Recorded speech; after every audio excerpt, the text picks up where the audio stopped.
Hey. Hello, everyone. Hello. Oh, what was that? That was kind of cool, whatever that was. Oh, Apparently one of you is piloting a jet. Yeah, I got a jet just went overhead. It's nice here. The windows are open. Sorry about that. Yep. We got a picture of Jimbob here working on his premises. It's actually not a bad picture. It kind of represents what we wish a little more out of for Jimbob. Because David's here, Lori Hayes. Yeah, David, good to see you, buddy. We were talking about you today because we kind of miss having you around. So Mommy's here and Azo's here and who else? Speed Romans, James Apperson. Oh my God, he exists. He does, and I'm glad to see he's at least well enough to be able to move his fingers on a keyboard. Good. Anyway, I should probably put out a link for James because I don't think I did that. Now, if I change the pairing midstream, it won't stop pairing, will it? You can't pair during the stream, but he can join. Yeah. Okay. Yeah. Once it starts, then you can't use the pair link anymore. Okay. So the pair link doesn't work. Okay. I can put that in. I'll send you one, James. Well, I don't know. It seems like. Do you want to go ahead and put the link out there so that Jimbob can't say he doesn't know how to join our stream? Okay, but we're going to try to keep it limited, guys. Don't all climb in. Okay. Well, now that we're going, he wants me to essentially repeat why his premise one is bullshit, and I'd like to take a little bit of time to do that. Not a lot of time, just because it's a category error. Yeah, it's a category error. It's using the English language wrong, and can you put the premise up there on the screen once again, just so it can be visible to everybody? Is that doable? Have I done it already? Before we're done. Can you do it right now? Have you looked at the screen lately? I have not. Okay, there we go. Yeah, this premise one, the one I'm referring to, Scott, Bob, if you're listening. Scott, do you think you're dealing with an amateur here? I'm not. You're actually a consummate professional, and I just wanted to extend that compliment to you. I'm afraid of Jimbob because he doesn't like men with emotions, and I'm afraid he's going to hurt me. Okay, that's why I'm afraid of Jimbob. I'm afraid he won't get me a nice birthday present when it's my birthday. That's my fear. But premise one, effects of physics are neither more true or false than any other effect of physics. There you go. That's just a bullshit statement. An effect of physics is a thing. It is. It either is or is not. It's real or it's not. And you make propositions about effects of physics, and those propositions can refer to those effects of physics and be either true or false, but the things themselves are not true or false. It's a category area. It doesn't apply. It's incoherent. Right. There are things that we could consider effects of physics that are not in the category of things that human beings would consider truth-bearing or things that could be true or false. And that is why it's a category. I almost said babe. Jimbob. Let's say I did agree with your premise in a previous stream. I've told you in the side chat, had you gone on to read any more, that doesn't matter. My my position right now is that it's incoherent, and that's what you need to deal with. You don't need to deal with the past. And yes, I'm a human being. I change my points of view sometimes. Now, I'm not saying I did. I don't recall ever agreeing with effects of physics or neither. I don't ever recall agreeing with that. But let's say I did. Now, please get that nuance. Let's say I did. Let's just suppose, let's hypothesize that I did. It doesn't matter because my position is different now. And I just gave my reason for disagreeing with that position.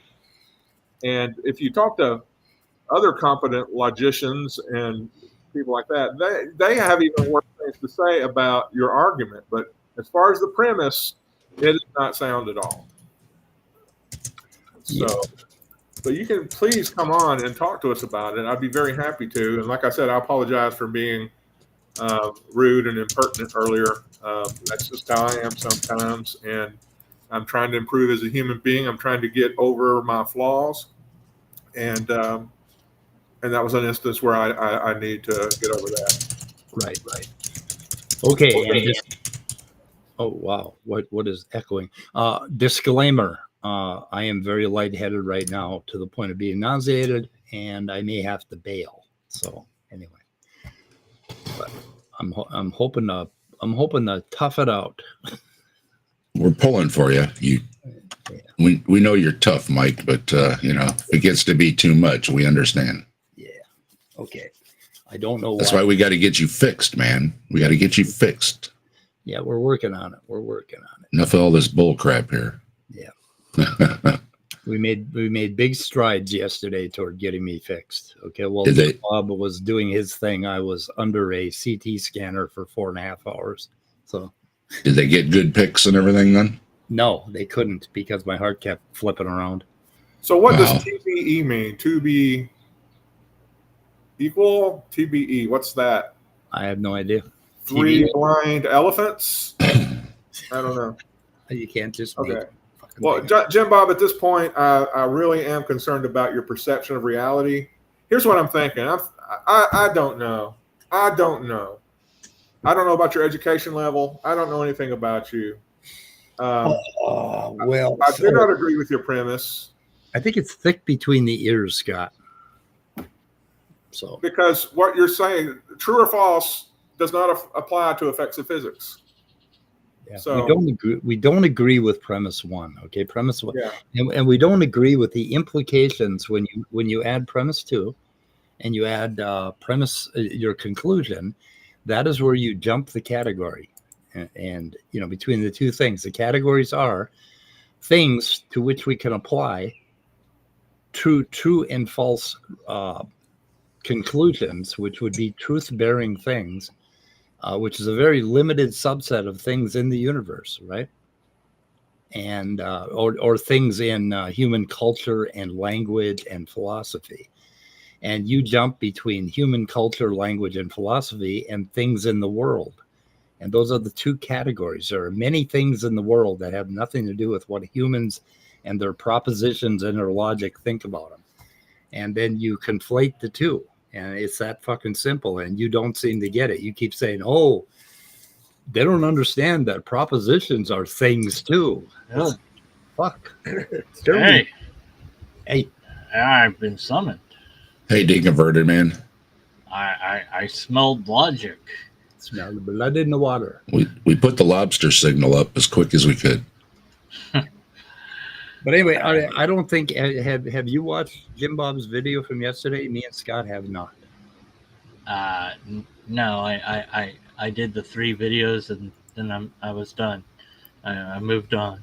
Moved on? Apparently not, because you're here. Well, I'm here, but I have to be here for your guys. I was there. Jimbob and a lot of other folks complimented my voice, and I really appreciate all the compliments on my voice. So. Yes. Yeah, and they made fun of my lisp. So, no, not that. Yeah, they did. Oh, wow. Yeah, you guys have been telling me for years. Well, that ruins your argument. Yeah, you were telling me you don't really have a lisp, and I keep telling you, yeah, I fucking do. It's really bad. And yeah, okay. In regards to the argument, as I've already stated, and the my short video, Jimbob, just the argument. This is the primary one that it breaks as far as logical fallacies. There's other logical fallacies in the argument, but this is the big one. And so you have two conflicting things. If you thought that the argument was valid, you have a paradox. The law of non-contradiction negates paradox. So you cannot have an argument that is a true paradox. It's like saying if logic is, if there's a logical fallacy in the argument that I'm presenting now, then logic stops functioning.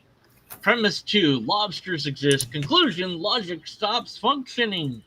Well, there was a logical fallacy in premise 2. So the first premise said that if that was the case, then logic had to stop functioning. So, but if logic stops functioning, then you can't use a logical argument at all, then, can you? But, and so you'd be going around in circles. But this is the one and the only trick of presuppositionalism, is to assert in various different ways that logic only works if there's a God. That's the typical presup one. This is just a spin on that. Nothing new under the sun. It still violates the law of non-contradiction. That's all there is to it. End of story. Thanks for playing. But I am grateful for the extra subs that I got, and it's very tempting to keep doing videos on him. But I said I was going to do the 3. I did the 3, and I'm good. There's other people to look at. There's other videos to analyze for logical fallacies. So, yeah, it's really fun to try to understand how they think. And like Jimbob and his posh friend, he's this guy, I think he has a British accent and he sounds really intellectual, but he's just as thick as Jimbob. And they don't quite get what we're telling them. And they keep saying, oh, you guys don't get it. And we say, oh, you guys don't get it. And somewhere in the middle is a very, very thick discussion that needs to be had about what a proposition is, what truth is, what physicalism is, what fucking theism is, and all of that. So the reason that I do this is because these blatant idiocies that these believers come up with lead me into a rich vein of philosophy that I like to discuss. You committed a logical fallacy. Get over yourself. Breaks, whatever you want to put it. I'm a little bit tired, by the way. But I can still do actual logic, unlike you, who does pretend logic, Jimbob. When we talked about it before, when Deconverted Man was on too, it's adding God doesn't change anything either. It's still just as good or just as bad of a premise, God or not. So it's unnecessary. I mentioned logic, the law of non-contradiction. That's the logical that's the law of logic that you broke in your silly syllogism that doesn't work, cannot work. It fails because it is incoherent, as I already have said many times. But it breaks the law of non-contradiction, and it commits other fallacies. But the other fallacies aren't as erroneous, bad as breaking the law of non-contradiction. But again, that's all the precept has. That's all they ever have. They're not interested in having a conversation. They're not interested in learning anything new. The preceptor does precept to pretend that they've won so that they can shut down the conversation, so that they can feel justified in winning before you even debate. And I'm not interested in that. I'm interested in actual logic and actual reason and getting to a good argument, which maybe Jimbob was starting to try to do by reformatting the argument. But of course, as he was reformatting the argument, he was making new fallacies in the new argument. I tried to get him to clarify if I had captured the new argument, but he didn't want to respond to that. So Is this the reformatted version? No, this is not the reformatted one. He was doing that when we were talking live, but it doesn't matter. He's not interested in reformatting it. Like many apologists, I dare say all apologists, they cannot and will not admit to even one logical fallacy in an argument. In this case, the whole argument fails because the law of non-contradiction negates the entire argument. There is no argument here. Period. End of story. That's it. It's a juvenile attempt at philosophy. It is not an argument. It just fails completely. The law of non-contradiction says no to paradox. You cannot make an argument that is a paradox. That's it. Yeah. You're done. All right. Well, anyways, guys, have fun with Bobby, Jim. I did. Like I said, I'm dying to see. I'm grateful for the boost in my sub count. It's cool. It's going to go back down because I'm going to do other people and move on and whatnot. Yeah. But, it's an interesting study in human psychology and pattern seeking and, I don't know, just the Dunning-Kruger effect and other things. But, it goes back to when we analyzed Seitan Bergengate versus Matt Dillahunty, we got to 200 fallacies, some odd plus. Precepts cannot actually argue. They can't. They won't have an actual argument. They won't do an actual debate. They'll do they don't have that capacity. They don't know logic or they don't care. I don't know which one is which. I don't know. Maybe they know logic and just disregard it. I don't know. But I think that there would be an interesting study to do on the psychology of preceptors. There might be something there worth exploring. Yeah. But there's a no-win game. Do you want to play? Too bad, you've already lost. I'm not interested in that. That's all Precept has to offer.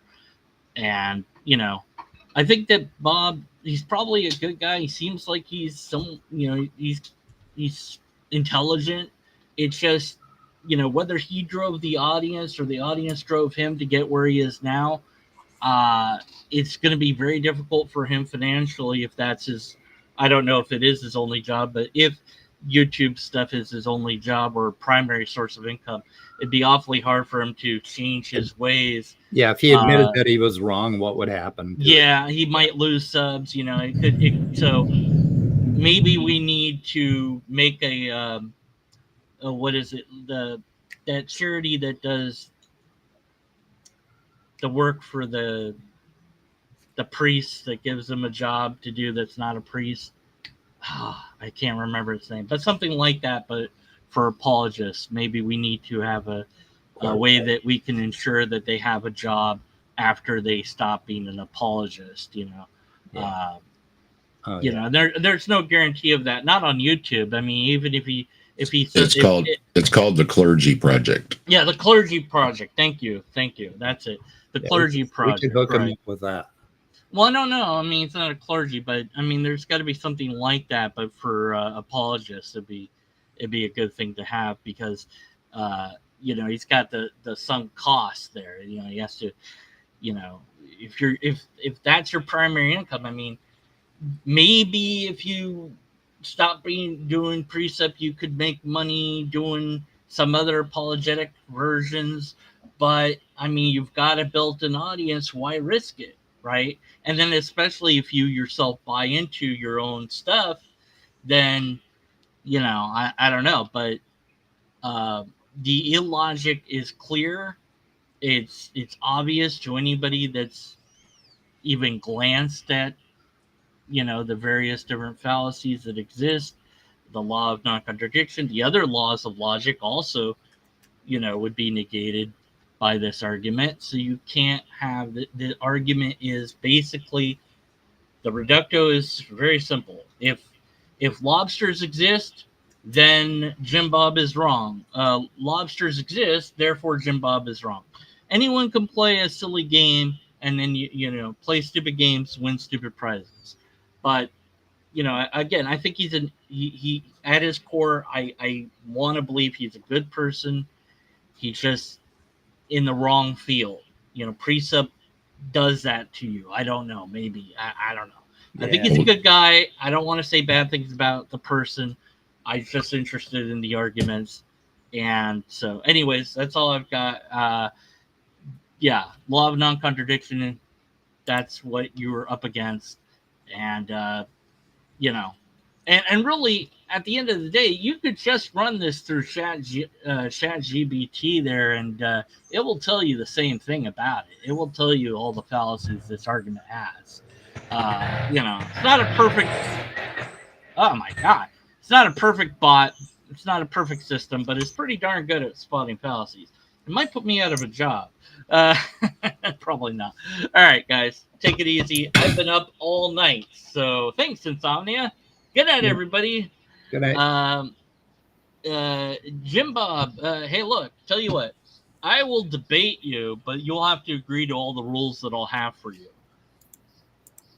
And if you want to know what those rules are, you can email me, deconvertedman1@gmail.com, and it will be on my channel, and I'll have somebody moderate it that I trust. What the fuck is the view? But yeah. That means it won't be one of us. Yeah, well. Good night. Get the hell out of here now. All right. Peace out, everyone. And Jimbob, thanks for the stuff. Thanks for all the good things. And may reason and logic guide you and yours always. Finn. Oh, while we're throwing olive branches, I did enjoy Jimbob's impersonation of oh dang, now his name is slipping right off the end of my tongue. Jordan Peterson. Oh my Jordan God. Peterson. He does do a great impersonation of Jordan Peterson. I got to give it to him. It was very funny. I enjoyed it. So yeah, I think if his channel did nothing more, I would be the biggest fan. So yeah, I actually enjoyed that part of it. The imitations and the mockery. I was agreeing with him, believe it or not. So I don't understand how you can see that stuff sounds like such nonsense, right? And yet when we're hearing him, we're hearing the same thing. Right. So yeah. Anyway, okay, can we play this video? You think? Sure. Okay, might be fun, might be not. I don't know. Come on, give me the. Start out with more of a. Well, we're going to look at the guy you guys know as Answers in Atheism, who you see in the chat a lot, Speed of sound. biting at my heels. Now he went on and made a video calling me a coward. He titled it "You Are Jimbob the Coward and His Philosophy," spelled like floss, and making fun. We're just going to notice how he's not come onto our intellectual prowess stream, and he's nipping it at heels. Friends. Now, keep in mind, our buddy Taco, the more excitable atheist who does videos on me, the guy Jimbob, that guy, he at least keeps some other atheists honest. You'll see as I bring this up. So I don't keep you. Check out my shirt. It's Oshkosh Bagosh. Yeah, what the fuck is up with these shirts? There was a Columbo episode where he got called out in the middle of the night and he showed up to the crime and he still had his pajamas on. Yeah, that's kind and Jimbob was so up in arms he couldn't sleep. I guess he had deconverted man's insomnia that he left his pajama shirt on. Although I do like it. Yeah, sometimes you got to check yourself, make sure you changed your clothes. Yeah, look at these two. These two anti-feminist buddies that shared a motel or a hotel room together. I don't know what was happening there with these shirts, and I don't really understand. I don't know what's happening there. I don't get it. Anyway, I'm just saying there's some problems. And the little thingy there, all I could do was stare at that little curl of hair hanging on the forehead. Yeah, I'm sorry. I'm very. I like. I don't go out in public unless my hair is good because. Well, that's really cool. That's kind of like a C shape, and I don't know if you know or not, but the human brain develops with a lot of little C shapes inside of it. I thought it was supposed to be like Squiggy from Laverne and Shirley. I don't know. I think Remember he had the little greasy squiggle on his forehead. Yeah, I don't know. I think he's trying to show us his caudate nucleus or his maybe I don't know, fornix. Yeah, they're all C-shaped. Anyway, okay, let's see what he says. There's no reason why we can't start right now. Take down the clown music here. So yeah, this is this guy's channel. Again, I don't have any problem punching down on smaller channels. If they mention my name and they go at me, look at my Superman curl. I could use a few subs if he wants to punch on my channel. I don't care. I'll go right after you. Okay, call me a coward. Is that what you're calling me? Yeah, you're a coward. Yeah. Right. Call me a coward. I give you slimy pig snake coward. Pig snake the link every time, dude. No, you don't. Every single you time. asshole. You have to watch your fucking shit for 3 hours before you put the link up. And after 3 hours, this old man is ready for a nap. Like, no. Fucking Yeah, because it has to be a genuine offer or not a disingenuous offer to come on your right. Answer my fucking email. Okay. Like we have a link ready for Jimbob to click on right at the top of the side chat, and he's still complaining about, oh, the wrong people have wrenches, that kind of thing. Who's making pedal? Now he's saying that people are making pedal accusations. So all of which is still cowardly because you won't click on that. And I don't know who's making accusations. Speed has offered many times to come on and talk to you, yet you ain't having it. So 2 emails I've sent so far. Do I have to send 3 so you'll fucking respond and set something up? I mean, a lot of excuses. All I ask is that we fix a time and I coffee up and get ready and nap up and I'm all set and at my, the best that I can be.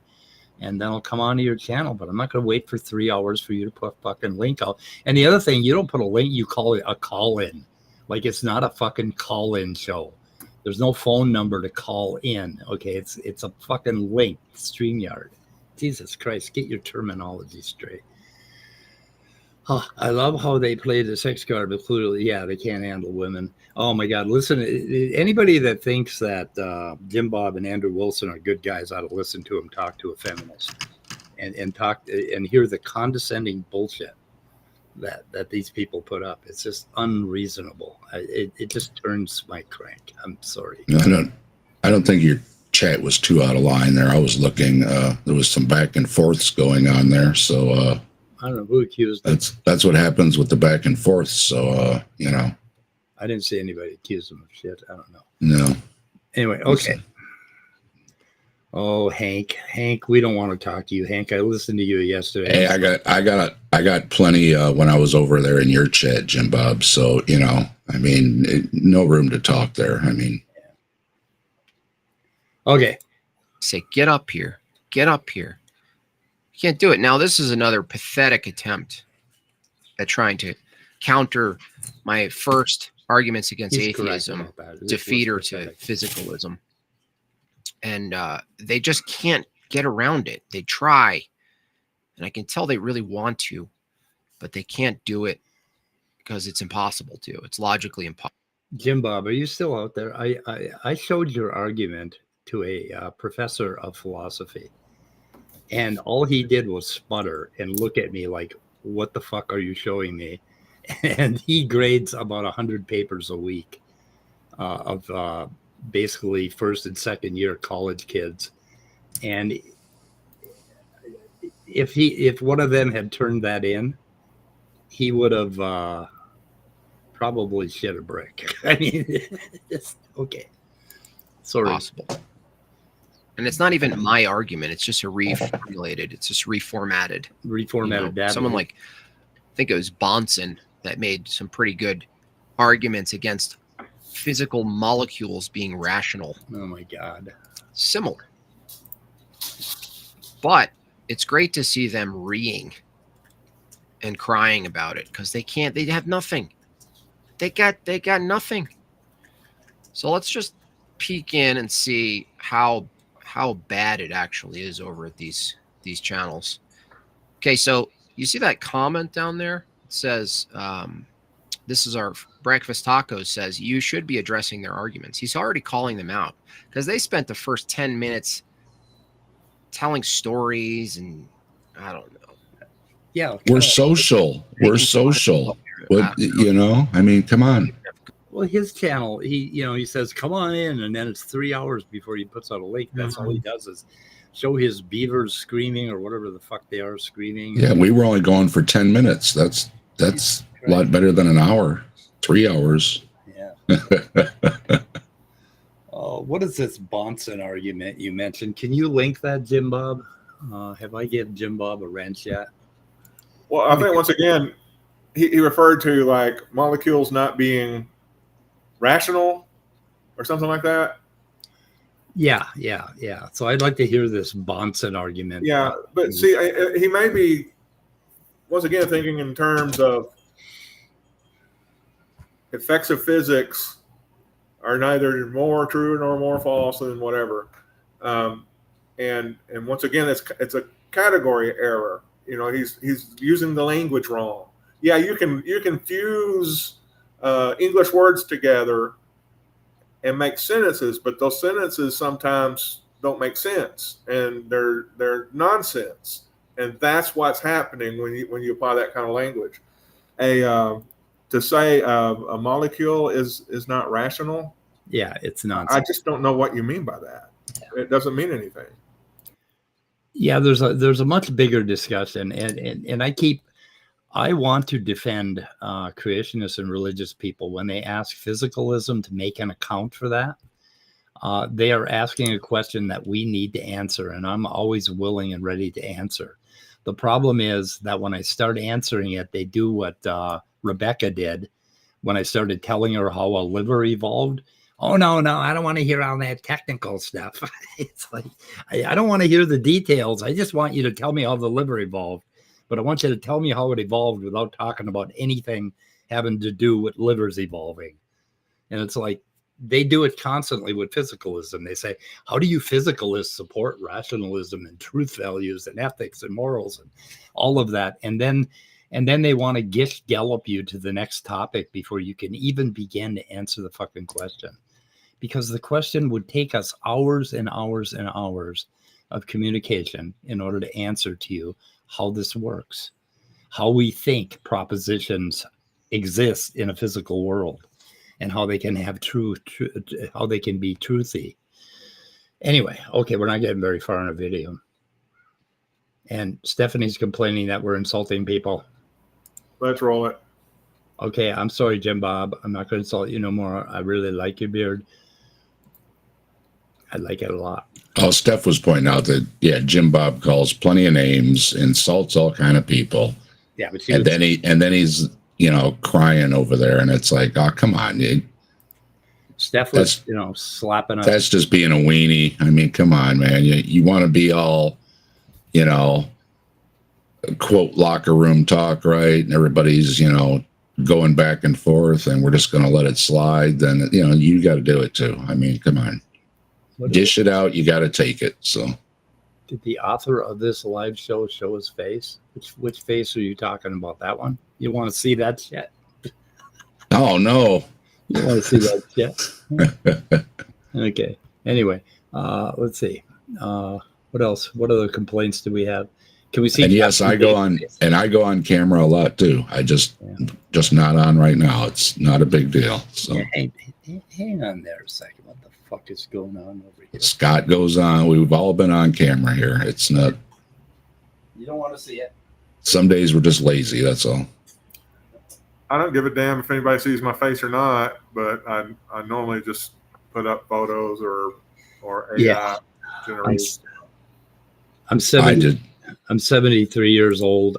When I go look at my face in the mirror, I don't want you guys to have the same reaction that I have.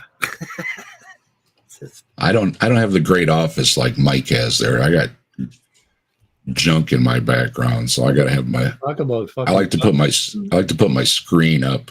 Talk about junk. I mean, God, I got junk everywhere. That looks great compared to my pile of junk. Psychedelic rotator up there, which is not rotating right now. A lot of square footage. Yeah, I got a lot of square footage in this office. It's a big fucking room, which I like. I need a bigger room. Somebody said we need to get a smaller house because there's only 2 of us, and no, we need a much bigger house. Who said that? I don't know, a whole bunch of people. It's like, oh, what are you guys doing with this big house? It's like fuck. Well, you. if anything, you can if it's big enough, you could set up like a bumper car, rink or something, and really have fun. Well, I have cats. You know, you have to keep cats indoors, or the eagles will kill them.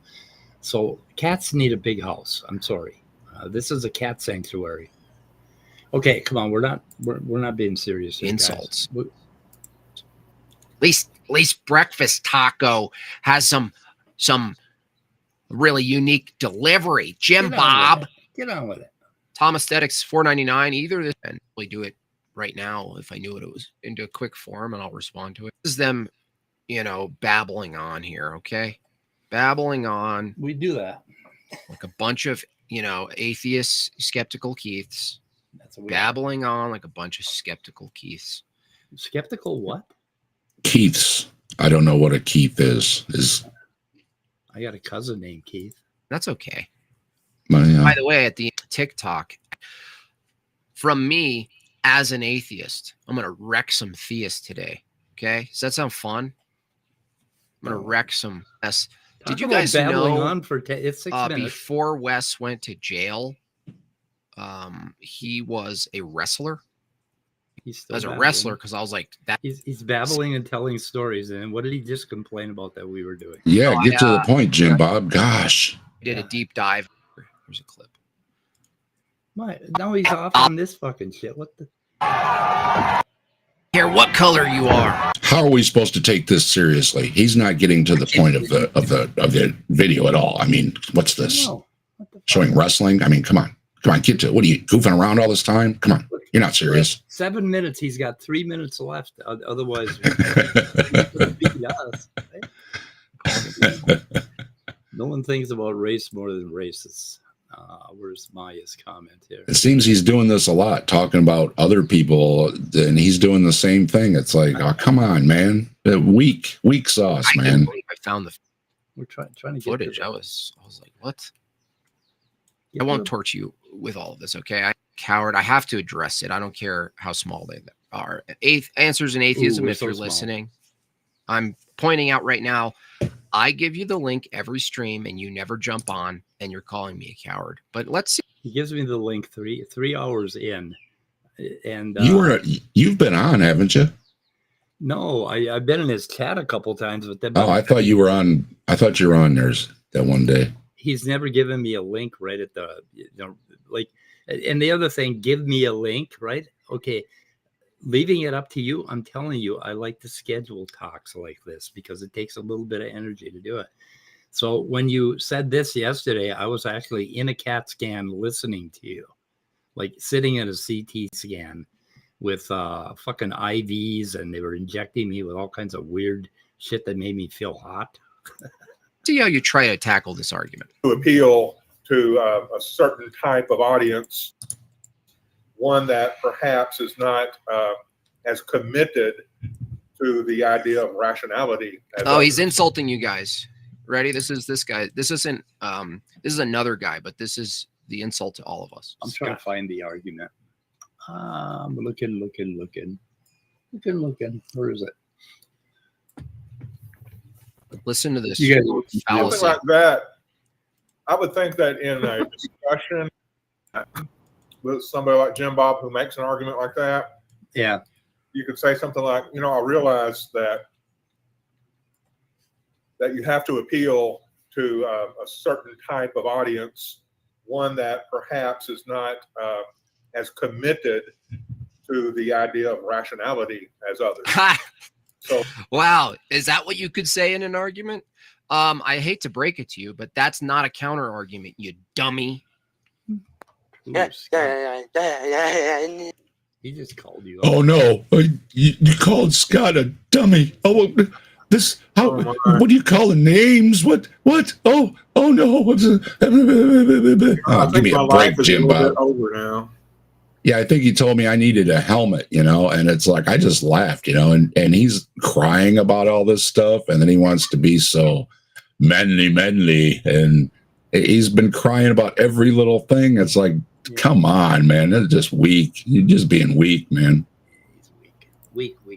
Well, if you're talking to the Jimbob and all those people, you could probably say something like, well, I understand that you appealed all these. I think he's imitating you, Scott. That's terrible. It needs to work on that one. Oh my God. Yeah, that's not Arkansas at all. Not even Texas. I guess Do better, I guess Jim I Bob. don't have enough of an accent to make fun of him. I don't know. No, Jimbob. Why would time matter? Why would preparation matter? Why would I want to schedule my coming on rather than watch your fucking silly imitations for 3 hours while I'm fucking falling asleep? Well, it's because I'm 73 years old. When I wake up in the morning, I spend 4 hours studying neuroanatomy. I get really tired. Okay, my brain gets tired, and I need to take a nap or have some coffee. I need to get ready for you, dude. Otherwise, we can't have a coherent conversation. So, like today, I have like 3/4 of my brain tied behind my back. It would be a bad day for you to come on and talk to me, but you still could. But anyway, that's why I need to prepare. Answer my fucking email, you coward. Is he still talking? People who aren't that committed to rationality. No. At it. Please tell me there's more. So see where that kind of argument. To them, but well, that's not a counter to he's saying. You should be addressing their argument. This is all funny, but Dave, you've watched this. Does he address what I say at all? Well, somewhere in here, he actually shows my little diagrams. I don't even remember. He was clowning around so much. It's hard to follow because you're trying to listen for something, but then you're trying to ignore the nonsense at the same time. It's kind of hard. Yeah, and that criticism lands on us too. So, we do that too. So, anyway, I he's think me kind of crazy. It does. You seem crazy. I'm not crying about it though. Driving you to a place where you can't respond to arguments. Isn't that weird? Kind of really. What is this? The Made by Jimbob channel or really something? gets to me. Here it is. It really gets you that you can't counter anything. Okay. And it keeps coming around. You got breakfast tacos with the video. One way to respond to other people's arguments is to deny that they're responding to those arguments. Yeah, it's kind of that sick fascist thing that people like Trump and others do, and I've seen a lot of that here. Just plain saying "nuh-uh," and that's your argument. And he was trying to say like we didn't, we were the Jimbob show. All we had to do was pay. And it's like I was pointing out there. There's at least a half a dozen channels have been putting out videos about him too. So, he's kind of making the rounds, however you want to call it. There's a lot of people been attacking your arguments. So yeah, it's not just us. Not the only one. Yeah. Anyway, so maybe there's something wrong with my my restream, but do you see Jim Bob's little tile down here trying to get onto the stream? I'm missing it. I just see the three of us. No, for some reason it's not showing. I don't know why it's not showing.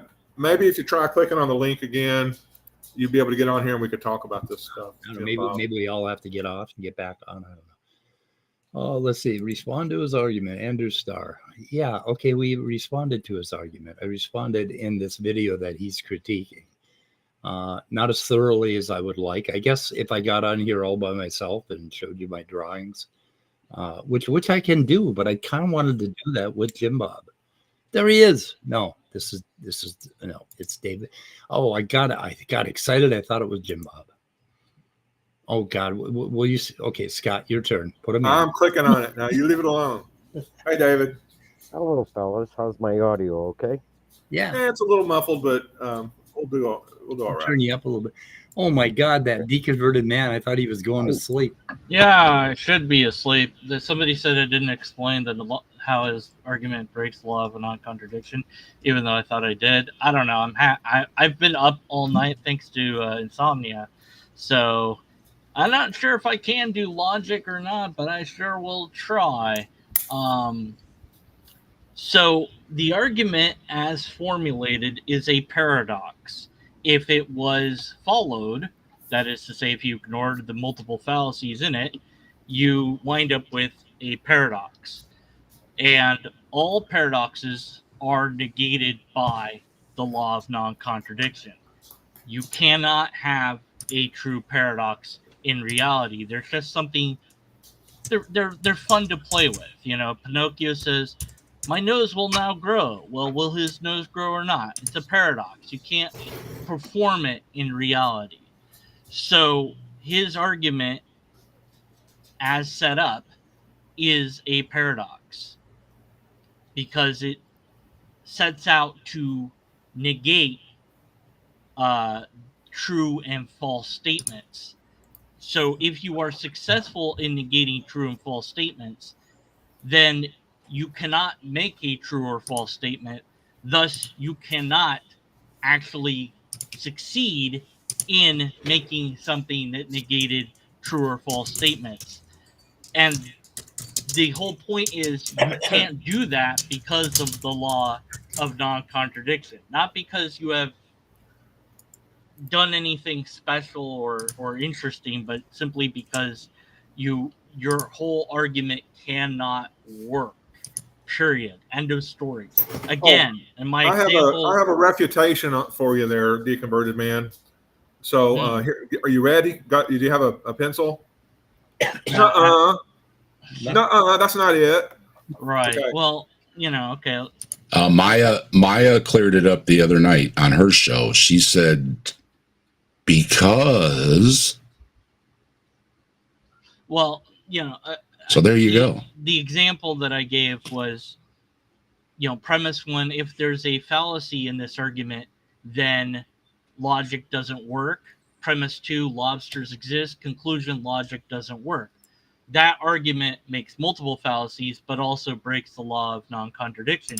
Because if you ignored the fallacies, which you shouldn't, then you're saying, well, there is a fallacy in the argument. So that first premise that said if there was a fallacy in the argument, I accept that first premise. So therefore, I have to accept that logic doesn't work anymore. No, that's not how things work. That's not reality. And so, nothing is. You could rephrase the argument that nothing is true or false unless there is a supernatural realm. There is a supernatural realm, therefore there is a real true or false. You could say that too. That makes a different sort of fallacy, but that's actually a somewhat better argument than what he has now, because at least it doesn't negate the law of non-contradiction. But it makes other fallacies. But it would be too obvious that what you're doing.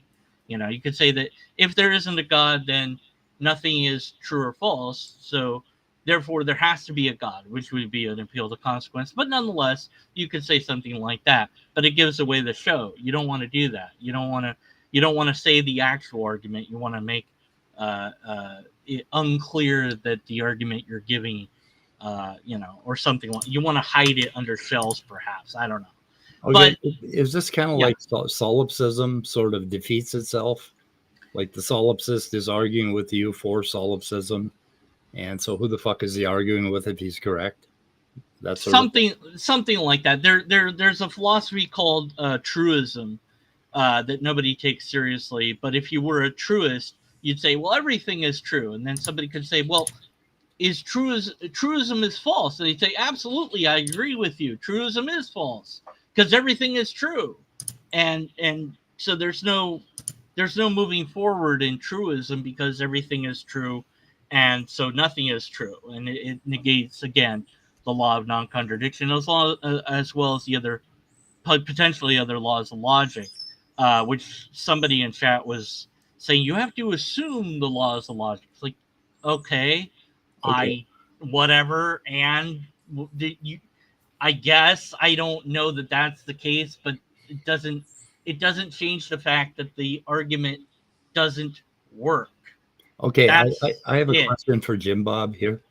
He says deconverted man doesn't even know what an internal critique is. Do you consider your two premise argument that we showed earlier? Do you consider that an internal critique of physicalism? Yes or no? I'd like him to answer that in chat. The argument that he's giving is supposedly an internal critique. It doesn't matter what you call it. It negates the laws of logic. So it doesn't work. It's not an internal critique. It's not even a critique. It's nothing. You have said nothing. You have made a paradox. That's it. You're done. It don't work. Yeah. So it whether I know what an internal critique is or not is who cares? Doesn't matter. Even if you think you're making one or not, also doesn't matter. Who cares? Because your argument still negates. It still ignores the law of non-contradiction, and it has other fallacies that I've put to the side. But I linked to the video that I did that was really short. I maybe should have recorded it rather than put it out live. Because I made some minor errors there during my live thing, but yeah, maybe again, I'm done. I don't care anymore. It's pre-sup. I don't care. Pre-sup is just nothing. I can't fix pre-sup. Maybe get some sleep and do a video on that particular critique of his argument. No, I already did. I did my video. It's already up. Okay. Go sleep now. It's the one called. Oh, geez, where was it? Okay, don't just the argument analyzed. That was that video. Anyway, so that. Wait. Somebody timed Jimbob out. I don't want to do that. No, he's not timed out. Nobody timed him out. I didn't demonstrate how the first premise negates the law. Yeah, that's not what I said. Okay, I said the entire argument negates. Sorry, not negates. The entire argument is a paradox. That's how you set up the argument, Jimbob. You know this. You made the argument. You absolutely know what it is. You're getting baited. You absolutely know what it is. No, he's too smart. You know, he knows. He knows. The whole argument is what is negated by the law of non-contradiction. The end. That's it. It's a bad argument. Make a different argument. All right. Okay. Guys, later. Like I said, I'd rather, good night. Good night. Can you time people out for just 10 seconds? No shit. I didn't know you could do that. I don't time people out that often. I don't know. Oh, wait. I'll say one more thing. Jimbo, oh my God. Oh my God. No. I don't know. Yeah, no. But it's interesting that he hasn't joined this hangout. There's nothing preventing him from doing that. No, there isn't. And he could completely, maybe you guys should exchange a few insults to get the air clear. And then having done that, say, okay, we've all exchanged insults. All right, we apologize. Let's fake on it, virtually speaking. All right, let's engage in actual logic and focus on that. And move on. And hey, let's rename the hangout to something else so that you're not, insulting. He wouldn't be in control if he came in here. And he doesn't like that. He likes. Well, I don't know. I don't want to. Again, I don't want to attack the person. I just want to attack the argument. But at any rate, he could certainly join in and phone you guys. And again, I'll offer him a debate with me if he would like to do that. He has my email is deconvertedman1@gmail.com. It would be on my channel. It'd be moderated by somebody that is atheist who I trust. and who also happens to be my brother, but nonetheless, he'll moderate it in a fair and impartial way. And we will have Math Pig also offered to host one too. If you want to go to another channel, Math Pig said he would host it. So yeah, okay, well, I could be on Math Pig's channel. That's fine. But the thing is with debates is I take them very seriously these days. I have a list of rules that people have to agree to. I have to agree to those rules too, by the way. I don't know that we would make it through that process. I would love to talk to Jimbob privately and get to know him as a human, away from the memes of the internet and all that. But that's just me. Anyways, good night, guys. I'm tired. I don't believe you anymore, deconverted man. No, I'm throwing him out. Fuck it.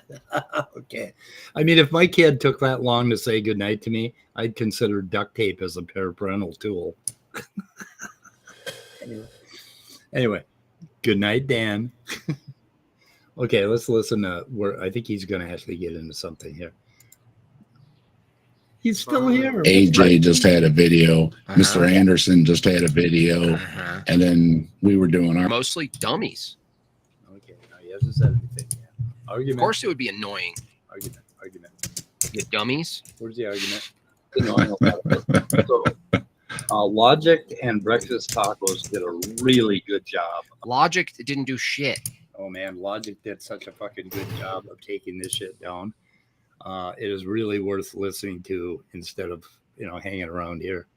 Yep, Logic did a great video on it. And Breakfast Tacos. And neither did Breakfast Tacos. No, he did. I just showed yesterday. It was good too. Yeah, I mean, what does he want? I mean, they took apart every word through their video. That's what he's demanding you do here. They did that, but they totally suck. Well, I don't know. I mean, yeah, and Mr. Anderson too, and they've picked it apart word by word. So no, he's Shout just, out to Breakfast he's just Taco. wrong. His first review of the video said that reference can't be true or false. They're not propositional, right?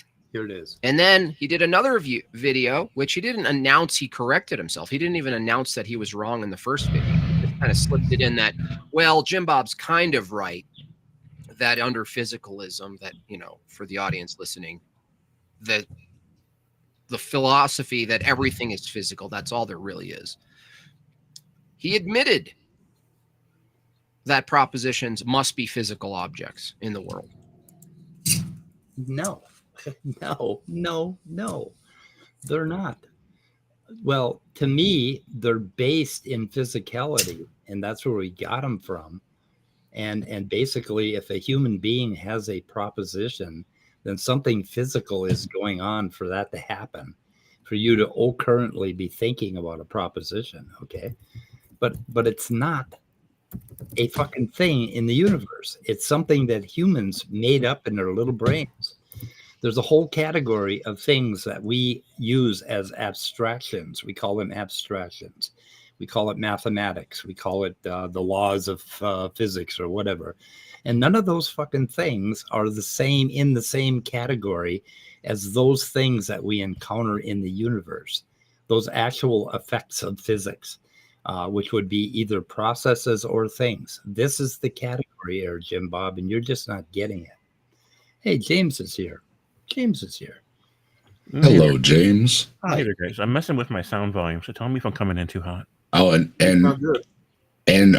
for those that are trying to go at it with Tsunami, you're going to lose. Yeah. And you're not going to hurt Tsunami's feelings. You don't know who you're talking to, so... just stop it. All right. One lesson, the one your mother didn't fail that. That's what. Oh my God. That was a great one. And that goes for him saying something to Maya too. You're not going to win there either. Yeah. You got some strong women in the chat. Yeah, we only have strong women in the chat. Oh my God, we got 3 guys on with a good radio voice, and then we have me. The guy who lisps. Poor Mike. Just say you're from your Barcelona. patience. Yeah, those are 2 really good videos.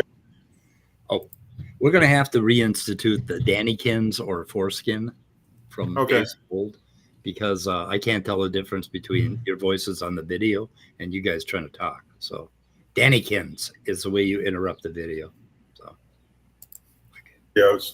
I just found Breakfast Tacos as a YouTube channel. That's great. And I wasn't aware of it before. Were you guys? No, but I appreciate the link, and I'm Wow, there's a channel I found. It's amazing. Yeah, and I want to promote that channel, and I also linked his channel in the description of this video, so I'm going to do it again. Breakfast Tacos is a real class A fucking channel, so people should listen to it. and that's a terrible impersonation of me. Yeah, they just had Breakfast Tacos. So he has a problem with me promoting a good channel, apparently. So, okay, we have no. I didn't know a channel. Here's the announcement, guys. Yeah. Isn't that interesting? Discord here and there. Get on with it. Yeah, get on with it. Yeah, you So I guys. see we've got You're a lot of annoying great because comments in the you chat can't right now. actually counter what's being said. Did you say Dannykins? What did you say? Danikins. What did you say, James? A good lot of great comments in the chat happening right now. Oh yeah, I'm missing a lot of them. You're missing a lot. My children. I'm are trying to Catholic. find Mommy's channel. Yeah, give me a link. It'll put a link out for Sumami's channel. I can't find it. I don't know which one it found is. There are like 16 videos and 2.5K subscribers. I'm pretty impressed. Like, yeah. Anyway, there's stuff on cats there, which I love. Okay. Processes are physical objects. Okay. Okay. What do we got here? What the fuck? Why isn't it showing? Oh, I see a little banner on the bottom. Let's see. Processes. Why is this not? Why is my? Okay. Processes are physical. Objects are physical. Yeah, but you should probably differentiate between the two and stick with one thing and quit calling them effects of physics.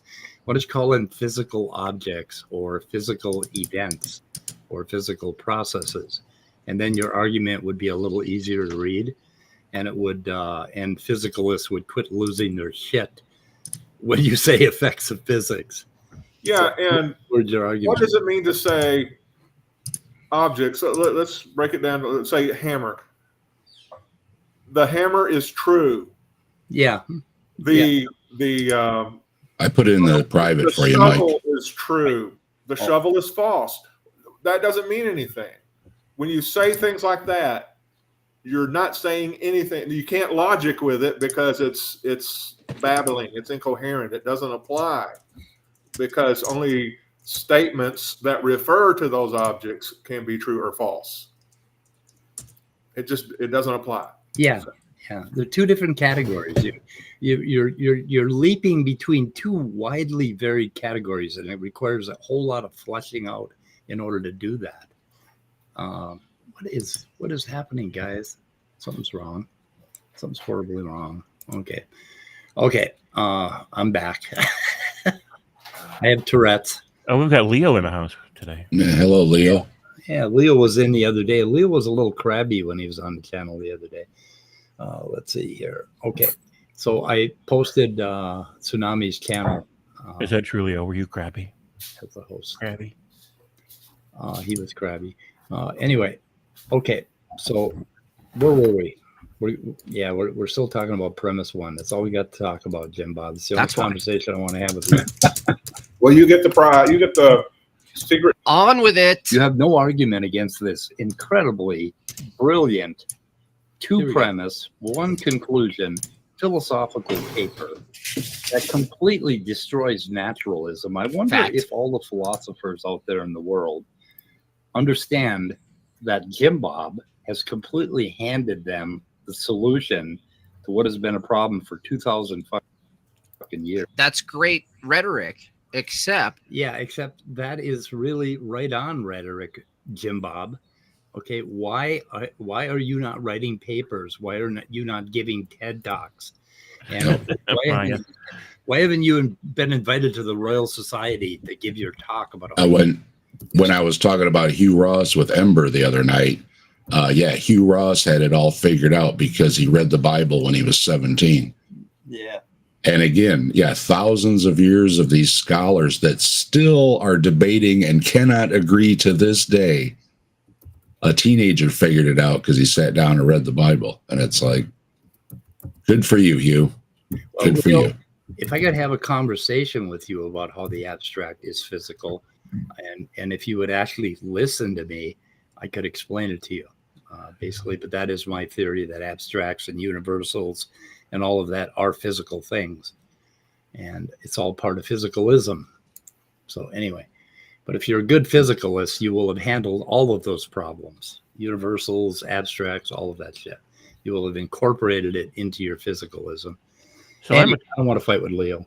So I'm a complete noob at all of this, but Jimbob said, you said propositions and objects are different categories under physicalism. Tell us how. Now, I don't know the answer to this, and I'm new to this conversation, but at first glance, it seems to me that physical objects are physical in a given sense. Like everybody would understand what you mean to say that physical objects are physical. And then propositions is just words, which are physical happening themselves. Sound waves, right? Those are physical, being used to represent the physical objects. That would be the disambiguation, unless I'm missing something entirely. Yeah, and okay, if you were Leo, if you're Leo, he doesn't believe that abstract objects are physical. So there would be, and a proposition would be an abstract object. So there would be an absolute category error there if you were Leo, right? But I'm a little bit of a different kind of physicalist, because with an adapter, I would take those propositions and I would show you how they're physical. But that's a whole different conversation. So, but most physicalists will say that abstract objects are not real, that they're not ontological. They don't have a ontological physicality to them. And he would have to argue with most physicalists would just automatically reject his premise one as a category error. I reject it for more nuanced reasons. And that goes to mind then, right? Yeah, because we have to have the discussion about minds and what abstract objects are inside of human minds, inside of organisms. So if you want to make it physical, you have a lot more work to do, to come up with an adapter, basically, to make some folk psychologic idea a reality or a physical thing, to explain it. I think in physicalism, at least among certain thinkers along that order, things like propositions, which are abstract, would be supervening, would be items that supervene on physical objects like minds, brains, and so that's the relationship. So Right. So you have two categories: physical and abstract. Yeah. And then you have would it be the referent and the reference, the referee and the football player, whatever. So that's a different category. So how it works under physicalism, I think Jimbob would need to point out his exact idea about what he thinks physicalism means. Yeah, that would determine where abstract objects fit in that whole outlook. To have one little bumper sticker definition of physicalism, it's like, hey, this is how everything is a little naive. Yeah, too reductionist. Yep. And if you basically, if you're doing an internal critique of physicalism, if you're criticizing physicalism to find that it has contradictions, then you have to work within the physicalist framework. And within the physicalist framework, we can tell you what's happening when a human comes up with a proposition, which is a much bigger discussion. Right, it's much bigger. Leo, I do not want to have that discussion with you right now. So if you can't want to have that discussion, we're not going to fucking have it. Not today, Satan. I don't know what discussion you're talking about. Really quick to Scott, I think you were looking for sense reference distinction. Yeah. Oh, when was he looking for that? Well, no, he said something about referent and something like, so I thought he might be thinking of the sense reference distinction. Maybe not. Yeah. Yeah, this is, and that applies to all of this stuff. Like when you talk about categories of things, okay, you're talking about a sense. Basically, you're talking about intentionality with an S. You're going to write a description of that category, and that's how you're going to divide your categories up. That is another whole discussion that we could have. But anyway, so on that link made by Jimbob. Oh, Scott Duke. Scott Duke is challenging Jimbob. What is this category difference that Jimbob keeps asking for? That's what I'm confused about. You see his premises. Okay. I cannot see those. It's too small. Well, I can make them bigger if I do this. If I do that. There they are. Effects of physics are neither more true or false than any other effects of physics. And then in premise 2, he introduces evaluations and propositions. He forgets his commas too. As being effects of physics, right? That's where the what philosopher forgets his commas? I know. That's where the category error occurs, I think, around premise 2. Oh, no, we're going to have to rip him. Jimbob, where's the commas? Come on. What is this? What kind of non-professional stuff is going on here? We're trying to have an in-depth discussion to dissect the wording, and you missed the commas. Gosh. Really hard to see. He's a comma chameleon. So first off, premise 1 doesn't even make sense because it doesn't. Effects of physics are not truth apt, but propositions are. So if propositions are effects of physics, they can be true because the truth would apply to the proposition. Yeah, and the problem is the problem with this whole spiel is this right here. Basically, there's the big blue circle is all the things that are physical, right? And then a subset of that are things that bear truth values. They'd be propositions, okay? The physicalist would have to make an account of what a proposition is under physicalism. Just a truth-apt statement.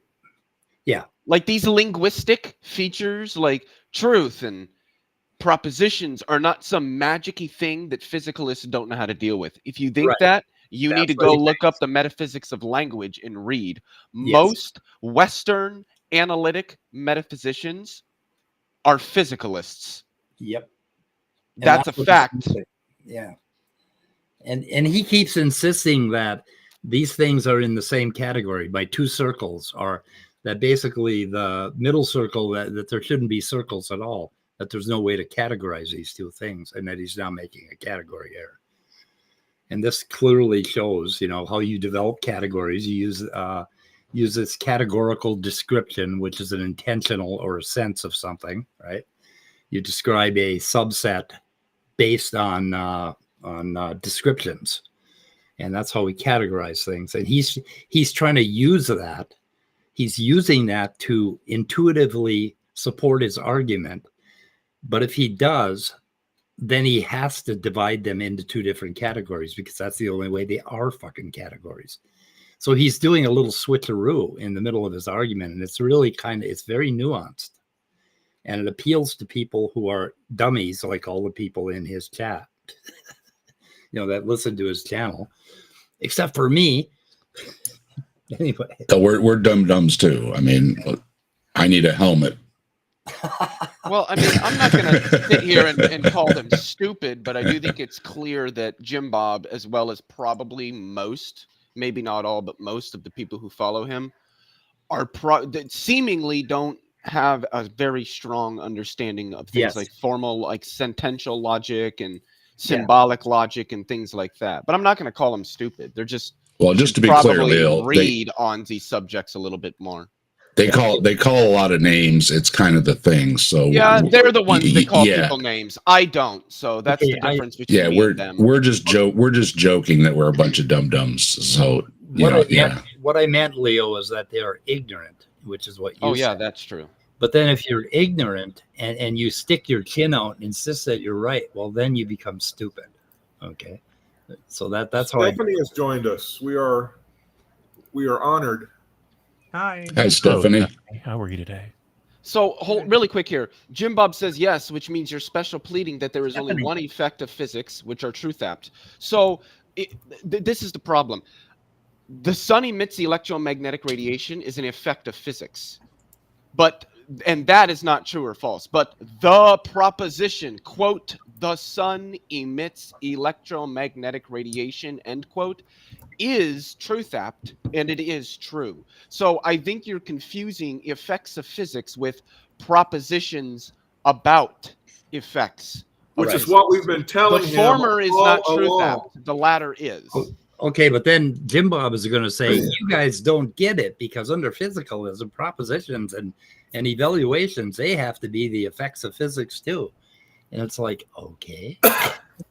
But now if you want to talk about them as the effects of physics, you've gone one level up, right? Now you're describing them, right? So you can't conflate those two things. You can't use them, brute force, put them out there and then talk about the referent, right? Or conflate the referent with the what the hell would it be called? With the description that's talking about the referent. You see what I mean? The sense. He's doing something very subtle. He's flipping his categories in the middle in order to sound learned and sound like he has an argument. And that's why he doesn't have an argument. That's why any philosopher that looks at it would lose his shit and start, muttering incomprehensibly. What are you making sales, Stephanie? No, I'm making bags today. I don't know why you would make bags for sales. Actually, no. These are duffel bags. I'm making duffel bags for somebody. Go and get your I need one of those. I honestly don't know why, but I need some place to put my duffels. I don't know what categorical difference Jimbob is talking about. He keeps bringing up some categorical difference. I don't know what he's talking about. We have presented the category difference in so many fucking ways, Jimbob, and you're just not. What categorical difference, though? Like, that's what I'm confused on. What is the categorical difference between a truth apt proposition, right, and between objects in the universe? Yeah, objects in the universe aren't propositions. There can be propositions about objects in the universe. That's the category. Well, that's conflating the two. He wants to talk about the physicality of us making propositions, and he just completely leaves out all the things that would tell you how those two categories are dealt with. So he's using language. He's playing a language game that would exist within logic, talking about propositions and their truth value. And then he's applying that to physics. And it just doesn't work. You can't apply that to physics. You can't play that language game when you're talking about physical things. And he relies on that intuition that we have about those two things. And he tries to make his argument out of that, and it totally fails because it's a fucking category error. It is hard to see sometimes when you're just coming at this for the first time. But I keep telling him over and over again. He said, "Oh no, propositions are effects of physics too." Well, but even then, they're not directly. Yeah, nobody uses the standard fucking model of elementary particles to talk about propositions. Right. I know. That's what he wants. That's what he wants to do. Yeah. And he doesn't get it. Okay, he keeps going by and saying, "You idiots! You don't understand that propositions are the effects of physics." It's like, let me know if the sewing machine makes too much noise. Okay, we'll mute you if you do. I think physicalism, at least the way a lot of people define it, will say that everything, all objects and properties, are grounded in physical phenomena. And it's that word, ultimately grounded, that phrase, ultimately grounded, that's doing a lot of work. So it's not impossible to have abstracts and then concrete things, from which they supervene. No, if I'm using that word right, I don't know the verb form, but at any rate, so I think maybe Jimbob's trying to way too strictly define the idea of physicalism as everything's the effects of physics without understanding the nuances of ultimately grounded in physical phenomena allows for abstractions that aren't, I don't know what his point about hanging on to abstractions as physical phenomena would be. Okay, the real meta problem here is that Jimbob is not a physicalist. He doesn't in any way understand how we represent mind in physicality, right? So he has absolutely no comprehension of how we're doing this. The only thing he can do is come up and say, oh, everything's just atoms in motion. So propositions are just atoms in motion. Well, that's called a reduction, and a greedy reduction, because you can't fucking do that, right? If you're going to explain something with physicalism, then you have to do all of physicalism. You have to use the entire explanation of how a human organism came up with this idea of propositions and what's happening. And sure, they're fucking physical things. It supervenes on something physical, okay? That's what you're not getting. You can't make that reduction and then compare those two reduced items with each other. Do you get that, Jimbob? Proposition under physicalism, no. Yeah, so propositions can be reference, but generally propositions, reference are things referred to.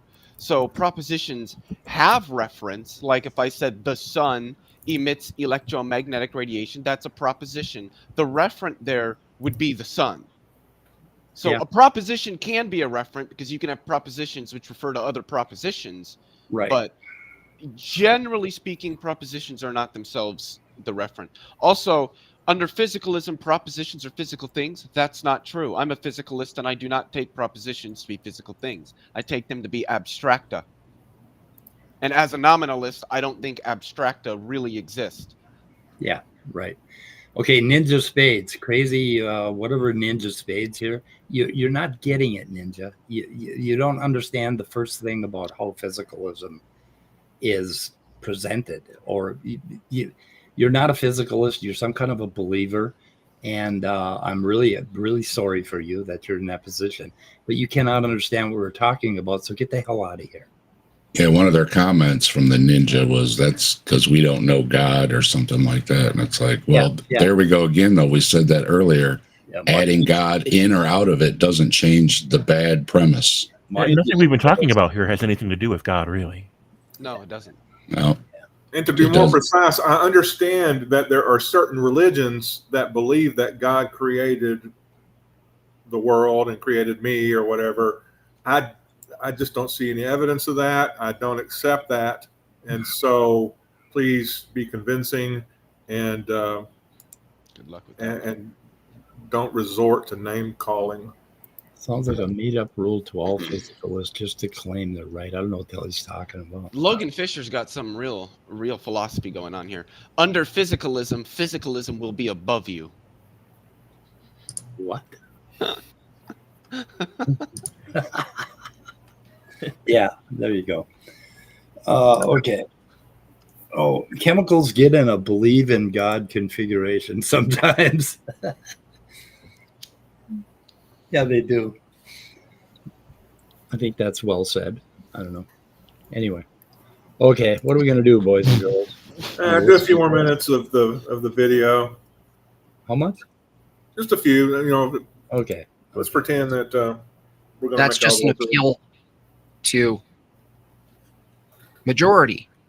Was there ever a time, right, where someone was in the minority of thought in a given field and they were actually correct in their assessment? You dummies. Yes, there was multiple times. The people who thought the universe was expanding were in the minority, but they turned out to be right. He completely is he trying to set himself up as he's right because he's a minority of one? I guess so.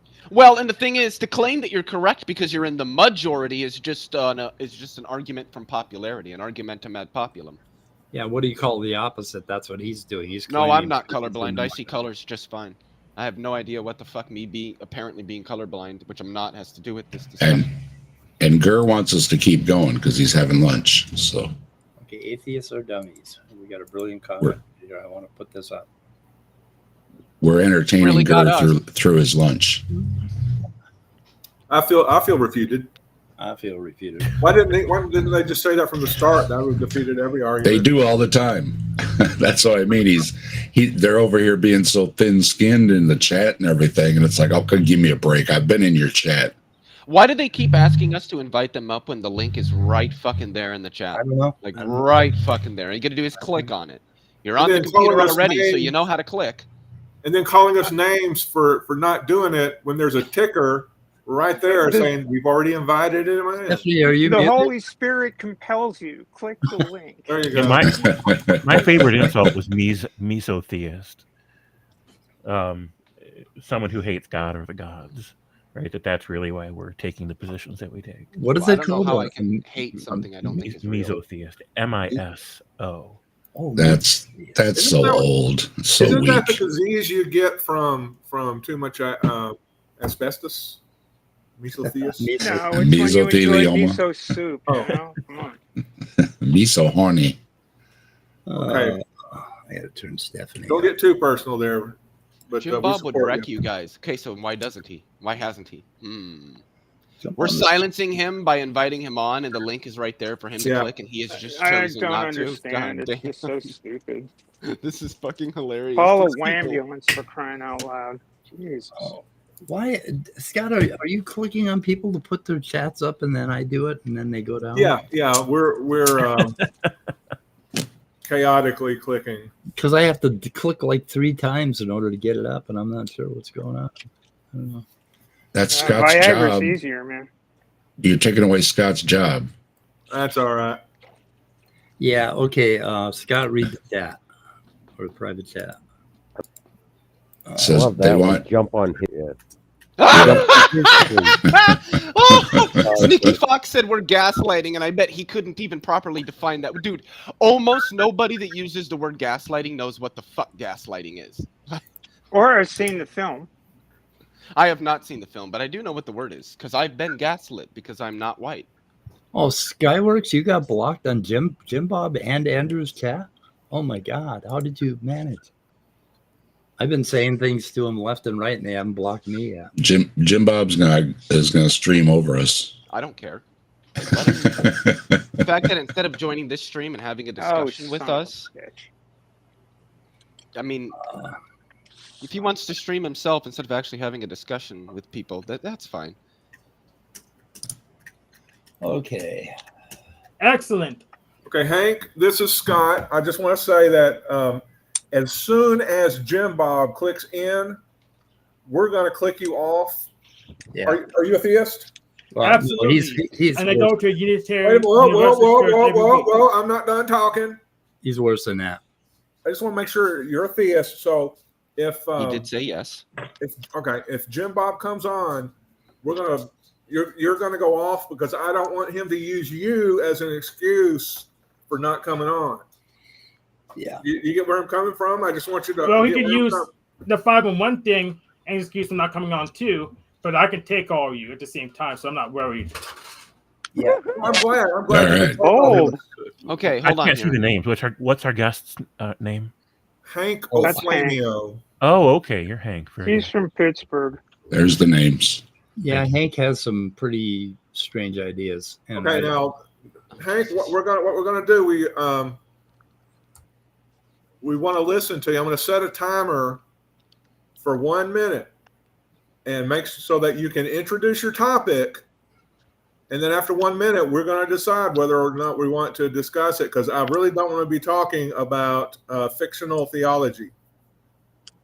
I saw your discussion and I read about it. So, and we really want to be talking about. Well, I don't know. What do you guys think? I'm just suspicious. Well, I'm just waiting to address something in the chat real quick. Let's just Okay. find out. Leo, Let's go ahead just and see how address it it. goes. Go ahead. We'll give him a chance to talk. And we should let Leo address the chat before it gets too old, and then we'll go ahead to Hank. okay. Okay. Yeah, Face Palmer said I'm colorblind because I was making fun of a mod here, not a theist. Well, person can be a mod and a theist, so I don't understand that. Yeah. Number two, I'll make fun of whoever I want because I'm also a mod, and I've been a mod probably longer than that person. And number three, Restream doesn't show you the colors of people's names. YouTube does. So I can't see from in the Restream who is and who isn't a mod.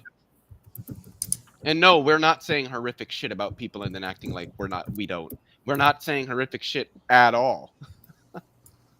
That's why I have 2 tabs open. I don't know all the other mods because almost everybody here is a mod. So yeah, I don't even remember all the people that are mods. We have a very It's not a liberal mod requirement policy. to know all the other mods if you're a mod. That wouldn't work because there's some channels that have literally hundreds of mods. It would be almost impossible to remember all of them, let The alone only know people all that of them. the only people that aren't mods on this channel are Hannibal Lecter and Danny.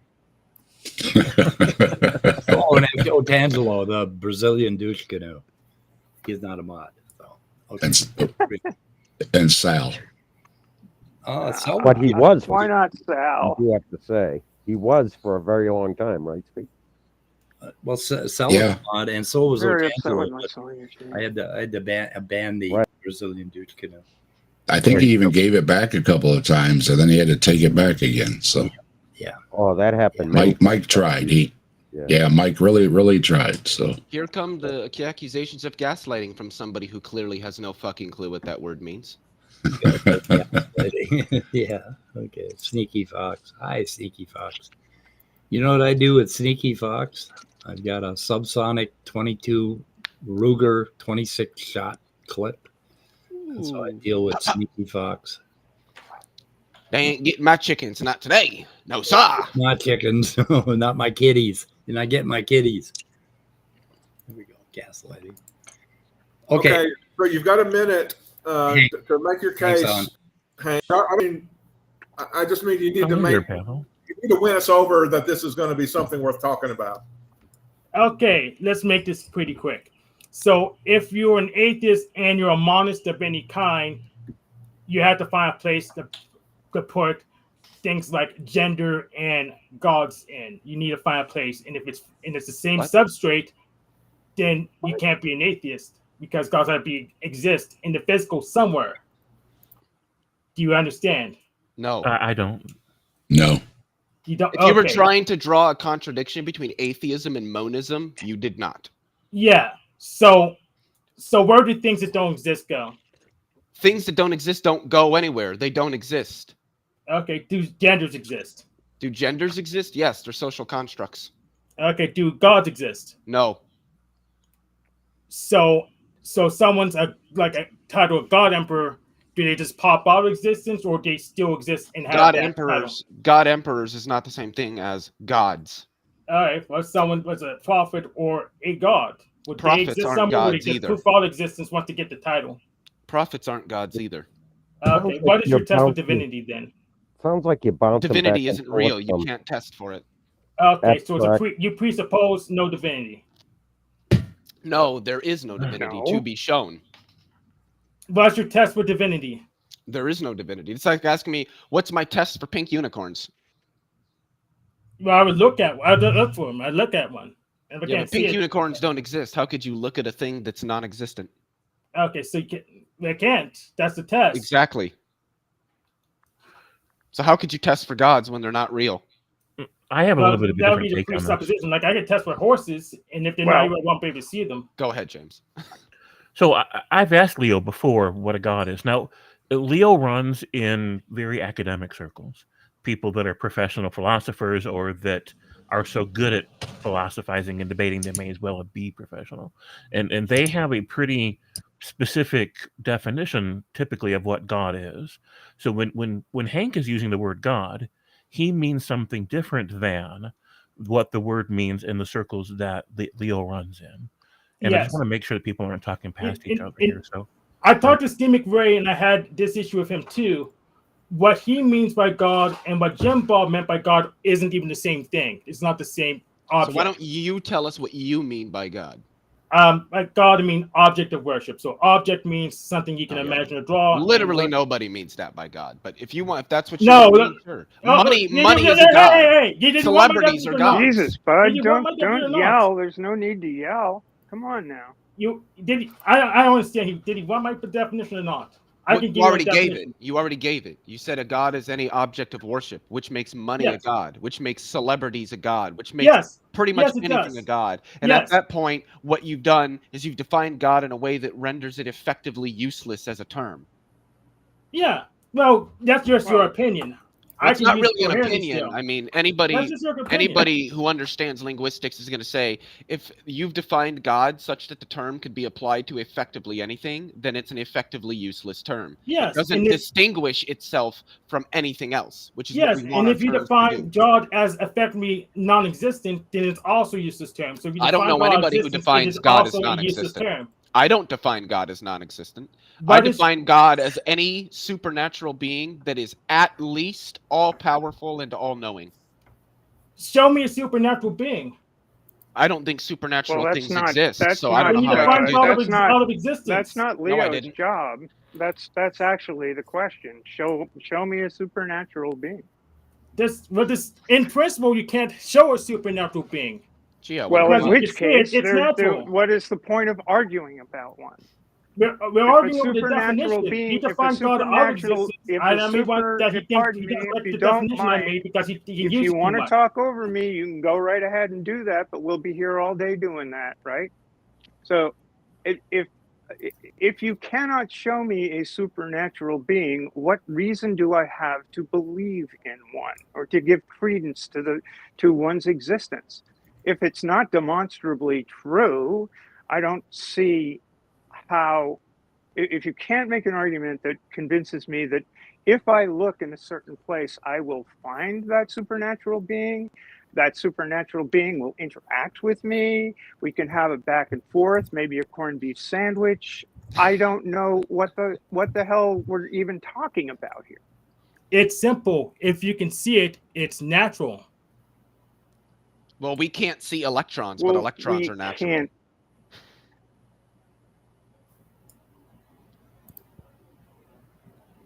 If I showed it to you and you can measure it, it would be natural. There's no possible you way would I have could to show you a supernatural anything. We can see the effects of electrons. We can put together the principles of chemistry through an understanding of the way electrons work. We don't have the same caliber of evidence for God. Yes, and Do we? even if you did, Well, it wouldn't if be we do, supernatural please because present it. electrons are natural. Why Well, I do have you a have question. this habit of talking over people, Hank? I don't understand. Hank, real quick, are you here to propose that there are supernatural beings? Negative.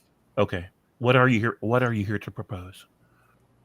I'm here to show you that you define gods out of existence. I don't. No. That would only be true if the Christians define their God out of existence, or if Muslims or what's the one, Zoroastrians, define their God out of existence. I'm just rejecting the Christian notion of God or the Muslim notion of God or the Zoroastrian. I'm saying I don't believe it. I don't think it exists, and if something does exist, it's probably not that Christian God or not that Muslim God. So I'm not defining any God. I'm just asking, what's your definition of God, and can you provide me with evidence to believe that God probably exists? Right. So his definition of God is an object of worship or an entity of worship. So the objects and entities exist, and sometimes those are worshipped, and those are called God by those people. So in the context of using God by that definition, gods exist. In the context of using God by the more typical definition that you'll find in philosophical circles of an all-knowing or all-powerful being, that God is at least not strongly in evidence, if it exists at all. But these are different discussions, and I just think that an argument about semantics isn't going to go anywhere, right? I'm okay with the fact that Hank uses words differently than Leo uses words. It doesn't bother me at all. I've seriously considered the vast spectrum of ways that people use the word God, because Einstein, for example, believed in the God of Spinoza. Well, the God of Spinoza doesn't meet Leo's definition of God. But I do, at the same time, agree with Leo that if we allow for the word God, or any word at all in English, in a language, to mean whatever we want it to mean, then now we have a word that isn't practically useful. Because then when we have a discussion that uses the word God, now we have to take the time to define what we mean by God. And if we're going to have to take the time to define the word God so that people know what we're talking about, we might as well not use the word at all. We might as well just offer the definition as the thing we're talking about and then go forward. Does that Yeah, make I sense? agree. So if you mean the Abrahamic God specifically, then you should say so. That will make you Abrahamic misotheist rather than atheist, because you're just talking about that one God that you don't believe in. Okay, Well, I Hank, believe in no gods. That's what makes Hank, me an atheist. we're going to go ahead and say good afternoon to you, or is it good morning? Good afternoon, because Jimbob is here, and so like I said, if we were going to give him essentially the spotlight, and so I'm going to put you in the back room for now. Yeah, sure. Hey, Hank, if you want to come on my channel at some point and talk about this, I'd be open to that. All right, do we have Jimbob? Hello. Can you hear me? I can hear Yes. you. Yes. Oh, Speed, hi. are you there? Speed went and laid down, I think. Oh, Speed had to go do something. He said he'd be back after Hank. Oh, okay. I'll give him a call. Anyway, sorry about that, Jimbob. So yeah, I guess I wanted to start with, can you define what an incel is? We're not talking What's about that that. have to do? Yeah. with Oh, it's the title of the stream. That's why. Has nothing to do with what we're talking about. So. Oh, the title of the stream has nothing to do with the actual stream? Correct. That's interesting. Correct. Okay, Clickbait. got it. I got it. Clickbait. Gotcha. Clickbait. Okay. All right, just wanted to check there. All right, so it seems that it's actually Answers in Atheism that wanted to talk to me, right? Yes. So did you want to go ahead and make your case against this critique of physicalism? Yeah. Let's see here. Where's that? Okay. So basically, you're talking about the effects of physics, right? So let's get rid of that problem first. Okay. What do you think the effects of physics are? Phenomenon in the physical world. Okay, so you're talking about either processes or objects, or both? Well, the object itself, like if a rock's just sitting there, are you asking if that's an effect of physics? Yeah, I would say yeah. Mm-hmm. Okay, how about a process, like a process in my mind? Yep, under physicalism would be an effect of physics. Okay. So then propositions would be a process in my mind. An effect of physics, correct? Right. Okay. So that would be a physical process in my mind. And of course... Well, hold on. I wouldn't grant mind. It's a brain. That under physicalism is a machine. Yeah. Okay. Yeah. But we have this thing that we refer to, and we feel we have a mind, right? Well, I don't care what we feel. I'm talking about someone who's holding a strict physicalist position, that all there is really physical events or objects and behaviors in the world. And so Right. From that view, the feeling of having a mind is not really what we're discussing. So am I a physical object? Am I under physicalism? Am I an organism? Okay. Mm-hmm. Okay. Do I feel that I have a mind? Do you feel that? Yeah, that's irrelevant. What's in no, it question? isn't. No. Yeah, no, it's irrelevant. No, it It's would not, be another object of physics. the feeling would be another object in space. Yeah. Right. Okay. So I feel like I have a mind. Okay.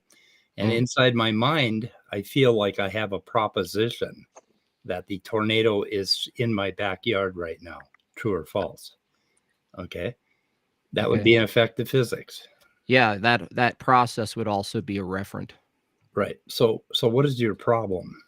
No, what is your problem? You're critiquing my premise. So address one of the premises. Don't ask me what my problem is. Tell me what your problem is with any of the premises. Here's the problem with the premise. Let's see here. Hold on a second here. Let's get the premise up.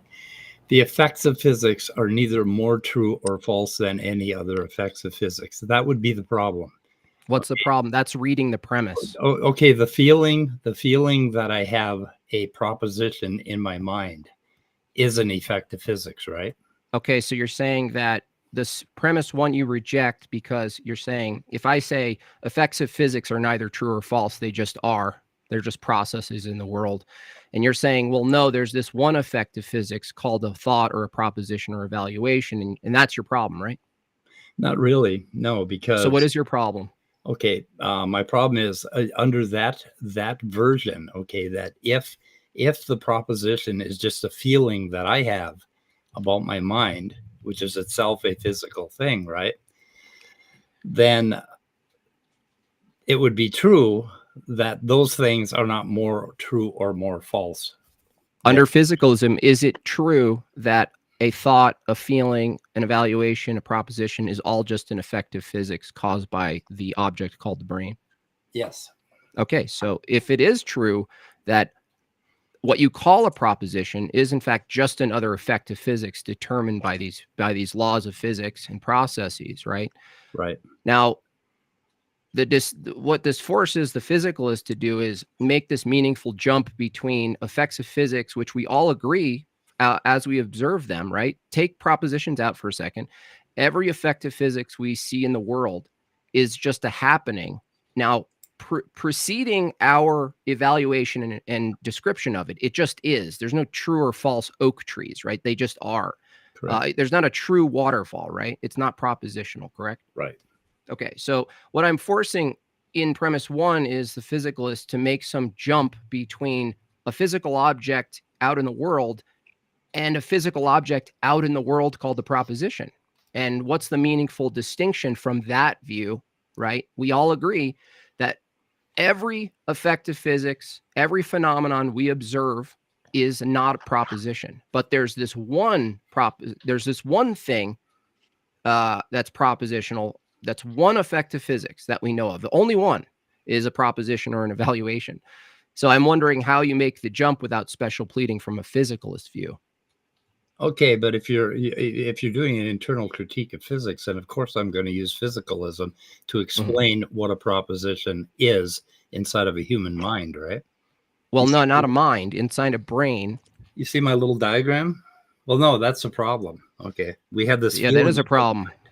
We have this feeling about mind, and that involves this thing right here, which we have a feeling about feeling, is what you're saying. Okay, you see this right here? Okay, that's basically your brain. Okay, and inside of your brain, we have all these things called language and culture, and I forget what the last thing. Are you talking from your view right now, or the physicalist view? From the physicalist view. Okay, so what? Okay, but here's all I really need from you is, what's the meaningful categorical distinction between objects in the world and propositions? Okay, propositions are things that we feel we have in our mind, and those are very different from objects. Okay, that's tautological. Okay, that doesn't mean it's wrong. Hold on, Leo Felix. I'm talking to him. He challenged me. Okay, don't dogpile. Don't dogpile. What, are you scared? Scared to be dogpiled? No, it's just not the agreement. Okay, listen. If propositions under physicalism and feelings are objects in the world, I'm asking you, what's the meaningful distinction between feelings or propositions or evaluations and other objects in the world? Okay, what kind of objects in the world are propositions? Tell me. You're asking me a question when you're making the statement that there's a categorical difference, and now you're asking me a question. I'm asking you a question. It's not my claim. Okay, no, you're the one that said that propositions are objects in the world. Under physicalism, are propositions objects in the world? No. I would say. I'm not talking to you, Leo Filios. That's fine. I'm still in the room and I can still comment. Okay, this is an agreement. Okay, you guys gonna keep the agreement? You wanted to talk to me, Answers in Atheism. You're gonna let people jump in and dogpile, yes or no? What agreement? What agreement was there? I'm asking to talk to Answers in Atheism because he's the one who challenged me. Yeah. Now you have 6 panelists who all are going to be oppositional to me, and now you can't help. Okay, just quit whining, Jimbob. Let me talk because I'm asking questions. You're gonna save him? Okay. Okay, you're gonna save your boy. You're gonna jump in and save your boy because he's in trouble. I'm going to meet brother. Really? Do you really need to mock people? Now, this is what fear looks like. Okay. I think we should mute everyone else except for Jimbob. Okay, so you want it to be just between you and Jimbob, right? Yes. He requested that. I have to honor that. Okay. Okay, where were we? Where were we? I asked a question, a pointed question under physicalism. Now it's not you Under answering. okay, under physicalism. What's the question? What's the question, though? Just to under make sure. physicalism, is a proposition a physical object? Okay. That is not a question that I can answer with a yes or no at all. There's no way. And that's your trick. That's exactly the trick. That's a trick to answer a question? Come on, dude. Okay, I asked, that's a fair question. Okay, let me explain why it's Don't cope. Don't say that. Don't do this. This is bad faith. Listen, I ask a question. I hear these questions all the time on all of these other. Where the hell is Jimbob? I can't even find Jimbob. Okay. What are you talking about? Okay. Did you mute him? Good. Okay. You guys are muting me too? Wow, this is great. Fuck, we're in control, and that's kind of why I wanted to have this conversation. So you didn't want to come on my channel because you thought I was going to. Okay, you're not talking about anything meaningful right now. Let's get back on track here, okay? Scott, let me handle muting him. You're going to keep muting me. Am I muted? Am I unmuted? I don't even know how to mute you. Okay, great. So the question under physicalism, you're saying the question, are propositions physical, is a meaningless question? Is that what you're saying right now? Pretty much, yeah. Yeah. Okay. Okay. So what are we talking about then? If the argument is based on this question of what are propositions, what are evaluations under physicalism, and you're saying, well, this question is just irrelevant. Okay, so you want to talk about what propositions are under physicalism, is that correct? Yeah. Okay. Are they reference? Okay, a proposition under physicalism is, you can see it on this diagram here, okay? We have a human being here, which is an organism. Okay, the organism has a brain. Sometimes the organism will have a proposition currently basically occurring in its brain, right? And, I'm not asking for processes. Okay, don't fucking interrupt me. Yeah, you're dodging though. Okay, no, I'm telling you. Yeah, you are. You're giving a story about what's happening. I'm asking a distinct question. What are propositions under physicalism? What are they? What's the are they physical? Yes or no? I'm telling you what a proposition is. Here, I'll do it easier for you. Are propositions under physicalism necessarily physical? Okay, hang on a second. Oh yeah, okay. We have a little bit of a technical problem here. Mm-hmm.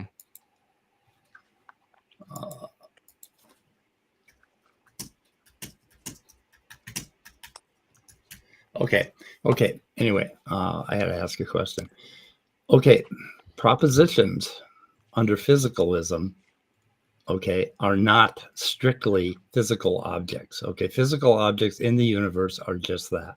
Brains. Okay, so what are they? Okay, propositions are things that exist in our language game, in our minds, in our folk psychology. The words that we use to communicate something to each other. Okay, great. Let's stop with that one. Under physicalism, what determines whether something exists or not?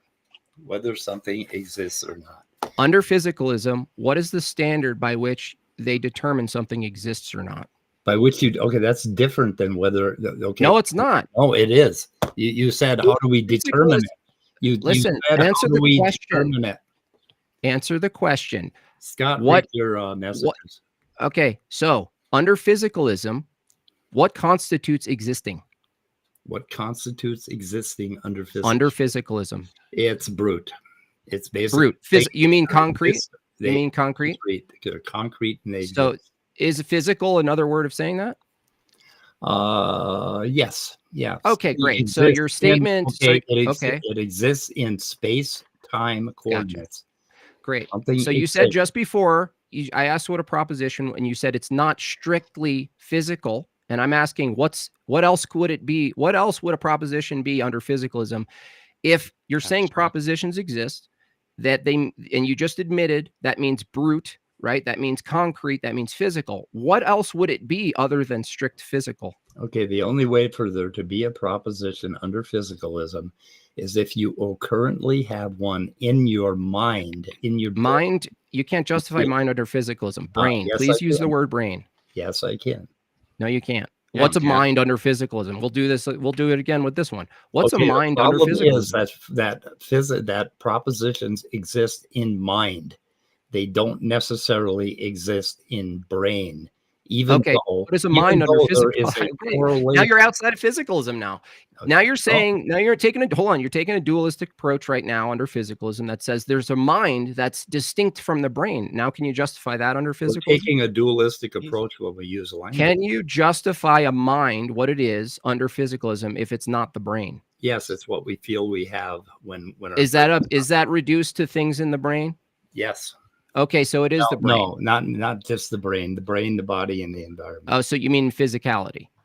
Physicality, yes. So what's the distinction between a brain and a mind? Okay, the mind would supervene on the brain, and the mind is something that we feel we have as organisms. And the problem is when This you is circular. leap into that, This is you're ridiculous leaping circularity. Hey, why are you over talking? Because you're speaking gibberish. Okay. Okay, no over. Listen to what you're saying. Listen to what you're saying. All feelings and thoughts are identical to the brain under physicalism. They're identical to matter. Okay. So What? when I ask you what's the distinction under physicalism between the brain and the mind, and you say the mind supersedes, we have feelings about the mind. Supervenes. Supersedes. Okay, supervenes. The mind and feelings are objects in space in the brain, right? Okay, you and I are two different So you're not gonna answer. organisms. You and I are two different organisms making squeaking sounds at each other right now. Right? Are feelings reduced to physicality of the brain under physicalism? Not just the brain, the body, and the environment. Yes. Are feelings reduced to physicalism? Yes. Okay, so there's no real meaningful distinction between the brain and what you're calling the mind, because when I ask you the distinction, you resort back to physical things. No, there is a distinction between the brain. Okay, what is it? Okay, Categorically. The brain is far more encompassing than the mind. Okay, That's really beautiful poetry. What's the categorical distinction? The categorical distinction between under physicalism between a brain and a mind. Well, mind doesn't exist under physicalism. The mind doesn't exist. Now you're talking about It's the an mind illusion. under physicalism? It's an illusion that you have. How do you know what's an illusion and not an illusion under physicalism? I didn't know you were an illusionist, Speed. I know that? I am kind of, but in a nuanced way. This guy won't quit over talking me. Well, you just ended your own position because the thing you're referring to that does evaluations, including the evaluations of this conversation, is illusory. It's an illusion that we have, yeah. And so you think you're now arguing under physicalism that you can come to deductive, inductive, and other forms of reasoning to conclusions from a thing you're starting is illusory. How do you know your conclusions aren't illusory under this position? Because we have a brain. Oh, now we have a brain that supersedes the. So now we're going to get into the nuances of illusionism and what it really means. Okay, that's another big discussion that we're not going to have. Okay, back to your premises. If there is a proposition, okay, currently in my mind, then it's physical. Okay, something is going on physically in my mind. And in that sense, a proposition is physical. But if I'm going to say that that proposition is true and false, then I'm doing another process called evaluation. And that too is going to be a physical process. And there's no problem with me coming up with a correct statement about what is true and false. Do you understand that? Let's see if you understand it. I'll unmute you. You're saying you mean your mind, right? Yes. So the thing you deny. Hold on. You just asked me to respond, and now you're interrupting. You muted me, and you just asked me to respond, and you just talked over me. Okay, go respond. Thank you. You just said we or you can come to conclusions about these things, right? I'm asking the you that you're referring to is the mind, which you just declared is illusory. Do you understand? The me is not the mind. What is you then? I'm an organism. Okay, so the organism supersedes the mind now? I'm basically a physical object. I am an organism. Yeah, great. So you just said we can come to conclusions using our brain, right? Yep. Okay. Okay, great. So the brain is evaluating the brain under physicalism? Okay. Yes, it can. Technically, yes. Okay, great. Okay, so where is the observer in the brain that's evaluating the brain if it is the brain? There is no observer in the fucking brain. So what's doing the evaluating of the brain? A process in the brain. The brain's evaluating the brain, right? Yes. Under physicalism? Process, right. Okay. So it's one process. Okay, hang on a second. It's one process interacting with other processes. And we have the illusion that is our mind making an evaluation. And so you're having an illusion. You're having a potential, illusory event right now.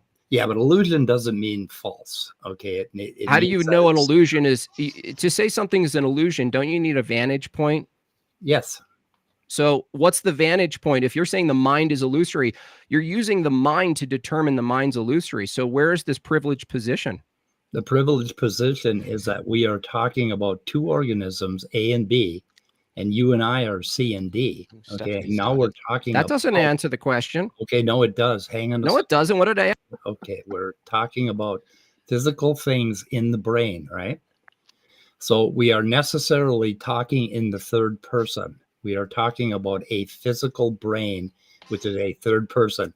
We have persons A and B, okay, which could be Scott and Leo, okay, and they're evaluating something, okay. So you and I are talking about what's going on there. Now Scott and Leo have this illusion. This guy mutes. Are you unmuted now? No, you guys keep muting me. It's kind of I keep muting you because you keep over talking me. You keep referring to these people as these independent evaluators, right? But under physicalism, which is we're discussing, they are objects in space running their laws of physics based course, right? That they're just operating based on previous circumstances, right? Correct. Like dominoes. Okay. Yep. Now the question was, you said the thing doing the evaluation is just a mechanism in motion. Yep. So, but now I'm asking you, when you start making truth claims about different propositions, which are coming from the mouths of these people, by the way, the minds of which, from your view, is illusory, that you're saying you can come to the truthfulness of the evaluations, right? Not in the third person, no. So how do you know which mechanisms are spitting out true outputs?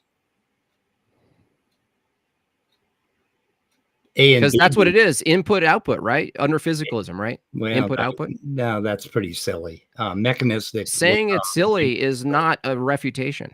It's silly. Okay, trust me. That's not a refutation. Trust me, bro. Is maybe not an he argument. wasn't trying to refute it. He's just saying up. that he thinks it's silly. Shut up. He doesn't. Oh God, you are so butthurt. Okay. We'll tell people to shut up, Jimbob, not you. This is our channel. Yeah. Read that. Wait a minute. Okay, did I? That was a liar. Okay, Scott. Sorry, I'm moving my thumb off of it. That's okay. You're a liar. That's fine. It's established. 346 people now know you're a liar. We're name calling again. He's lying. No, liar is not a name calling event. He's having you idiot. A fit. He's having a fit. Yeah, when we agree to mute everyone else, but then you don't do it and let them overtalk you and gang up on you. Shut up, you dumb hick. Oh, Jesus Christ. Let's keep going with the conversation without people saving you, buddy. I mean, Bob, Jimbob, you're a mess. Let's keep going. You said you're gonna mute them and you didn't. So you're a liar. Why don't you just take them off so we can have a conversation? It takes too much time to mute them. It takes too much time to mute them. Wow. So, yeah. Holy shit. Well, with me and Scott both double clicking the button at the same time, yeah, it would take. Yeah, we're pretty chaotic here. This is pretty normal. Okay, great. That's great. So back to the argument. So under physicalism, there's two mechanisms. Now, do mechanisms do anything other than what they're lawfully bound to do? What the fuck kind of question is that? Do mechanisms behave any way outside of what they're determined to behave? What mechanisms? There's no mechanism. Are we mechanisms under physicalism? Yes or no? No. We're not. What are we then? No. Yes, we are. We are complex interactions in space-time, and it's really complex. That's what mechanisms are, though. Not a mechanism. That's what a mechanism is. No. Mechanism. Literally, yes. Mechanisms are interactions between complex parts. No, the mechanistic idea of human beings is bullshit, Leo. Leo, that's not an argument. I didn't say that humans. You do not have an argument with me right now, Leo. You can't even refute Leo. Saying his statement's bullshit is not a counter argument. Okay. He defined it the same way I'm defining under physicalism, right? We're not talking about whether you agree. Listen, we're not talking about whether you agree with Leo. We're talking about under physicalism, are human beings mechanisms? No. What are they then? Is a bad word. Sorry. What does mechanism mean? Bring it up. Okay. We are physical interactions. That's a mechanism. That's mechanistic. To you it is. You can't have interactions. You can't have interactions without a mechanism. No. You're not going to call it a fucking mechanism on this channel because it's not. Okay. Sorry. Bring up the definition, and we'll prove to you that under physicalism, human beings are mechanisms. Bring it up. We're not having that discussion right now. Oh, you're not going to bring up the term that you're trying to refute? You're a coward. You're sidetracking. No, you're a coward. No. Okay. Sidetracking, bringing up definitions in an argument is not sidetracking. Okay, you're muted again. Now, if you want to refer to Daniel J. Nicholson's papers about why mechanism and all of that talk is a problem, you can look up Daniel J. Nicholson. I've had him on the channel. He's a philosopher. He will basically straighten you up, but we're not having that discussion right now, okay? We're having this one. Do you think a body is a collection of parts that work together? Collection of parts that work together. Yeah, as a human body, including the brain. As a biologist, I would never say that. No, I would never say that. I didn't ask you as a biologist. As a biologist, I would never say that. No. So a biologist wouldn't say. Okay, so a biologist wouldn't say that a body, a human body, isn't a system of parts that work together. I hope not. They wouldn't. Oh, really? That's very interesting. I think most biologists would. Yeah, that's really interesting. You say that. Any biologist who knows what he's talking about would not. Oh, that's a good one. Anyone who knows what they're talking would agree with me, but most, as Leo would say, would disagree with you. So there's really not a lot of biologists. You really like getting. There's not a lot of biologists who know what they're talking about. You like to get away from the original discussion, don't you? No, I love the original. Okay, you want to get away from the original discussion, which is what a proposition is physically. What a proposition is under physicalism. Right, under physicalism. What is it physical? No. Okay. Okay, we have up here two human beings, two organisms, A and B. Okay, we'll call it Leo and Scott. And they're talking about whether or not there is a tornado in the backyard right now, right? In Iowa. Okay, we'll say in Leo's backyard, is there a tornado? So they have a proposition. Don't dox him. They both have in their mind, right? So that means that something is going on in their mind, right? No, I don't grant mind under physicalism. We already went through this. Dude. Something is going on in their brain. Yeah, their mechanistic brain, yes. Go ahead. Okay. And something's also going on in their eyes and in the yard. And right, more mechanisms in motion. Okay, there's all kinds of things going on right here that basically are creating that proposition. And right, physical processes, right? Just to be clear, physical processes are creating the proposition. Correct. You keep interrupting, Bob. No, this is called a clarification. Shut your big dumb hick mouth. Jesus Christ, dude. Holy fuck. Yeah, I'm going to choose. It's coming out of the woodwork. It's a clarification. I'm not to, but if you want to keep calling me those names, that's fine. Oh, shut up! Shut up, you old boomer. We'll grant you that you're not an incel, okay? Will that make you feel any better? Yeah, you're not. Yeah, well. I'm not gonna sign up on that. Let's stay focused, Spurgies. Okay, listen. Proposition. Jesus Christ. I'm sorry. I just did that because I wanted to. No. I do apologize. I apologize, Jimbob. I am a lesser being than you. I'm not as good as you, and of course I'm a hick. So I'm sorry. I just did that. It's a way to trigger people. You know, just give him time. He'll let all of his prejudices out at some point. Yeah, go ahead and spew, sir. Yeah, he's letting them fly. Okay, Jimbob. We're going to get back to the argument now. We have Leo A and we have Scott P, and they're talking about a tornado in the backyard of Leo's house. Right? You don't mean? Wait a second. Hold on. Just one more clarification. You don't. By they, you mean it's, right? They're objects. Under physicalism. Well, no, they're not beings, they're objects, right?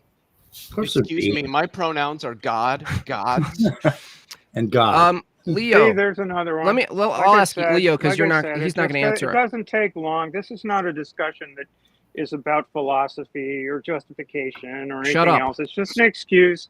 It's just an excuse for Listen, somebody to get stop their, Yelp reviewing. someone to get their joy on Yeah, insulting it is. people and displaying their prejudices, which is fine if that's what you like.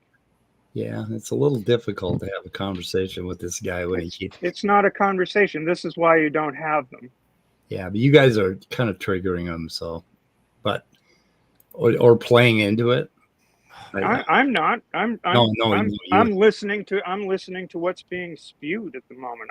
I'm not trying to trigger. I'm just observing that this is what's going on here. He's triggered by atheists, and he's got a whole stack of them. Apparently, So I mean, I this don't is what know. they do. Everybody's triggered by They mute, something, and then I they do guess. this little thing, right? They don't want to talk about the His argument. little tiny limbs are probably quivering right now because he's got so many atheists. I'm just sewing and listening, and Right. I think it's crazy. Still waiting.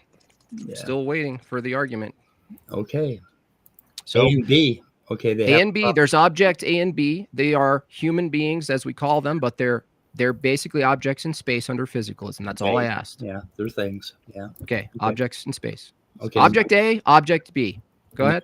Proposition going on between them. That means something's going on in each of their little brains. Mhm. Okay. And they're talking about the proposition. And Leo and Scott both see the tornado, and they both agree that it is true that there is a tornado in the backyard. Okay, that's just more stuff happening in the mind. Okay, what's the problem with that? What's the problem with it? They have determined that it's true that Right. there's a tornado in the backyard, Yeah. and they both take cover. Okay, what's the problem with that?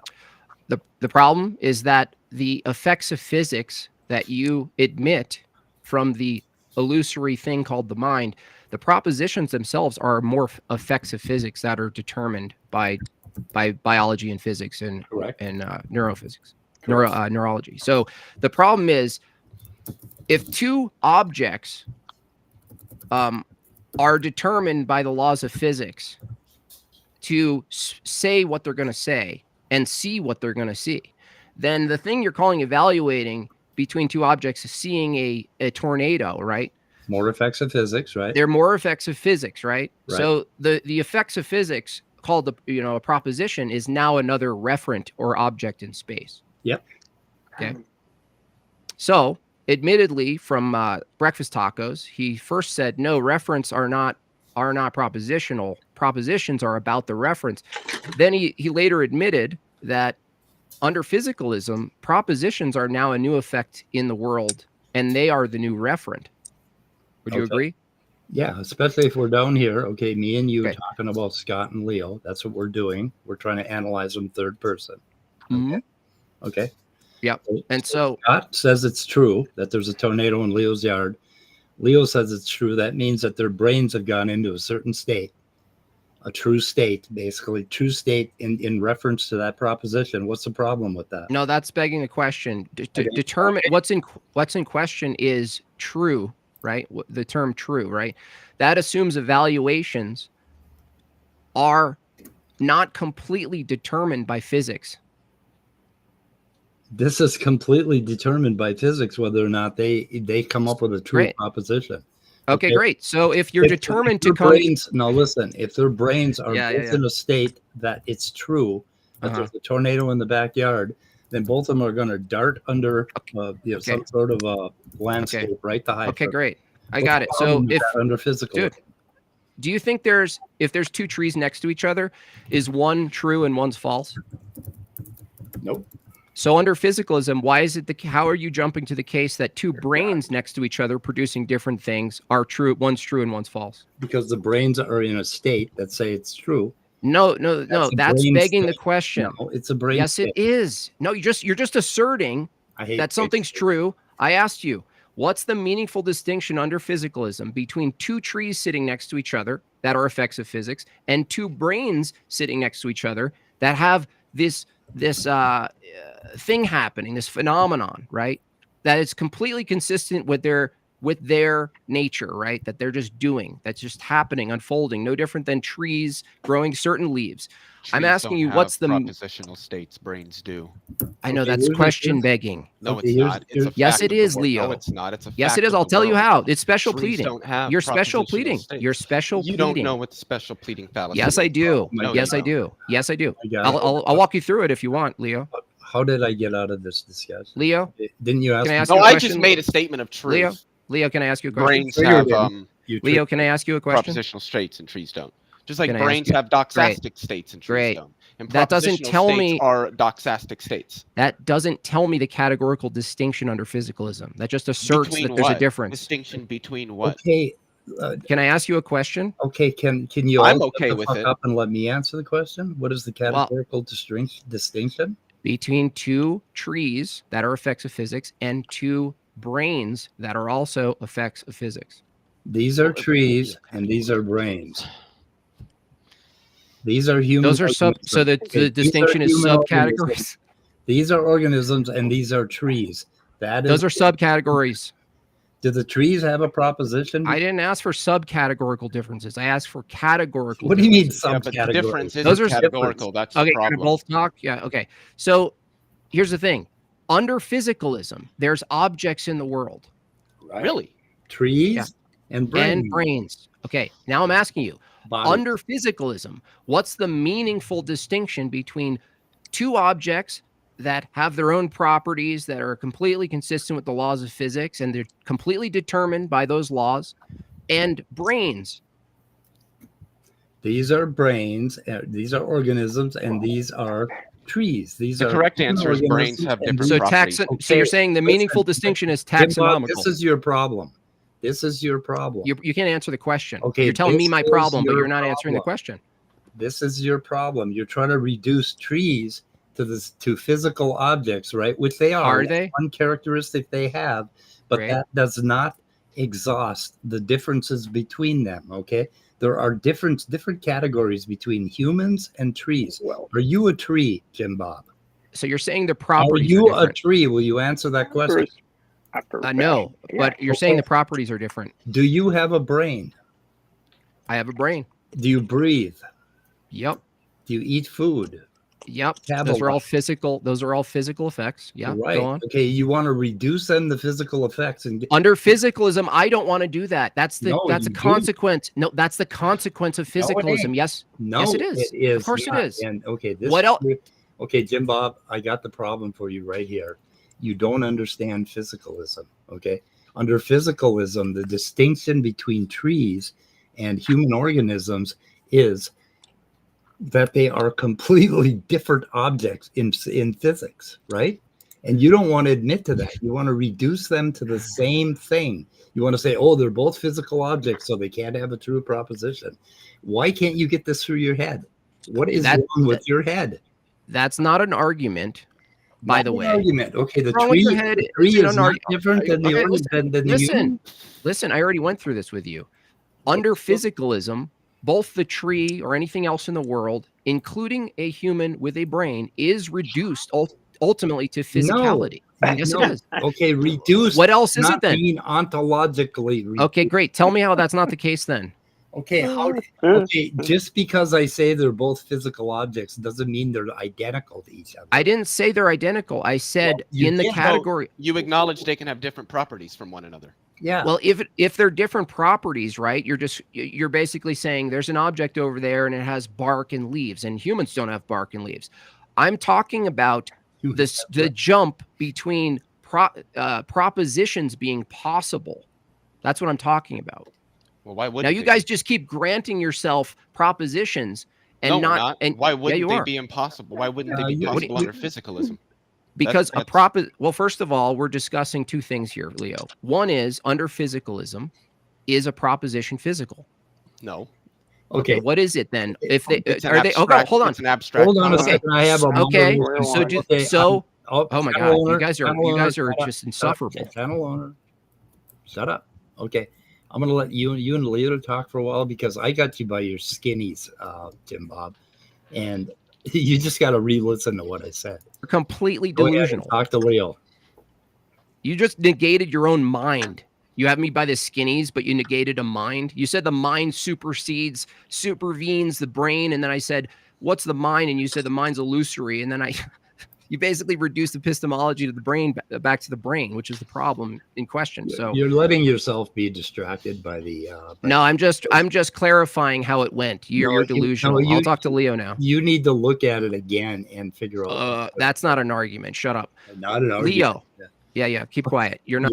Oh my God. Ready. You're not ready. Jimbob, what kind of idiot? Shut up, you big dumb hick. What kind of idiot comes on a channel and insults the host of the channel? I know. That's very rude. Are you a Christian?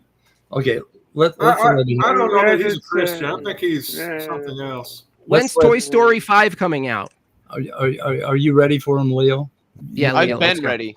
You can have him. He was born ready. Okay, Leo, under physicalism, you're saying that propositions are abstract things?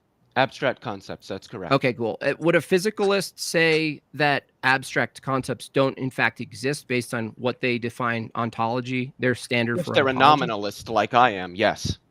But they might be a Platonist, where they think abstract objects do exist ontologically in some different Platonistic realm. Okay, so if they said like the truth exists, what category are they going to put that in? Truth is an abstract concept. So it doesn't, does it exist or not? I would say no, because I'm a nominalist about abstracta. Oh, so what does exist from your view? The physical realm. But the physical realm is an abstract concept. No, it's not. Yes, it is. No, it's not. The universe the is physical. not abstract. Hold on. The universe causes things to happen. One That's thing what at a it time. means to be. Hold on. You're hold on. One thing at a time here. Let me check my script. Okay. Oh, listen. The outside world is a referent, right? It can be if it's being referred to in a linguistic structure. Yes. Okay. Is our descriptions identical to the objects? Are descriptions identical to the objects? No. Okay. So when you say there's a world out there, is that reference identical to the referent? No, I never said it was. Okay. Well, no, you kind of did, because no, I didn't. I asked you, how do you, what determines whether something exists or not, right? You haven't asked me that question yet. No. I'm willing to answer it. Well, you said something about the external world, right? I said that there is an external world. You asked me like, what exists then? And I said the external world exists. Yeah, I said you said the external world exists from a nominalist position, and I'm telling you, no, nominalists oh my God, don't think. See, no, you're missing the point. Nominalism applies to abstracta, not concreta. The universe is considered a concrete, not an abstract. No. So the idea of nominalism would not apply to it, since it's a concrete. Okay, great. I don't think you understand the difference between abstracta and concreta. So does the universe exist? Yes. Okay. Is the universe an abstraction? No. The universe is concrete. It stands in causal relations. Really? Yes. That's what. If it was concrete, what does it mean for something to be concrete, listen, Jim? Dude, what does it mean for something to be concrete? Dude, is the term universe an abstract or concrete? The term? Yeah. The term in a linguistic structure is abstract. That's right. So what is you? So the thing you're calling the universe itself, right, requires this other thing that you deny exists. No, the universe would exist if languages didn't. The thing you're referring to is never identical. So you need abstracts. It doesn't need to be. To describe things in a language, yes, we do. Right. So your statement, your position that the only thing that exists is physical things, right? That's what you're saying? Yeah. So you'd say the mind doesn't exist? The mind exists. Well, is that a physical thing? Yes. How did you determine that the mind is a physical thing? Because I have a basic understanding of neuroscience. The mind is the emergent result of the processes and functions that the that's brain, not the question. or rather the whole nervous system engages. That wasn't the question. I didn't ask you to define what you think the mind is. I asked you, how do you determine that it's physical? I just explained that to you. No, you just asserted. You may not have understood the explanation, but I gave one. Yes. How did you determine where the mind is and isn't? The mind is contained. Well, it's not really contained anywhere because it's an emergent result. It's like So it's nowhere? It's like asking me where temperature is. That doesn't make sense. But temperature is physical. Well, we can point to where hot is, what we call hot, and isolate it in the absence of heat. I'm asking you to do that with the mind, sir.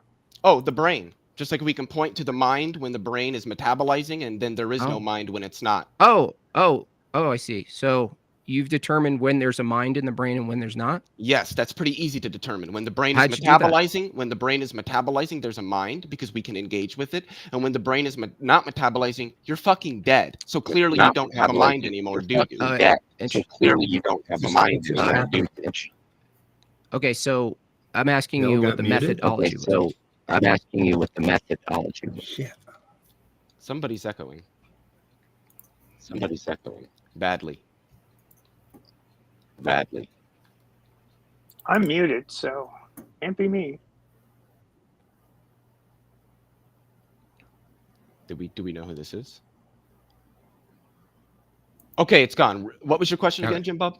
Oh, okay. It was that you're making are you making a distinction between the mind and the brain or not? I think there is a distinction between the mind and the brain, but I think both are physical. Okay, so then let's just take a brain, right? And you're looking at it with all the Well, tools what kind that of you brain? Is it metabolizing or is it just a brain like you're holding in your hand and it's not metabolizing? Because there's a difference between the two. Okay, so you're holding a brain. We don't know if it's metabolizing. Well, if you're holding it, then clearly it's not metabolizing because it's not in the body absorbing energy, through blood. It's not like. Okay, I got you. So you're looking at a brain that's inside somebody who's alive and they're functioning. Okay? So the brain is metabolizing. Okay. Okay. So you're looking at a metabolizing brain, right? And that's the normal brains we all have, right? Yep. Most people. Or is there anyone who's alive that doesn't have a metabolizing brain? I would say no. Okay. And so when you look at this brain, you're looking at this physical object, right, inside, encased in a skull.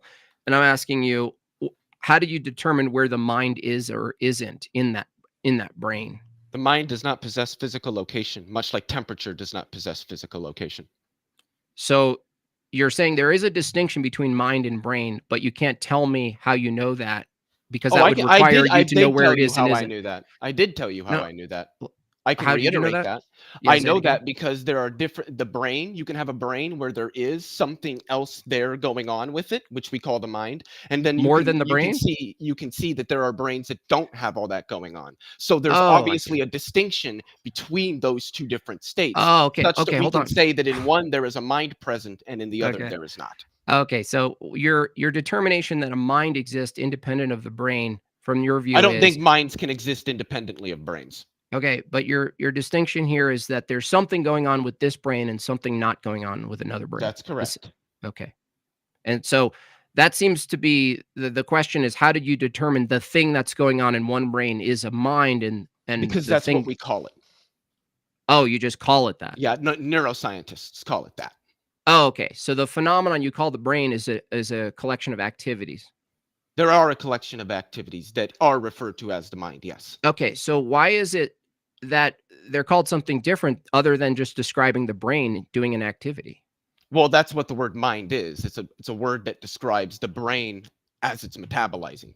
So it's just the brain, a metabolizing brain.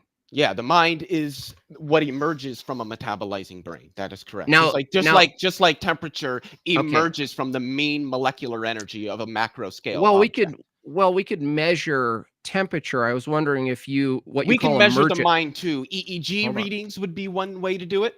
No, that's a brain activity. No, that's the activity of the brain that we call the mind. Yes. Yeah, you're just calling it the mind. That's what we call it. Yes, I am. Why don't you just call it the brain? Because the brain is an object. The mind is the emergent property of the functions and processes of that object as it metabolizes. See, I think you struggle with the concept of emergence. That's what I think this is. Well, emergent is a reification. It doesn't tell me anything. No, it's not. That's not what reification means. Yeah, it is. No, it's not. So let's take an engine, right? An engine's puffering along there, and steam engine or like dude, let me just get it out, dude. Let me get it out. Jet engine? It doesn't matter. An engine that has exhaust. So the engine's running. Would you say the exhaust that you see is an emergent property of the engine? Yes. Okay. So you know where an engine is working, and you see that if it has an exhaust, you're saying the smoke itself is an emergent property of the engine, but it's not It's an identical to the emergent engine. property of the processes of the engine. Yes, when the engine is running, it produces exhaust, and when it's not running, Okay. it doesn't. Okay, gotcha.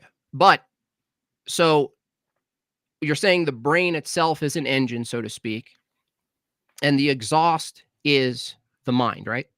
I would have. That's not a bad analogy, but I think one that's just a little better is that the engine is the engine, and when it's running, it produces horsepower, and the horsepower is the mind. So it's a physical force. No, That's what But the- horsepower is. It produces. yeah, but that's not it the produces extent energy. of the analogy. The analogy is that the Hmm. mind emerges from the operation of the brain, much like horsepower emerges from the operation of an engine. Yeah. So it's. I mean, from your view, then if the analogy is true, that the brain, if the analogy is close, at least, that the brain can only produce the outcome it's constrained to produce. I guess I don't know what you mean. So if an engine could only produce the horsepower it's constrained to produce, right? And it only produces the effect or results it's constrained to produce by its mechanistic nature. You mean like the measure of the power? An engine can only produce as much power as it can produce? Yeah, like whatever its output would be. And I be would say consistent. that's just sort of, what's the word I'm looking for? Holy fuck, there's a metaphysical term for it, and of course I can't think of it. But that an engine of a given size, yeah, it's constricted to only produce so much horsepower. So just Now, like the brains of a certain okay. structure only Okay. produce Great. a mind capable of so much. That's why dogs great. don't have I got it. complex languages like us. Yeah. I understand. So you wouldn't say that the engine produces a false output, right? That doesn't make sense to me. Right? It's just doing what it does, right? Yeah. The brain is So- just doing what it does when it Right. metabolizes. So if the brain is a mechanism much like an engine, and it could only produce the outcome its nature and mechanistic systems allow it and determine it to do, the question is, how could an output that's completely consistent with the laws of physics be false? I don't know. I'm not saying anything like that, though. Well, no, you are. Well, I think you are, and let I me am just not. let me see if you are. Would you say a proposition or an evaluation is an output of the engine called the brain? Of a sort, yeah. Yeah. Okay. Mhm. So if it is, the same question is posed. If an engine can only produce what it's capable of producing, what it's determined to produce by its mechanistic nature, inputs, then I'm asking you, if the brain is analogous with the machine, then a proposition or evaluation is equivalent to the horsepower we're speaking of. No. So how could okay, hold on. How could an output of physics in the brain be true or false? The output isn't. The content of the output is. The content? Yeah. Yeah, but the propositions and evaluations are outputs, Dude, but hold they on, have hold on. content. No, but that means there needs to be an evaluator of the content, which is another output. Yeah, that's the person.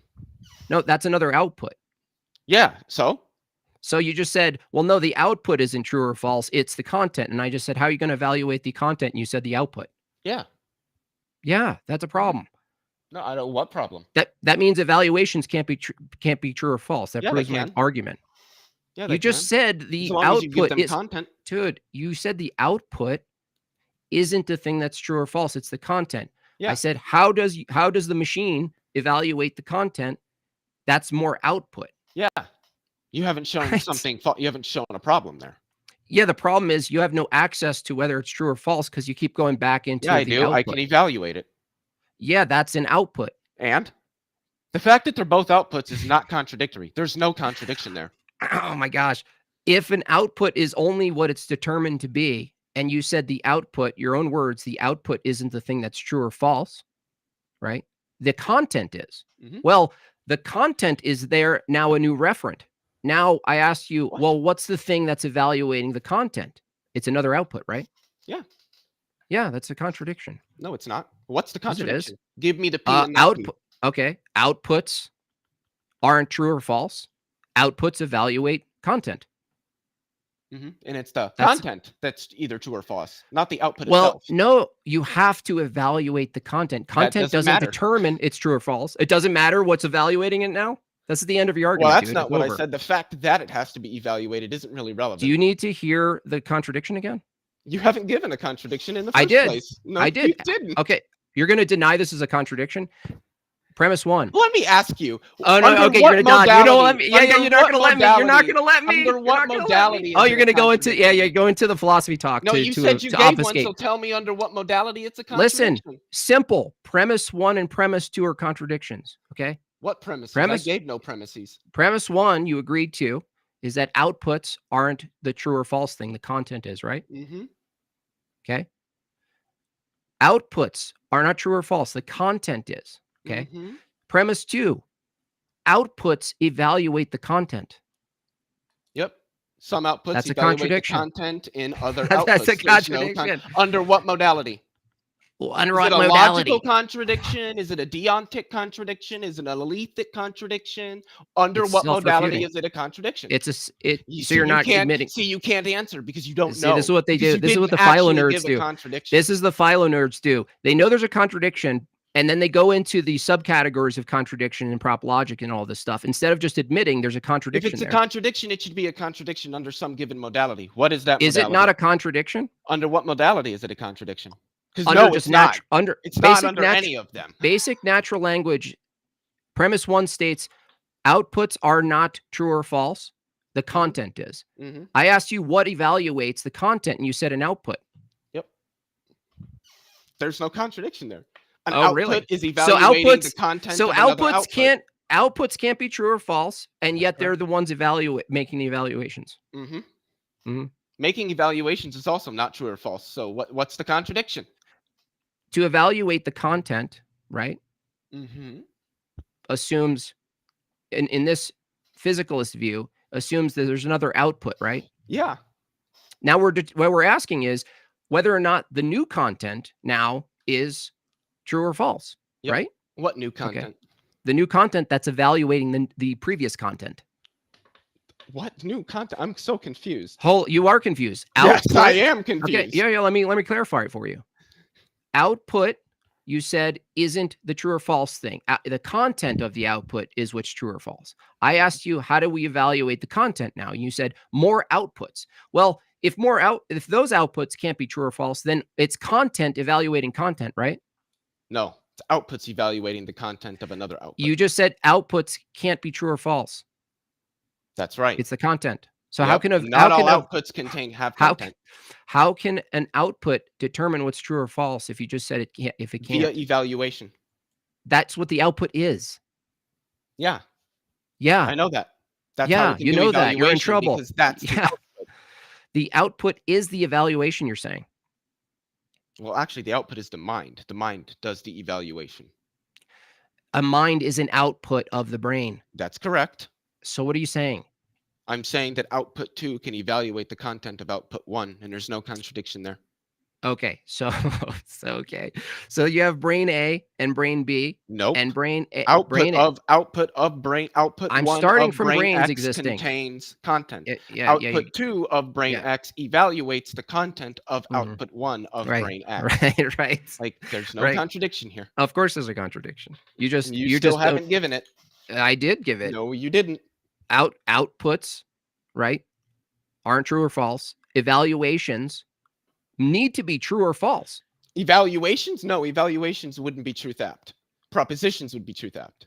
So you wouldn't need Evaluation to know is a normative process. well, evaluations under the physicalist view is an effect of physics. That doesn't matter. That doesn't. Yeah, it does matter. No, it really doesn't. Yeah, it does. Yeah, it is. Let's say I'm evaluating something. How do you know I'm properly evaluating something? I don't. How do you know anyone's properly evaluating something under physicalism? If they arrive at, well, it depends. If we're talking about something with some objective truth, then we can just look at the objective truth and see if both minds come to it. If you're talking Okay. about something that isn't objective, that's mind dependent, then there is no Oh, I get it. true okay. or false way Yeah, to do just the appeal to- evaluation. Got it. So Because appeal to the thing in question. evaluations are Right. normative Uh-huh. processes. Well, no, I mean, that evaluation under physicalism is in question. So when I ask you what's the methodology under physicalism to determine whether evaluations themselves are accurate or not, you just reasserted the process of evaluation. That's all you did. No, I didn't. Yeah, you did. Would You like said me you go to the mind. You go to the mind. Would you like me to reiterate what I said? First, I said if we're steel man talking the about question. truths that are so how does under physicalism how do we know that a mind is evaluating something correctly? If it's an output, right? Yeah.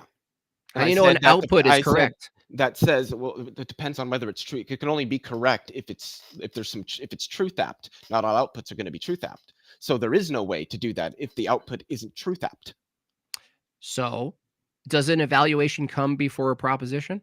Doesn't evaluations can happen independent of propositions. Really? Yes.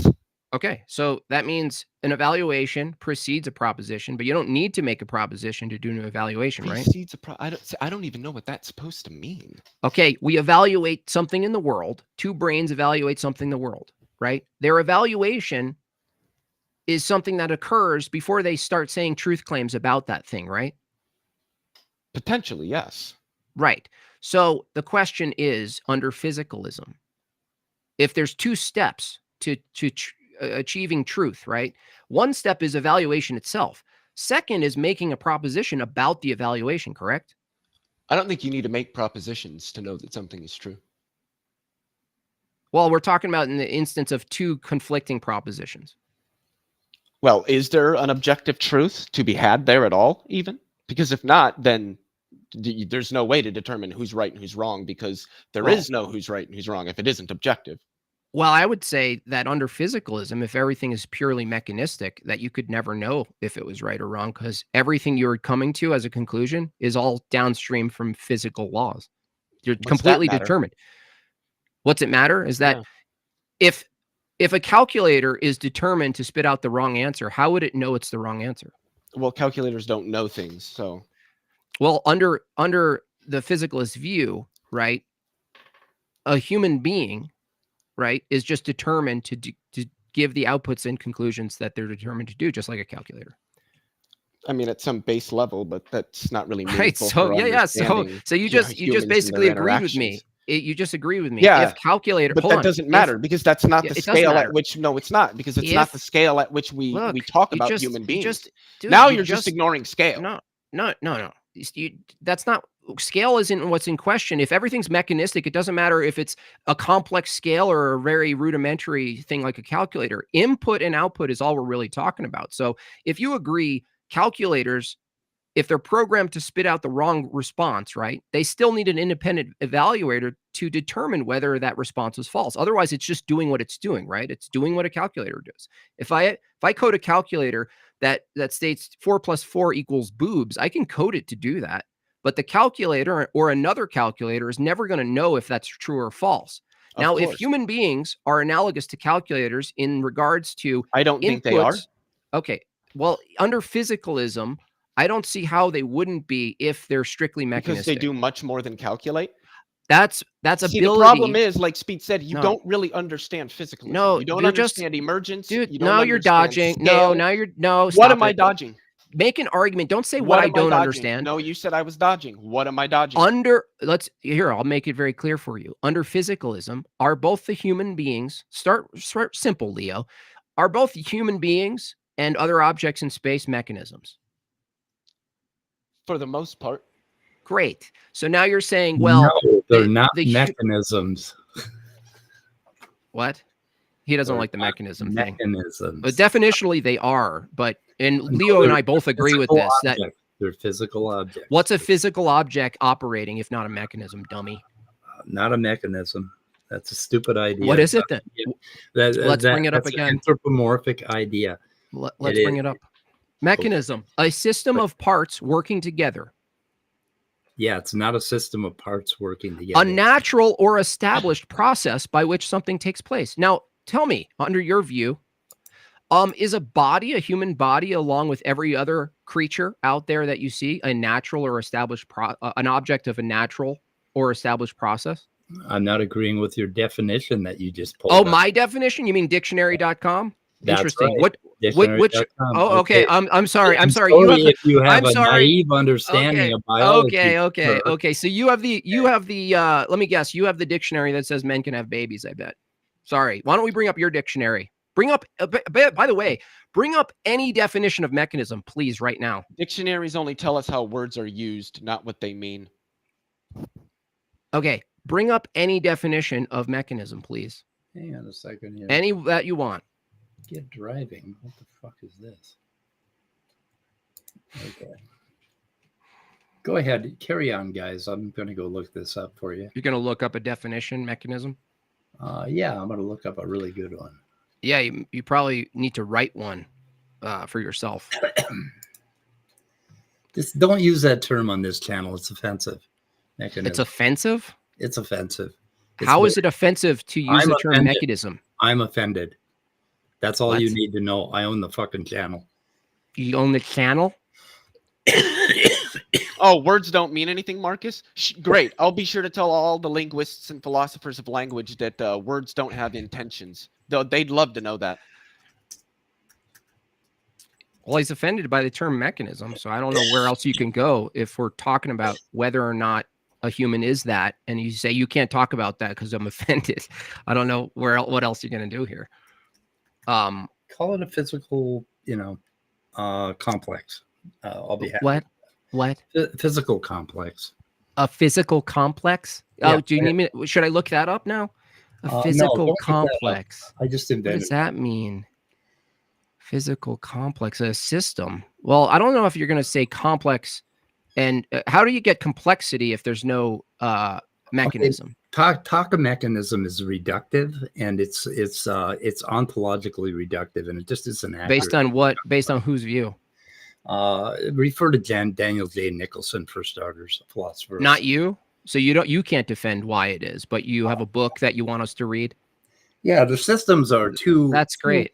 They're too interlinked at multiple hierarchical levels. What's a system? Wait, what's a system? Mechanism. Hold on a second. What's a system? You're using all these words. I'm like, whoa. A set of things working together. Isn't that? Listen to the definition of a system. A set of things working together as parts of a mechanism. You see how when you change and you deny the definition of words, you have to then deny other definitions that are interlinked with that definition? Using this like ordinary guy dictionary. Ordinary definition of words. Okay. What's an apple? Are you using an ordinary definition of the word apple? What's a ladder? The common guy's stupid dictionary. Can you give me a definition of system that doesn't include parts working together as a mechanism? A system. Let me work on that. Told you we shouldn't have this discussion. Just don't use a fucking word. You won't offend me, and you won't have this problem. I don't care about offending you. I care about the truth, you idiot. Oh, you care about the truth. Oh my God. Then you should listen to what Leo was telling you for the last half hour. I am listening to him. It's actually, I like the exchange with Leo. He doesn't deny that definitions exist. Still looking for, I think we're both kind of interested in how you're going to come up with a definition of mechanism or system without interlinking them. Use the word system, which is pretty much synonymous with mechanism. I'm not offended by system. Okay. How about a set of interacting and interdependent components that work at multiple hierarchies with multiple network-like connections between the hierarchies? That is not a mechanism. A mechanism refers to a watch or a calculator or a computer. Oh, I see why you don't like the word, because a mechanism assumes that there's some sort of intent. I get it. I see where you're spurging out. You think it's this is what you're dealing with right now. You think appealing to the word mechanism and accepting the definition is somehow some sort of bridge to like intelligent design. That's all you're dealing with. You're coping hard. You really like to get off topic. You're coping so hard. I'm just offended, Jimbob, and you're offending me. You're using that's my job. You're using dirty words on my website, and I'm gonna have to fucking edit them all.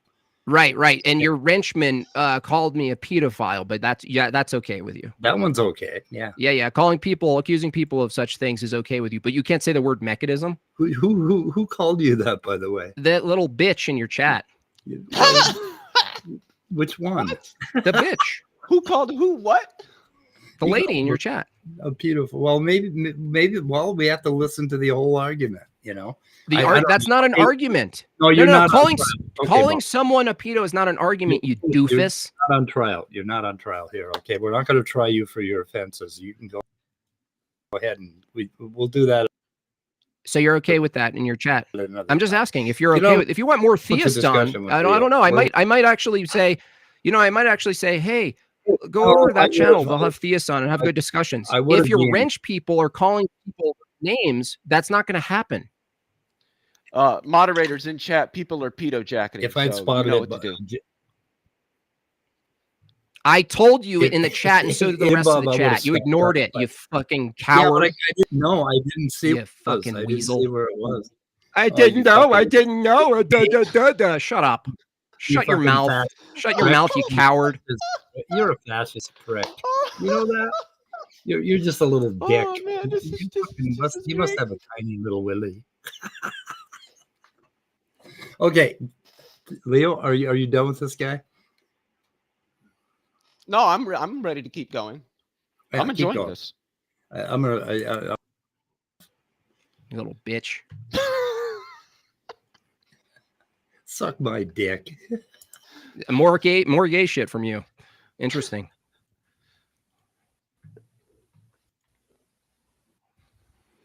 Well, Leo, I think we're at a stalemate here because from my view, if all thinking and evaluation is all just caused by physics, that there can't be a true or false effect of physics because it just is what it is. It can't be anything other than it is. Truth is a linguistic concept. Why would physical processes be true or false? They're not linguistic. But now okay, we great. can describe. No, like I hold said earlier, the sun emits electromagnetic radiation. That's not. Well, in the language, it's true because it is a thing that happens, but the actual process itself isn't true because truth is a linguistic feature. But using language itself is still a process that's caused by physics. Yes, from the physicalist view. And it contradicts what you just said about things that happen. The processes themselves aren't true or false. That doesn't contradict that. So I'm asking you, without special pleading, how is it that the I haven't only special pleaded? Yes, it is. I'll tell you how. Okay, I'll walk you through it. I'll walk you through it. Please. For every phenomenon in the world, every effect of physics we know that we can see, every phenomenon in nature that we see, that occurrence itself, without making a proposition, is itself not true or false, right? That's correct. Okay. So everything we know about the laws of physics and its effects, everything that we see in the external world is not truth apt. There's no proposition happening. It's just an occurrence, an event, or an object, right? That's correct. Its ontology is not truth Okay, apt. got you. And what I'm saying is special pleading is that for propositions, which are also effects in the world, completely caused by physics, by the same physics that the tree is and the lake. I don't think propositions are effects in the world, though. They're effects of physics. What? No, wait, hold on. Are propositions effects of physics? Are states of the mind effects of physics? Yes. Okay, that means it's part of the world. So descriptions. Oh my god. So shut up, fuck off, monster. Shut your monstrous face. Nobody's talking to you. Go sew a man's skirt. Go sew a man's skirt. Shut your mouth. You're crackling anyway. We can't hear you. We can't hear you anyway. You're roboting. Save some money. Save some money, you monster. Jimbob's dick is shrinking as we talk, and it's more dick talk. More dick talk. Yeah. More dick talk. Great. Expose yourself. Yeah, we like dick talk. So again, anyway, Leo, I was interrupted rudely. So if propositions are caused by physics, the special pleading is a proposition, which is also just an effect of physics, is the only effect of physics that happens to have some truth apt property. It's the only one. It's the only effect of physics. So how is it the case that there's all these other effects of physics out in the world, and everything we know about them is that they're not truth apt, but there happens to be this one that you appeal to called a proposition, which is descriptively the same in its process. It's caused by physics. But you're saying, no, it's a special effect of physics, very special. I'm saying making that jump is special. I'm just saying that's about propositions, but I can grant what you're saying. I can grant that I'm not a nominalist about propositions, and I would just say propositions are also linguistic features, just as truth is. So they can be true because they're also linguistic, whereas everything else is not. Okay, let me forget your view for a second. And could you see how, from my position, that for a strict physicalist, if they agree with the statement that all other effects of physics we know of are just happenings, events, objects in the world, but there is just this one that happens to break the constraints, and suddenly they're now truth apt, and we can actually evaluate the truthfulness of this one effect of physics. Could you see how someone like me would say that's special pleading? Prima facie, yes. But not under the explanation that I gave, where all other effects of physics are not linguistic and propositions are. And given that they are linguistic and truth aptness is linguistic, truth aptness can apply to propositions. But wouldn't that say, as you said, prima facie, that just special pleading to what's called language is now in question? And I'll give you an example, because I'll give you one example. Are there other creatures out there that, at least from our view, ostensibly look like they're, let's say, communicating or using language? Oh, yeah. Okay. Definitely. So the question here would be, how would you determine with a given situation where it seemed like birds were maybe chirping toward each other, and we were like, oh, wow, they're kind of using a language. From our view, we think we see that, right? I'm asking you, how would you determine whether or not they're just reacting to input stimuli, or they're actually having a meaningful sort of exchange of communication? Well, I think that we could basically describe communication as reaction to stimuli, as in the languages that are spoken to us, or you could say the terms that is spoken to us, and then we react to those statements. Okay, can we overcome our reaction, or is that just a further reaction to stimuli? I think we can overcome it in the sense that, like, you can ignore somebody. So, like, you can just refuse to react to it. Okay, but how do you know that's not a reaction under strict physical view? Well, that itself would, of course, be a reaction, yes. Okay, so if everything's a reaction, then you're not really overcoming. You're just having another reaction that supersedes the previous one, called I'm not going to talk to you, or you know what, I'm going to engage, or that's what I'm asking, is that if everything in physicalism is a reaction to stimuli, input, output, what you call speaking, correct me if I'm wrong, but what you call speaking is just a response to stimuli that you don't really have control over it. Is that the case? Well, that something that you do following somebody attempting to communicate with you is going to be some sort of reaction, then yes, but I would just take that to be trivial.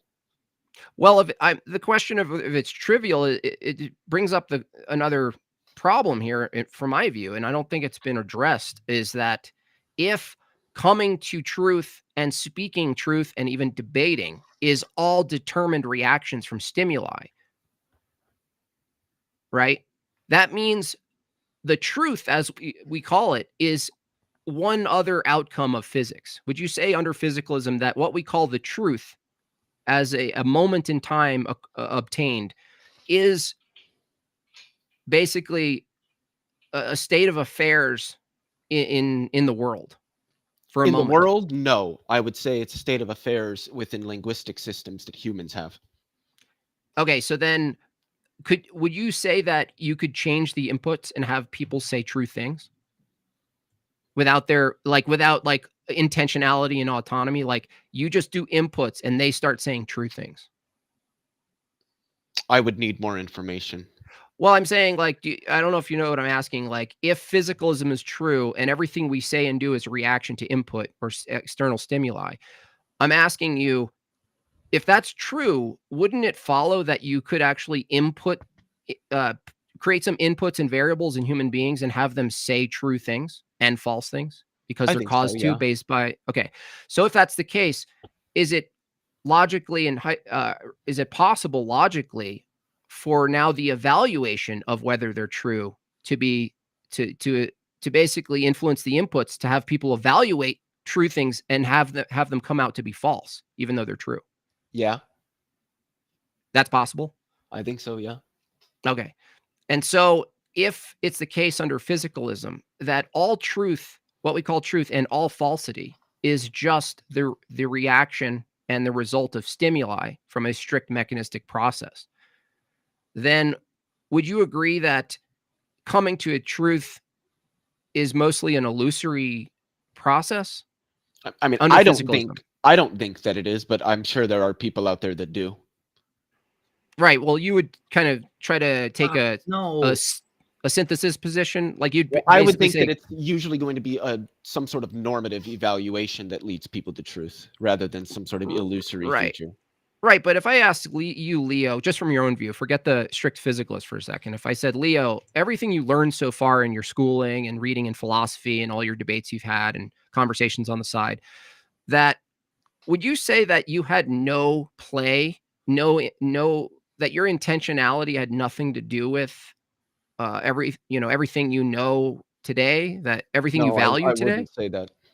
Okay, but then would you think that a strict physicalist would have to say that? No, They wouldn't. no.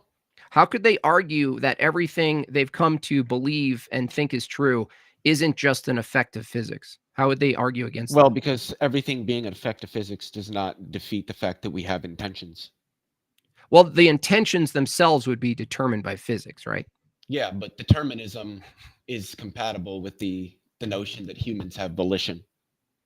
Is it? Yes. Wouldn't the thing you call volition just another determined thing that you have no control over? No. Well, what would volition be if everything else is determined? It seems That like ability- that gets you out of physicalism. That ability to choose between what has been determined. Isn't choice itself something? Wouldn't all of our choices be determined mechanistically? Yeah, that doesn't mean that we didn't have some ability to choose. Wait, some or any? Or how much?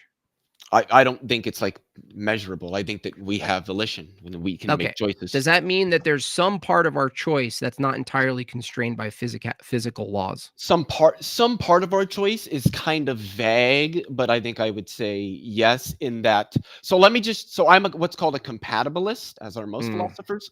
So let Right. me sort of break down what this is.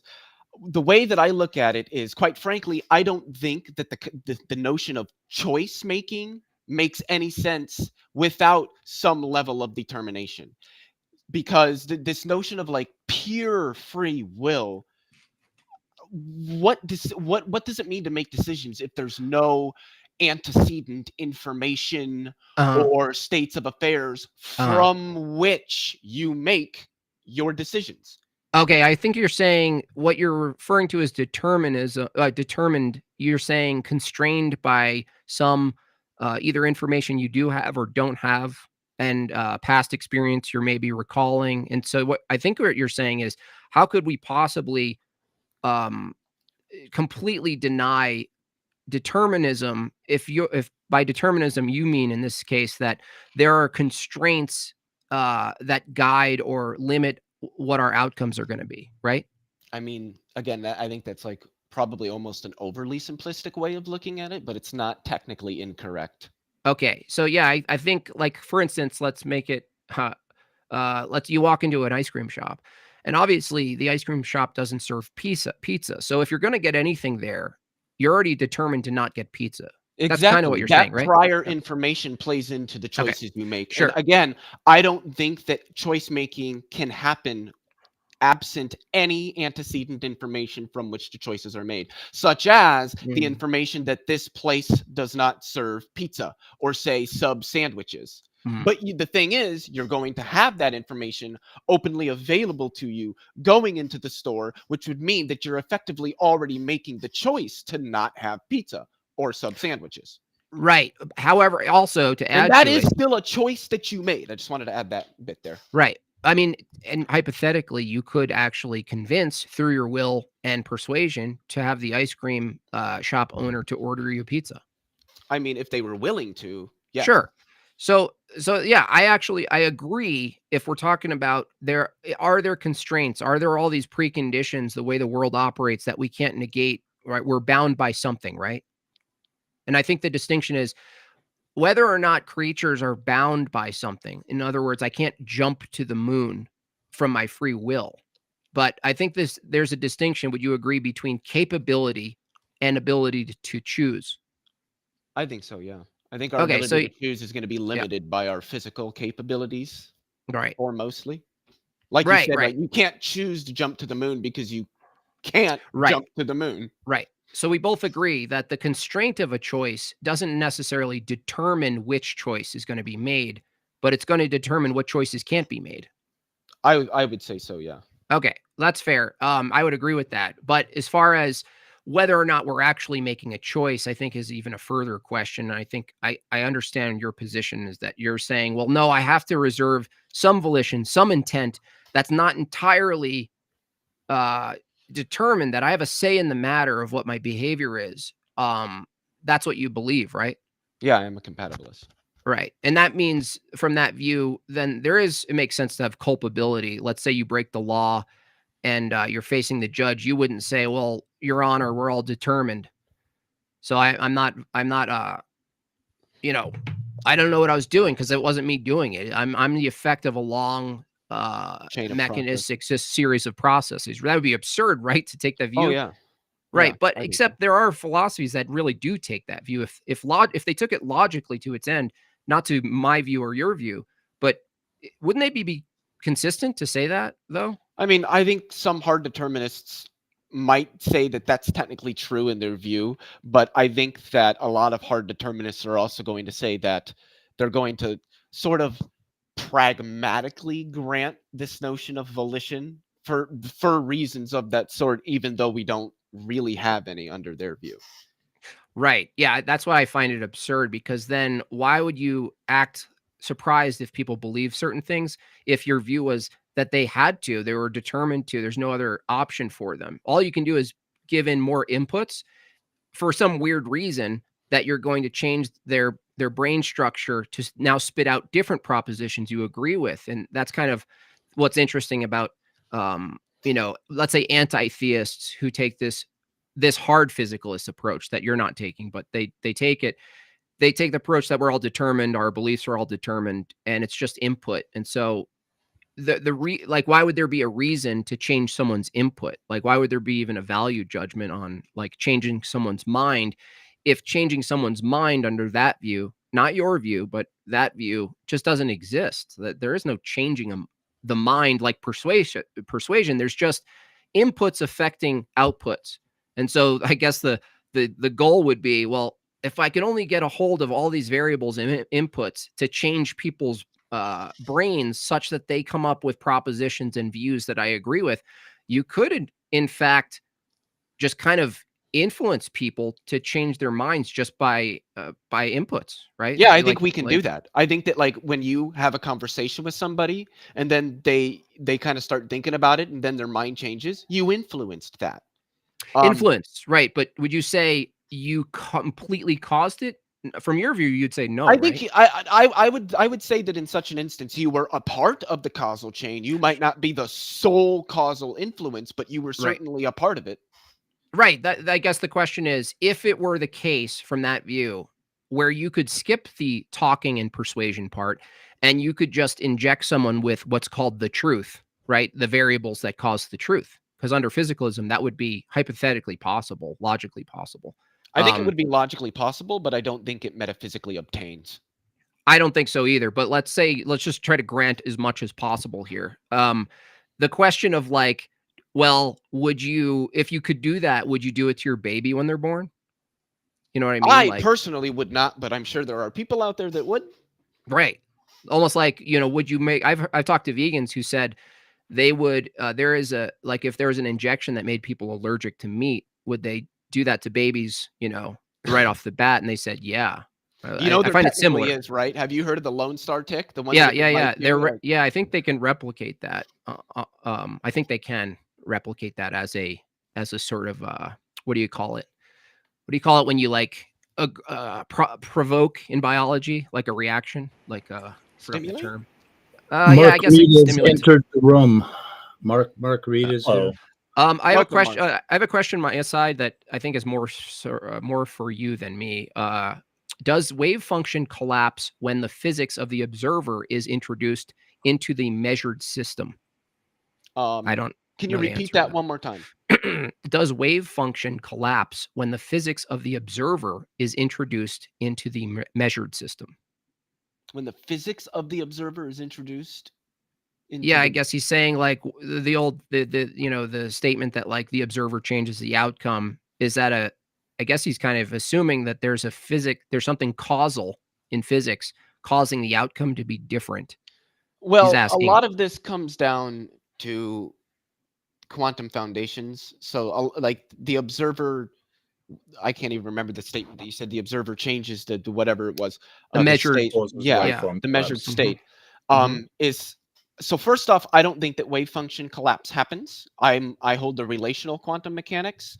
I think that wave function collapse is merely a mathematical process of the loss of a superposition. And I don't think this is something that like wave function collapse isn't a thing that physically happens to physical things in the physical world. Is that an orthodox position at this time or not? No. Okay.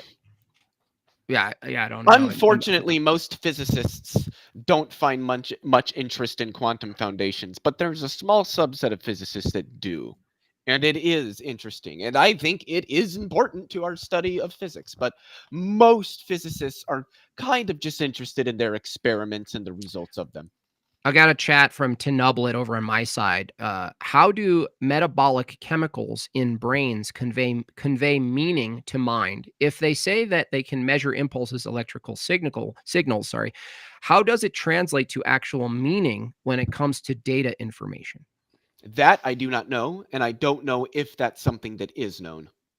Okay, fair enough. Yeah, I always, in fact, when I debate someone who's like a strict physicalist, that everything's, physical and, they veer into materialism as well, I ask them if information's physical. Do you think information's physical, Leo? Information is physical. And this has Okay, been said by people like, God, what was his name? Rolf Landauer.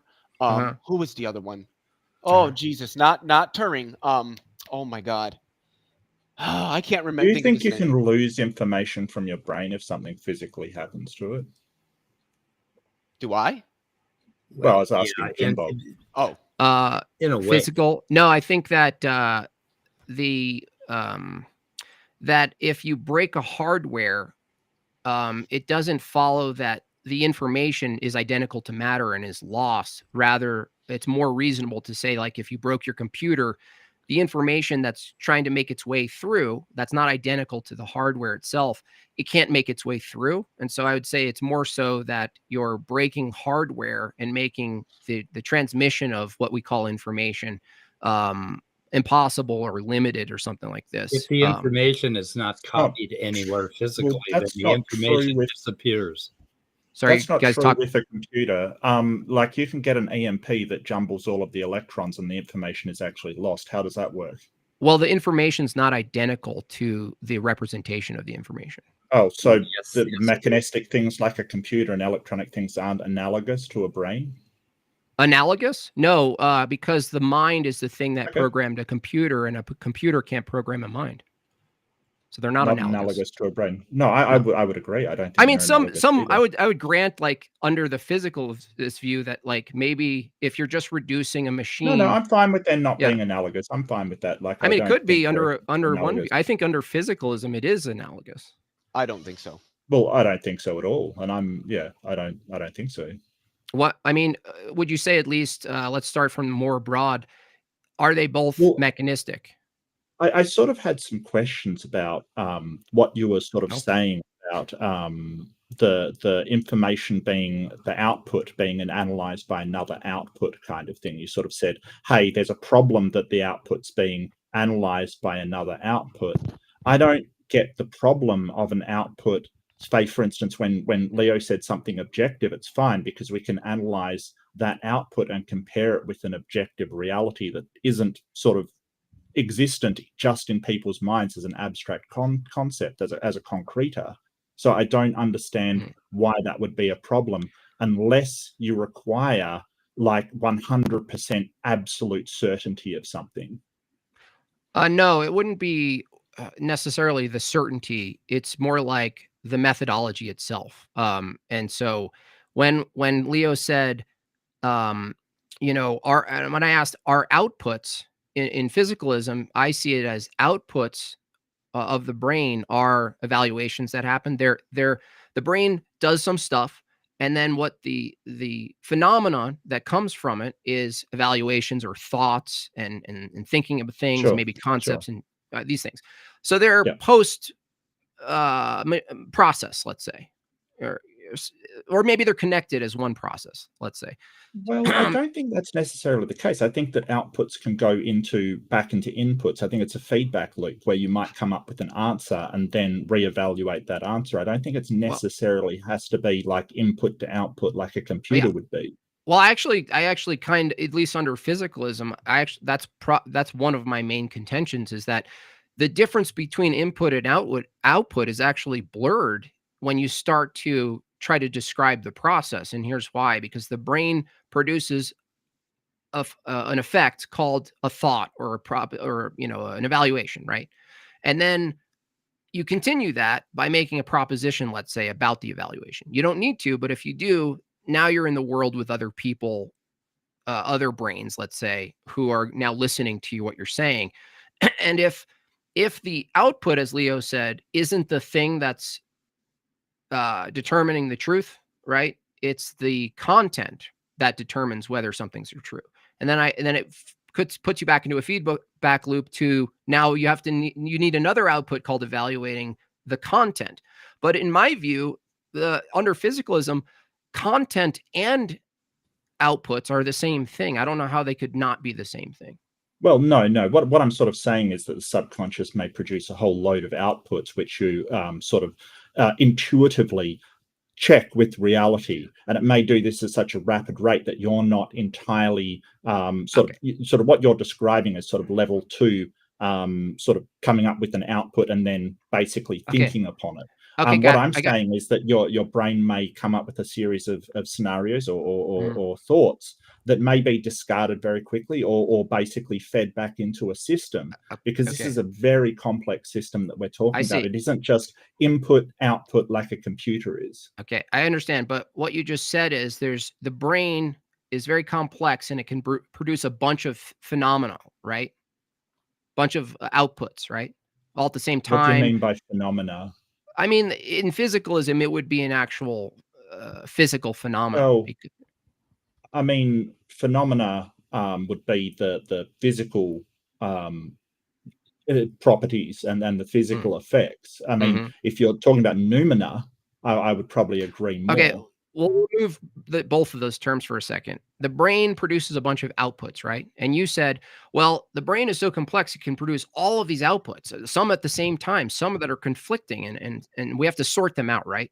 And then what you did is you jumped over to this other thing called, well, then we go through and sort of check. You use the word check. What I'm asking is, checking itself, is that another output? No. What I said is there's a feedback loop where it basically feeds all of the different thoughts in and then organizes them. It shuffles them around to find out what is more likely, what is less likely. It discards some, keeps others. Would you call that evaluating? Brains don't have outputs. Okay, so the question I'm asking, evaluations are not outputs of the brain. Okay, I'm asking him a question. Okay, that would be a sort of very simplistic way. I'd probably call it intuition. Okay, great. Is intuition an output under physicalism? No, not an output of the brain. I think so. Okay, so what is the experience and this thing that's happening called intuition if it's not an output of the brain? What is it? It's not an output of the brain. It's a process in the brain. It's What? all within the brain. So is this evaluation. How is a process One a of the process ways that you're itself failing. right? No, you're just saying I'm failing, but you're really not addressing the question at all. Okay, I'm telling I'm you why asking. you're failing. Let me Because talk to the you're other thinking guy. in terms of You can't even address these other people can actually I'm- talk. You can actually learn I'm- from them by listening for a second. Right. Yeah. I'm The a guy little who's deeper, talking. probably, but Yeah, gotcha. Yeah, it's a little more Yeah, difficult so- for you to so- understand. Where I'm So, So do you know what I'm the- asking the first guy? I just well, see if you can steel man the my way question. you're using output is sort of, it's a very loaded term with computers. It means some Yes. kind of data that has been produced kind of thing. Is I evaluation don't of think that, as you said before, I don't think computers are analogous to brains. Like I don't think they I'm not are. talking about a computer right now. I'm saying that the brain itself is an object, and a brain itself is an object that adheres to certain laws of physics and operations, right? And those operations produce things, right?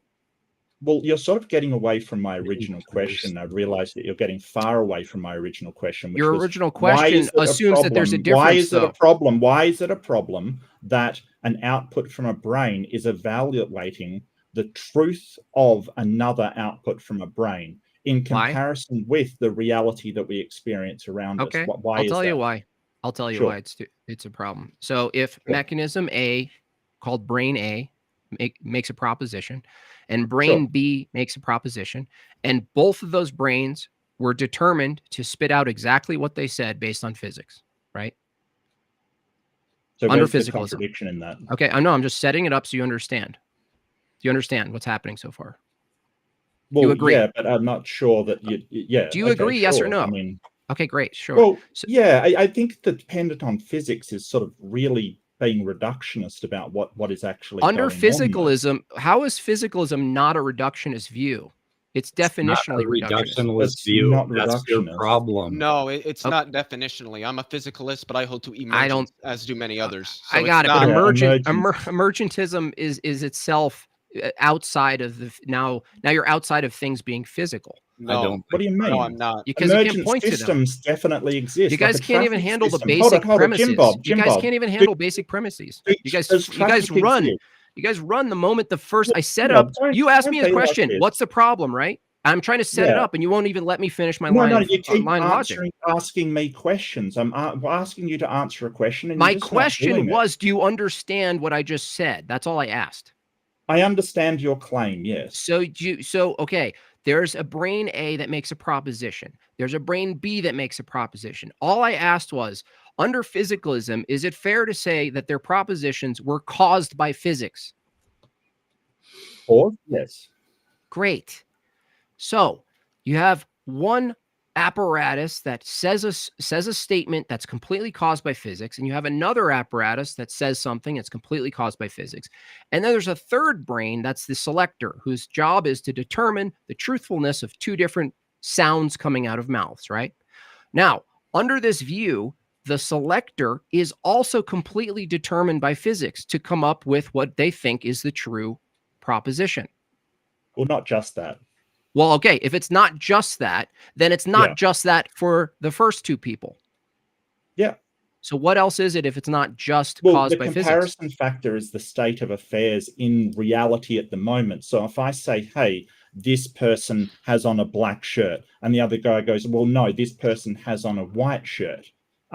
The actual reality of the situation is the thing that considers whether it is true or it is not true. Oh, I see. So I that see. is an objective thing. Now, if you Okay. want to claim, Hold on, no, can no, I don't finish, dish please? Can I gallop. finish, Hold please? on. Can I One finish, statement please? at a Can I time. No, no. finish, please? One No, statement at a time. No. One You're statement at a just cutting time. me off because you No, don't like no, what you're I'm running. saying. No, Jimbob, I'm not running. I'm addressing your issue. Now, if you want 100% like confidence and absolute certainty, I don't think that can be done. I'm not But talking about that right now. Okay, so what are you talking about? Mark, Because I don't see the contradiction. Did you have a question for him? Or I'll unmute No, it. I was just saying I Okay. don't see the contradiction. Okay, what you said is, well, two different objects in space could look and see if there is a black shirt or a white shirt, right? Correct. I'm saying the very method of them evaluating the world itself and trying to reason and make rational judgments and evaluations of the external world, right? Because you said, well, the external world reality tells you whether it's true or not. No, it doesn't. We have to interpret reality, correct? Yes. Okay. Are we determined under physicalism to interpret reality in the way that we interpret reality? No, like as Okay, I said, so no, okay. So if it's not determined, okay, so what you said is our evaluations and propositions from apparatus A is determined by physics. And the same is true of B. And I said the same is true of C, who's trying to select between the two propositions, which one's true or not. You said, well, we can look to reality. Well, that's the thing in question, because the methodology of looking to reality, the question is, are we determined by physics to engage with and interpret and evaluate direct reality? That's the question. You said not entirely, right? So if somebody basically interprets reality by guessing, say, or saying, hey, my God told me it was this reality, that's a really bad methodology for finding out whether something is true or not. There are better ways to find out what is true, like implementing, say, a light wavelength test, for instance, or making a series of tests to find out what is actually true or not. You keep asserting the thing in question. I don't think you heard what I said. You just went back to granting yourself evaluations of tests and the external world. That's the thing in question. Things in the external world? That's not the question. How do you evaluate things? That's not the question. We're talking about physicalism. How do you evaluate things in the so you're not going to. So you're no longer internal. You want to get outside, so you don't have to deal with the consequences. Well, no, I just don't see the contradiction. It may not be absolute certainty. I didn't. Again, for the last time, I'm not talking about absolute certainty. In fact, in my critique, you don't even have minimal certainty. So do you acknowledge that some methodologies give you better certainty for finding out what is actually true? That's irrelevant to this critique. Why is it irrelevant? Because we're talking about the consequences of physicalism. But if something gives us a respectable amount of certainty, what is that under physicalism? What is it? Just say the scientific method, for instance. The scientific method. Okay, are we under physicalism? Is a given brain under physicalism determined to interpret a scientific experiment in a very specific way? Is physicalism mean that I mean, there's nothing supernatural about it, sure. Okay, so if what we call the scientist in this case is determined to evaluate and come to conclusions about the scientific method, please tell me what the arbiter of two competing hypotheses would be. The comparison to reality. Is comparison of reality determined? Do you think? Another question, right? To me. Right. I got it. Sure. I get your methodology. I ask you a direct question, and you ask me a question instead of answering. Well, I think it's fine that it's determined, because if you've got because I still believe people can make choices, like Leo was saying. Like, you can still make choices. Like, if you come along and, like that pizza analogy he was giving, if you go out as a geologist and you have been trained in geology, you're not going to walk into a pizza shop and say, hey, I want ice cream. You're not going to go up to a granite block and say, hey, it's marble. Like, you're sort of really sort of making this claim that because everything's determined, we can't make objective statements about reality. And that's just not true.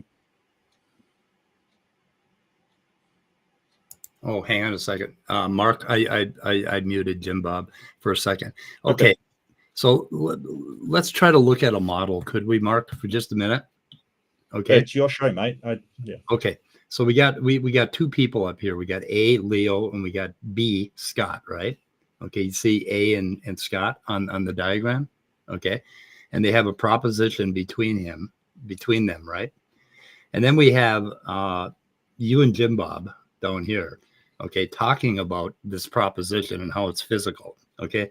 What Jimbob wants to do is he wants to break through this this little strange barrier here. When we're talking about physicalism, we're obviously human beings talking to each other, correct?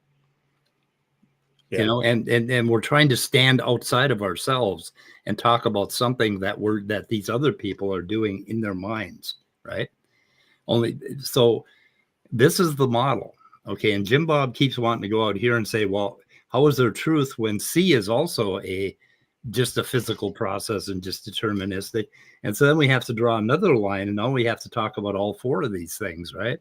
So he keeps wanting to jump out one level and talk about how can there be truth if everything is physical, right? And what we've got to do as basically abstract reasoning human beings is step outside of this line and look at what's happening and talk about if there's a proposition in Scott's mind and in Leo's mind that there is a tornado in the backyard, and both of them determine that it is true, then their brains are going to be in a certain state that make them think, oh, we should jump for cover, right? They're going to get a feeling that it's true. And he wants to talk about how that happens. And that is an entirely physical discussion. Physicalists would represent this piece of the pie entirely as physicalism. Now you can't step out, basically break the fourth wall and start questioning ourselves, right? And he's going to keep doing that to you. Do you follow that? Does that make sense? Well, it seems like sort of radical skepticism to me. Sort of saying, because he'll keep undermining everything that you do at this higher level that we're trying to get to, right? He's going to keep higher level. Yeah. Just well, yeah. So what the fuck are you talking about? Look, in your incoherent rambling you just stated, you just granted yourself rationality, reasoning. You said it's obvious that we're beings in the world and we're rational and we can reason things. That's the fucking thing in question. Yes. Okay. That's the thing in question. Hang on. Okay. We're you don't believe in rationality or reasoning? No. Yeah. He's going to question all of it. He's going to keep jumping out to this metal rationality level. And reasoning. Is this some sort of precept thing or what is yeah, this? It is. I think. Is it a precept thing? Is it cope? You just call things precept and not engage with the argument? Yeah. Wow. How about you fucking? Yeah. You see why I like to mute him? I've got an accent. I'm from a different country. I might know that might be foreign to you.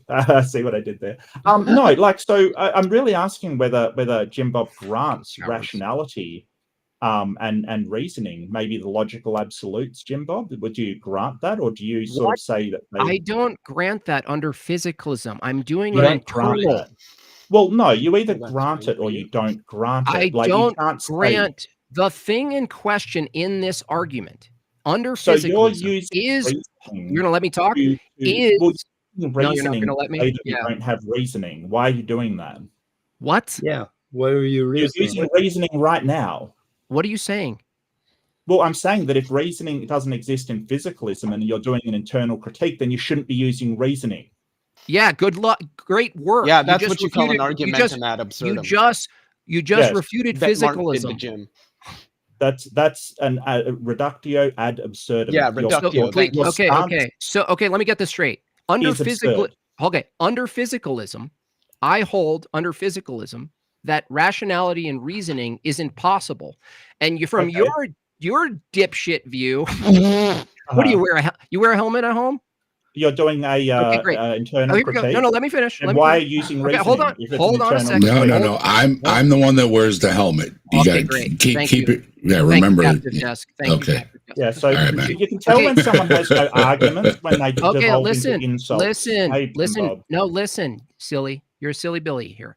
Devolve into insults. Okay, hold on a second. Yeah. If someone does a internal critique showing that rationality and reason can't be granted under physicalism, and they use rationality and reason to argue that, you're saying that's a contradiction? Well, you're now outside of the internal critique. Yeah. I'm outside of the internal critique. Okay, it's real simple, Jimbob. Okay, hold on. Hold on a second. And listen. I'm gonna try to steelman this. So if I argue against the use of logic and reasoning, right? Let's say there was an argument, right, that said logic and reasoning doesn't exist, truth doesn't exist, like some sort of formal argument that states this, right? If I come in with logic and reasoning, you're saying I lose the argument? No, I'm just saying that you're not representing the physicalism properly, because How am I not representing it? Logic and reasoning does exist in physicalism, How? regardless of what you're Yeah, you keep claiming. asserting that, but you can't tell me how. No. Okay, the What way do you you're mean, how? You've never asked me about that. What are you talking about? the way that you're misrepresenting it, Jimbob, is that you're not staying in the boxes, right? You're asking a physicalist to explain this to you. You're asking a physicalist to explain how two human organisms come up with propositions and truth values and all of that. And then you want to, but you're obviously out here using reason, critiquing for physicalism. One of us is defending it, one of us is critiquing it, right? But you want to keep dragging us in endless, infinite loops back into the whole fucking back up here, right? Where the physicalist is trying to tell you how organisms come up with true values and false values. And you won't listen. You keep wanting to drag us back in with you. And so you're not doing a proper internal critique. Okay, that didn't tell me at all how it's not a proper internal critique. Okay, because you won't it. Stay within physicalism. You keep going out here and talking. How did I go outside of physicalism? Talking about Jimbob, outputs. is it So you're true so or okay. not So true if I talk about the logic and concept, hold on. reasoning If I talk about the consequences of physicalism, and I argue that logic and reason doesn't exist under the consequences of physicalism, you're saying I'm now arguing outside of internal critique. You guys are morons. What Is are the logic and reasoning consequences? and abstract? If Is I logic argue and the reasoning an consequences abstract? of a position, right? And let's make this very slow. Is logic for you and guys. reasoning Listen, an abstract, shut or up is for it a something second. that exists Shut in up the for a world? second. Well, I'm asking you a question. No. You're avoiding a question. No, right you're now. just insulting listen. everybody and being a child. You're very petulant. Do you know Okay, that? do you want to ask a question, Mark? Yeah. So I want to know if logic and reasoning are just abstract concepts, or they actually exist. That's what I want to know. Excuse me. Do you want me to repeat it, or okay? So your question, right? What view are you asking your question from, as far as what defines existence? Your please? view. From my view. Yes. From my view, what exists includes immaterial things. Okay, so logic and reasoning exist, do they? I say logic and reasoning exist. Okay, so it's true that they either exist or don't exist. Is that right? It's true that they exist. You couldn't argue the opposite without. So, you couldn't argue the opposite. So you've granted that logic and reasoning exists, and under even a physicalist paradigm, under a physicalist paradigm, they would still have access to that wherever the origin may be. Whether or not they have access, or they believe they have access, is irrelevant to whether or not the consequence of their view makes it not knowable or makes it impossible. So you saying, Jimbob, can you step out of the physicalist view and tell me your personal belief about logic and reasoning? And then you go, right. And I say, yes, they exist. You think me taking a position that logic and reasoning exist from my own view is somehow contradictory to using logic and reasoning to internally critique a view. Hold on. To internally critique a view whose consequences make logic and reasoning impossible. Now, I want to ask you a simple question. I never said that. Let me ask you a simple question. No, I've got to clarify, because I never said that. What I'm making the point of is that if logic and reasoning is something that exists, then physicalists would have access to it, in contradiction to your claim that physicalists don't have access. That's not what's in question. Assuming access, right, and being able to justify something are two different things. Okay, sure. You're trying to evaluate it from the position of C and D, which we have basically you and Mark Reed. Okay, you have differing positions. Okay, and you're trying to evaluate what is above that line, A and B, right? Okay, under physicalism. And you are correct. You both have to use reason to do that. And even if you're reasoning from your side or reasoning from Mark's side, it's valid. We're assuming that reasoning exists. No, we're not. It's a presupposition. Listen, it has to listen. be. How come? Wait a minute. Wait. So you're assuming that Mark Reed can't reason. Are you assuming that Mark Reed can't reason? Oh, no. Under Okay, then physical, and you're both listen, below that line, right? no, You guys dummies. are you Oh my guys are gosh, this is misunderstanding fucking Jimbob's embarrassing. Okay, well, argument. let him talk. Let him talk, because I think I do have access to reasoning, and I think that Okay, I okay. presuppose that reasoning and the laws of logic do, they are a thing, but I don't make any sort of claim of where they come from, or Great. even that they're tied to physicalism. Okay. Okay. It's So simple. reasoning, you're granting yourself reasoning, right? From whatever view you Well, hold. I don't even know if no, Mark you I mean, physicalist I'm position. granting myself the laws of logic. Reasoning is so Okay. far upstream of that, but yeah, basically, it's a Okay. bit simplistic to say I'm granting that Okay. far Okay. downstream, rather, I should say. I But yeah, understand. laws of Okay, logic. Yeah, Mark, are et you cetera. defending like a physicalist view in this case right now? Or are you just taking your own view and saying, well, I have reasoning and logic, and I have the experience of a mind, and I experience talking with people and reasoning things through, and that seems to be consistent with my experience. Is that what you're saying? Well, I think I can get by with granting very few things, like presupposing, say, my senses are correct, and Okay. presupposing that, say, the laws of logic Uh-huh. are applicable to sort of communication language and the I statements understand. we make. Okay, I understand. So are you defending a physicalist view now, or you actually hold that view?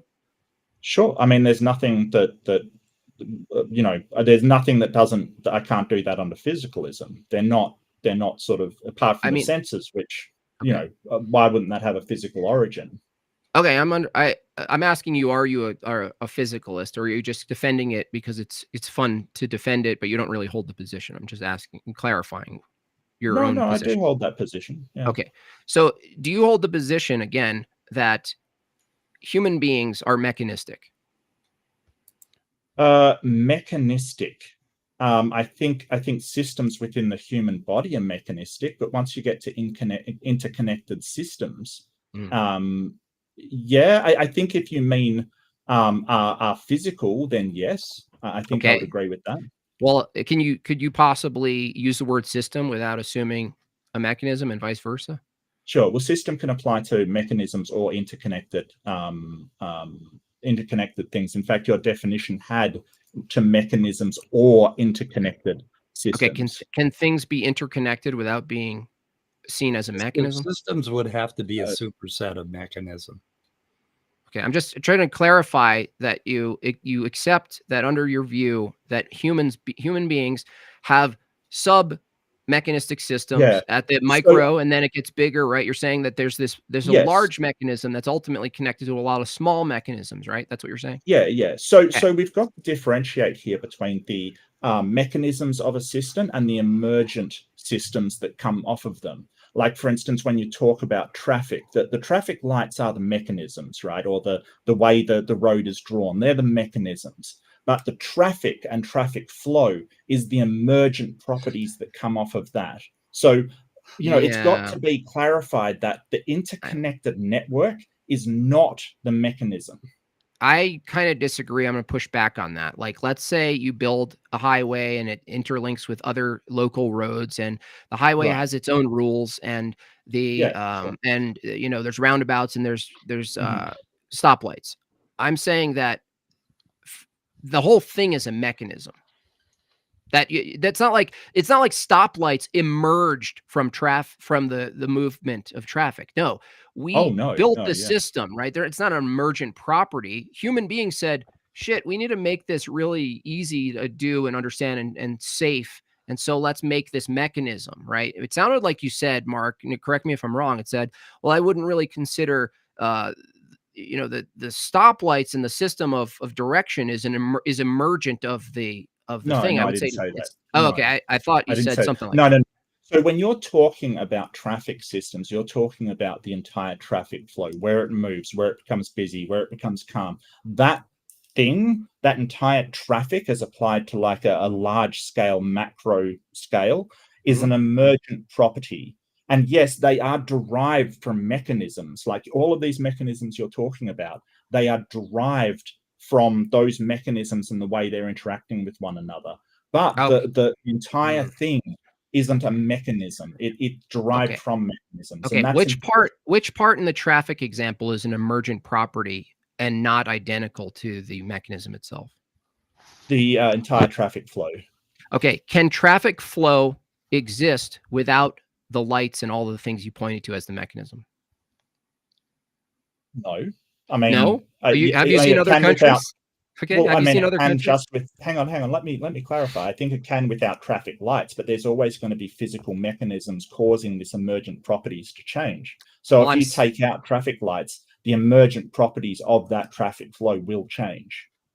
Okay, but the thing is, if what you see as actions in the world are just actions in the world, I'm not sure what you're adding by calling it an emergent property. If you just look at it and you go, oh, these are events in the world that are happening. And so when you say traffic or people walking right out on the street, that's an emergent property. I would ask, well, what is it an emergent property of? And it seems like whatever you're going to say is just describing the thing itself.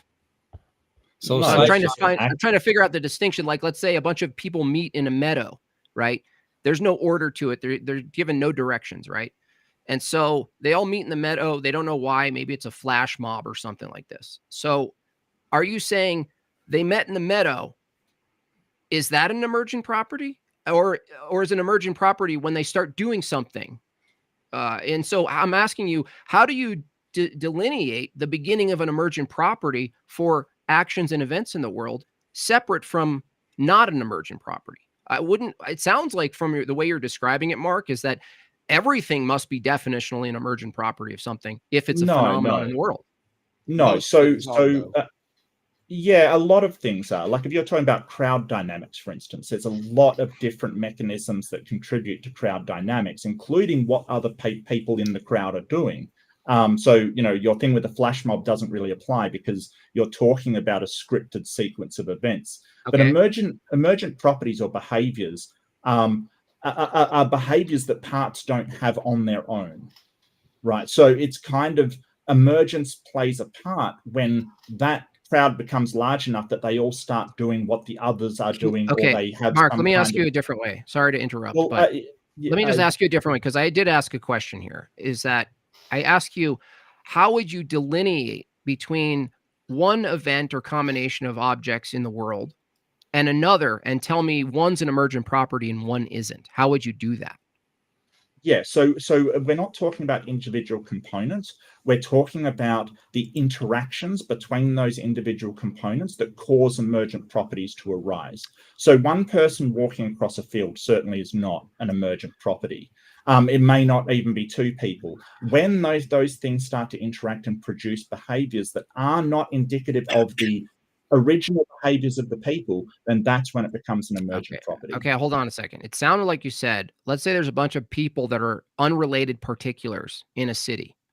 Them walking around wherever they are, you're saying that's not yet an emergent property, right? Yes. Just people walking around, right, in a city. Not connected, they're not communicating, they're unrelated particulars. Okay, sure. Okay, so how is it the case that the city itself, which is a structure that guides the way in which they walk, how is it that they're not an emergent property? Well, it's got to be between the things themselves. So when that crowd reaches the point where, say, some person makes a decision not to go into a store because it's really crowded, right? They're now affecting one another and it becomes emergent behavior.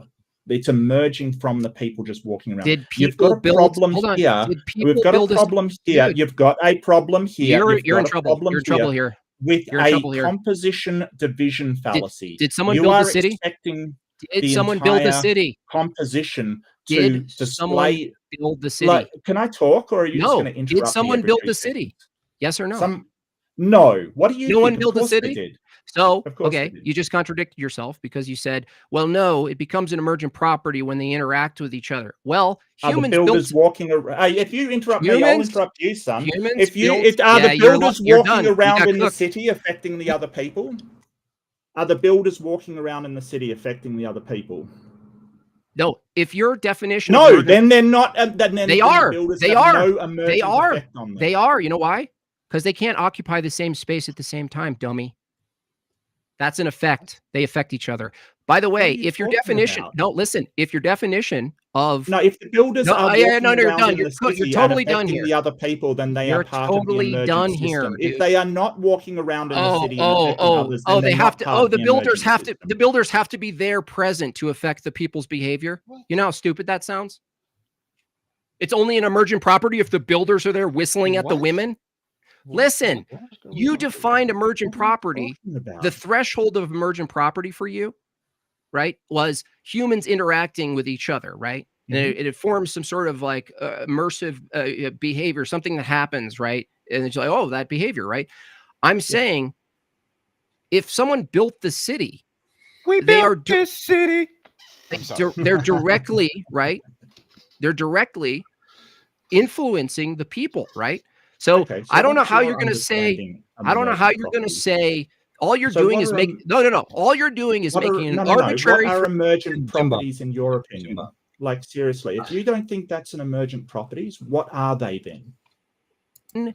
Something becomes an emergent property, you contradicted yourself. So try it again. No. What When are does something emergent properties then? emergent property is itself just a fantasy category that people use. Loading the response.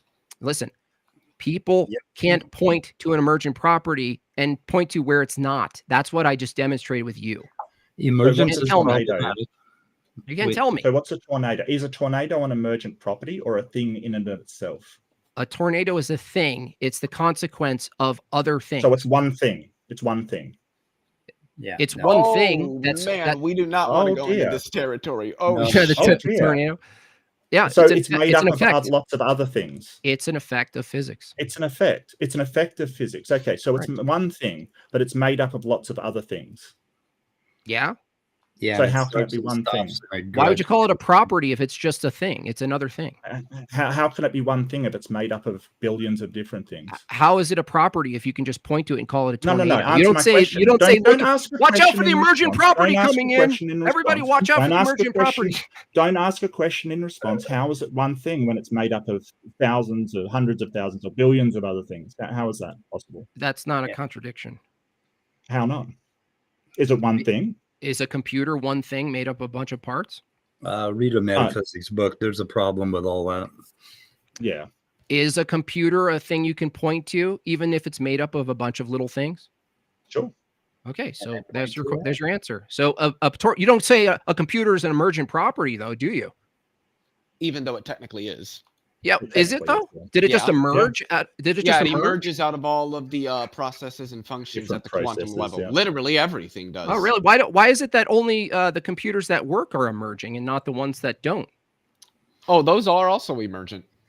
There Oh, are why is it that most computers built, if they're just emergent properties of nature, why is it that they're built in a specific way with specific tasks? So, and the all of ones that is aren't emergent too. Well, Yeah, I still is had it questions accidental? about the Are you saying it's tornado. accidental? I never got to the end of my questions about the Is tornado, which is all of these flying things around.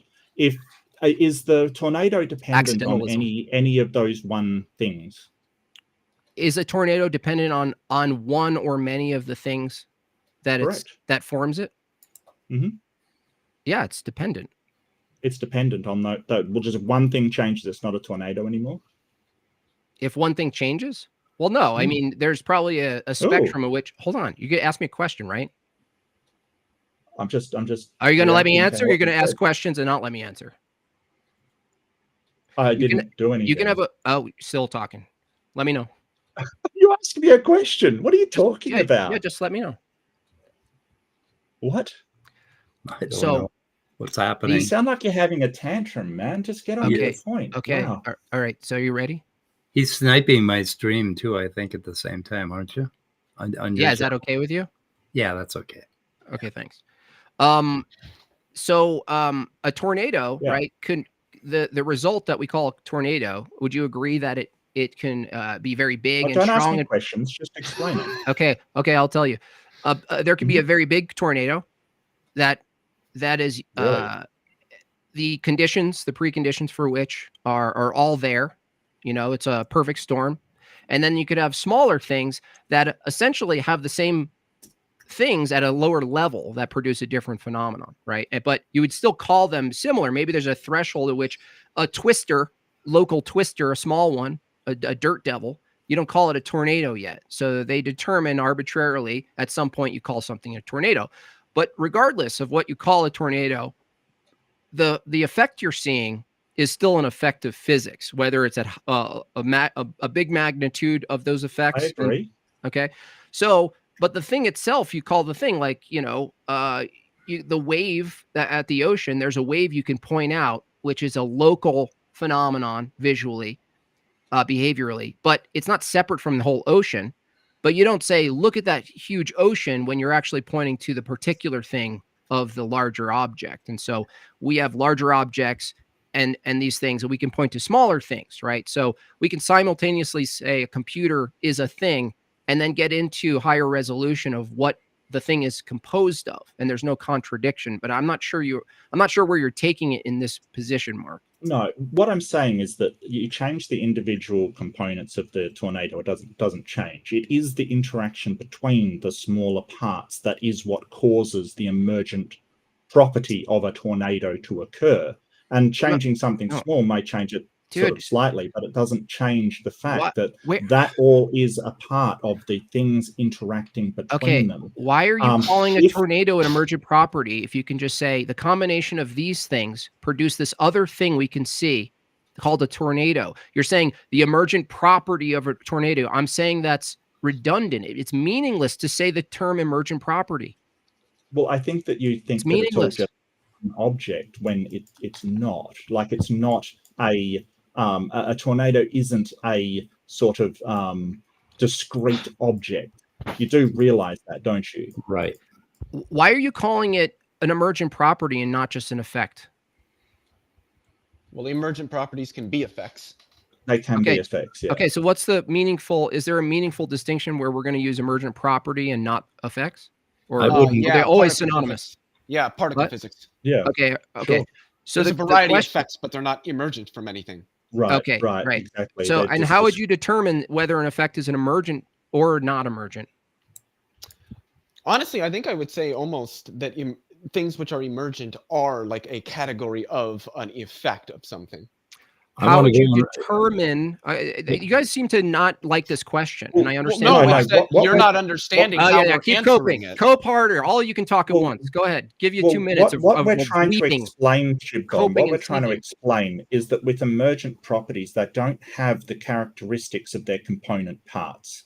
Like that's sort of so they're the same thing fallacy. Or not? The question I'm asking that nobody's answering. So when Nobody's you answering say this question.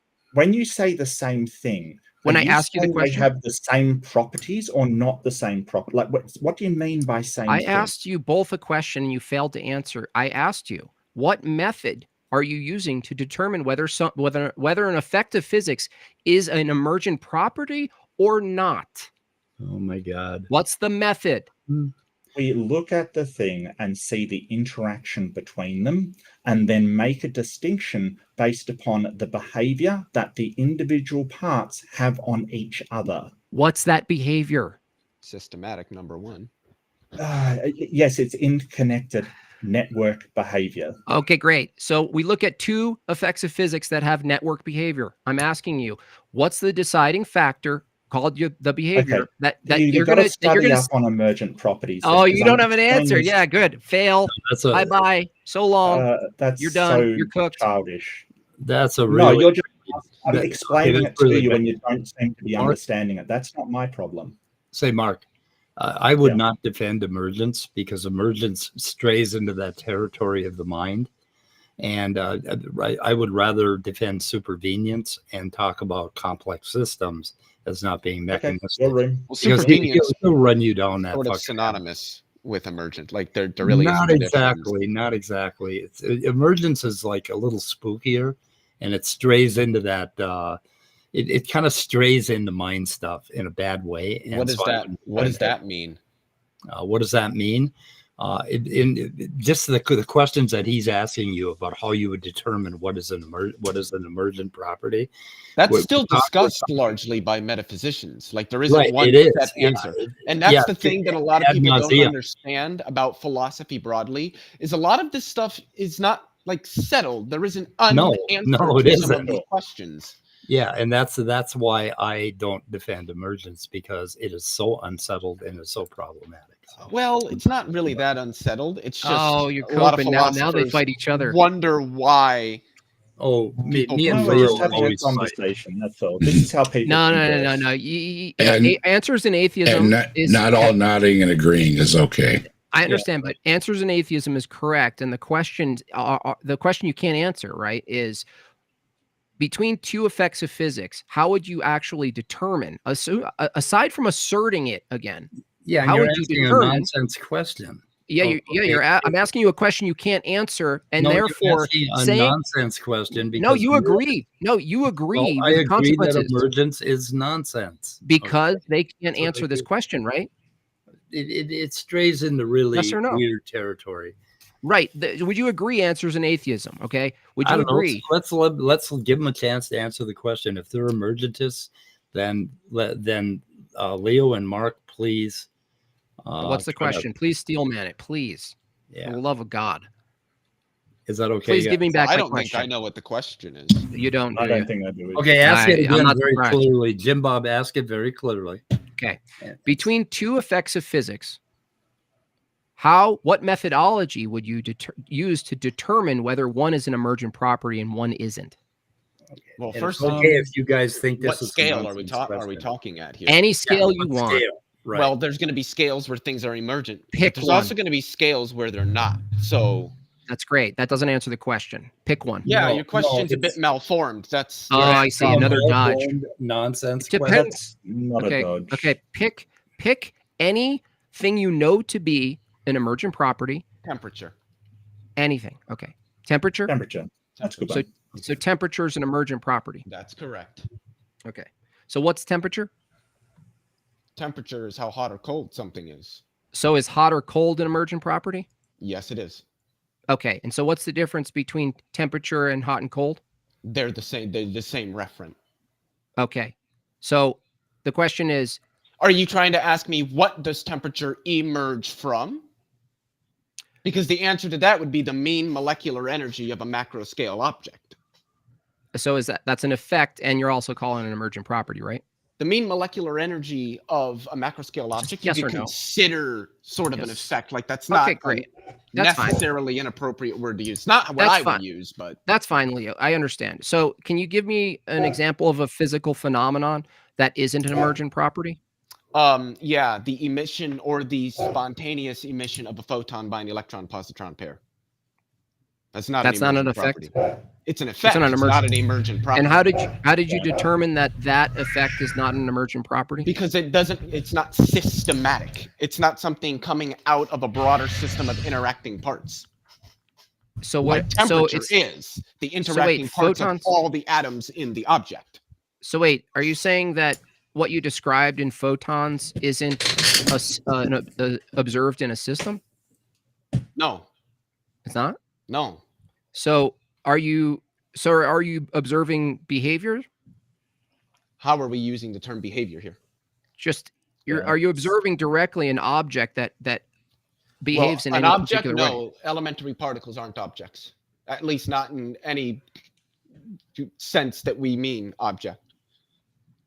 Yeah, Okay. I wouldn't call an elementary particle an object. Like that seems really weird. Okay, so you determined that the molecular observation that you're referring to is not in fact a part of another system, and that's why it's not an emergent property. How are you using system here? Well, system. Well, you use the word system, right? When I was speaking about emergent properties, yes. That's Yeah. what So I you're meant when I saying said that they're systematic. you're saying what determines whether something's an emergent property or just an effect of physics is whether or not it's systematic. And would you say that Emergent properties are going to fall into the category of effects of physics. Right. So they're both effects of physics, and your determination that one is an emergent property is that that's an effect of physics that's downstream from a system, right? Downstream from a system? That's not the That's way an I would effect of word a it. system. Okay, sorry. An effect of a system. Of a systematic, a bunch of like a system of parts interacting that produces behavior not reducible to the individual parts of the system. Right. Okay. Right. And so with your other example with the molecules and photons, do you know that it's not an effect of a system, or are you just for what you know Well, so far? it is the effect of the system of the electron-positron pair, I suppose. Oh, but this is so system then, at an entirely different scale, and that's why I mentioned oh, scale. so it's the scale earlier. now. Okay, Yeah, so well, what's the emergence is a very closely related concept to the Gotcha. concept of scale. Okay. Yes. Okay, now the variable, now the standard is shifted over to not system but scale of the system. So No, how did you systems at a specific scale. I don't know that sound. I don't know who's there is a sound. huge amount of scale in the background. So then, if it's the scale of the system that determines whether something's emergent, what's the threshold? I wouldn't say that there is a hard threshold. So how would you know something's an emergent property and not just an effect of physics if your claim is that the way in which you determine that is based on scale? How do you determine that something is emergent? By examining it and considering it emergent. People might consider certain things emergent, where maybe some other people are like, maybe not yet. So like there's there is standard, no hard line. Okay, so the answer is you don't have a standard to determine whether something's emergent property or not. Standard? No. There's a number of standards. Yeah, it's all subjective. Yeah, it's just a construct, right? Leo, that's what I mean by straying into the mind right there. Yep. Yeah, but I don't know how that's a bad thing. It's arbitrary, that's all. Talk about the mind. Well, say it's can the gift gallop away from the original discussion? Just say it's arbitrary. Well, the problem is that the problem is that, like in your computer example, like a lot of people, they will do sort of what I think you're trying to do, which is sort of say, hey, there's nothing in the copper that can think or do this or calculate anything. There's nothing in these particles that can do that. Therefore, it can't do that. And that is literally a logical fallacy. Can you say that part again? Okay, so your computer example, there's nothing in the copper particles that say that it should be able to calculate between numbers. There's nothing in the plastic that says it should be able to put things on the screen. There's nothing in the very particular mechanisms that would do what the computer does as a whole, right? So that's literally a logical fallacy that you're sort of. Are you saying what's the fallacy. but what's the statement I'm making that commits the composition fallacy? Well, you're sort of saying because the mind comes down to purely physical effects, it can't use reasoning. No, it can't. You can't justify reasoning from a purely mechanistic view is my argument. The fact that you're saying that's what you're hold on. what No. I'm saying under your view, which Leo demonstrated and answers in atheism agrees with. If I ask you the distinction between the brain and the mind, you have to say emergent property. Okay, I think that's Steph. I think that is. Who's that sound? Are you it's on awful. mute? It's an awful sound. Is that you, Stephanie? So I'm going to mute you, Stephanie. Is that okay? I don't know if that was her or not. I don't know. It seems to be going with the belt. I'm not 100% sure. Well, I'm gonna try muting a few people here. We got Captive Desk. He hasn't talked for a while. Let me know if you hear it again. I tried to mute. So Mark, this whole thing started, I think, with information because I said someone said information is physical, right? And I would ask, can you give me an example of one thing that's physical that is information? An electron. Electrons, yeah. Okay. Is the information electron found in the electron? No, it's found in the various states of affairs that the electrons could be in. See, information is just the amount of yes, no questions you need to ask to get to where you need to be. No, that's not the definition. Not. No, that's not even. That's not even the definition from. No, how do you define information? And in statistical mechanics, because that's what you're in trouble. Physicists and statistical You're in trouble now. It's your turn. Leonard Susskind said. So okay, listen, I'm going to go with experts in the field. What's the definition? A guy on YouTube. He wants a definition of information. I was saying this is the problem. You're sort of saying, hey, an electron can't have information, therefore it can't be information. And that is literally the composition division fallacy. You're attributing the properties of the whole stream of information of electron flow to the individual amounts. And it is a logical fallacy. No. So you need to find out what that means. Listen. First of all, can we agree that information is defined by even the most current information theorists is data plus semantics? There's a domain for some kinds of Spurg. there are different definitions of information, but my purely physicalist definition of information would be the arrangement of things in space-time. An arrangement? Period. An arrangement. Yeah, that's an arrangement. Okay. So wouldn't you call an information theorist would say that's just data?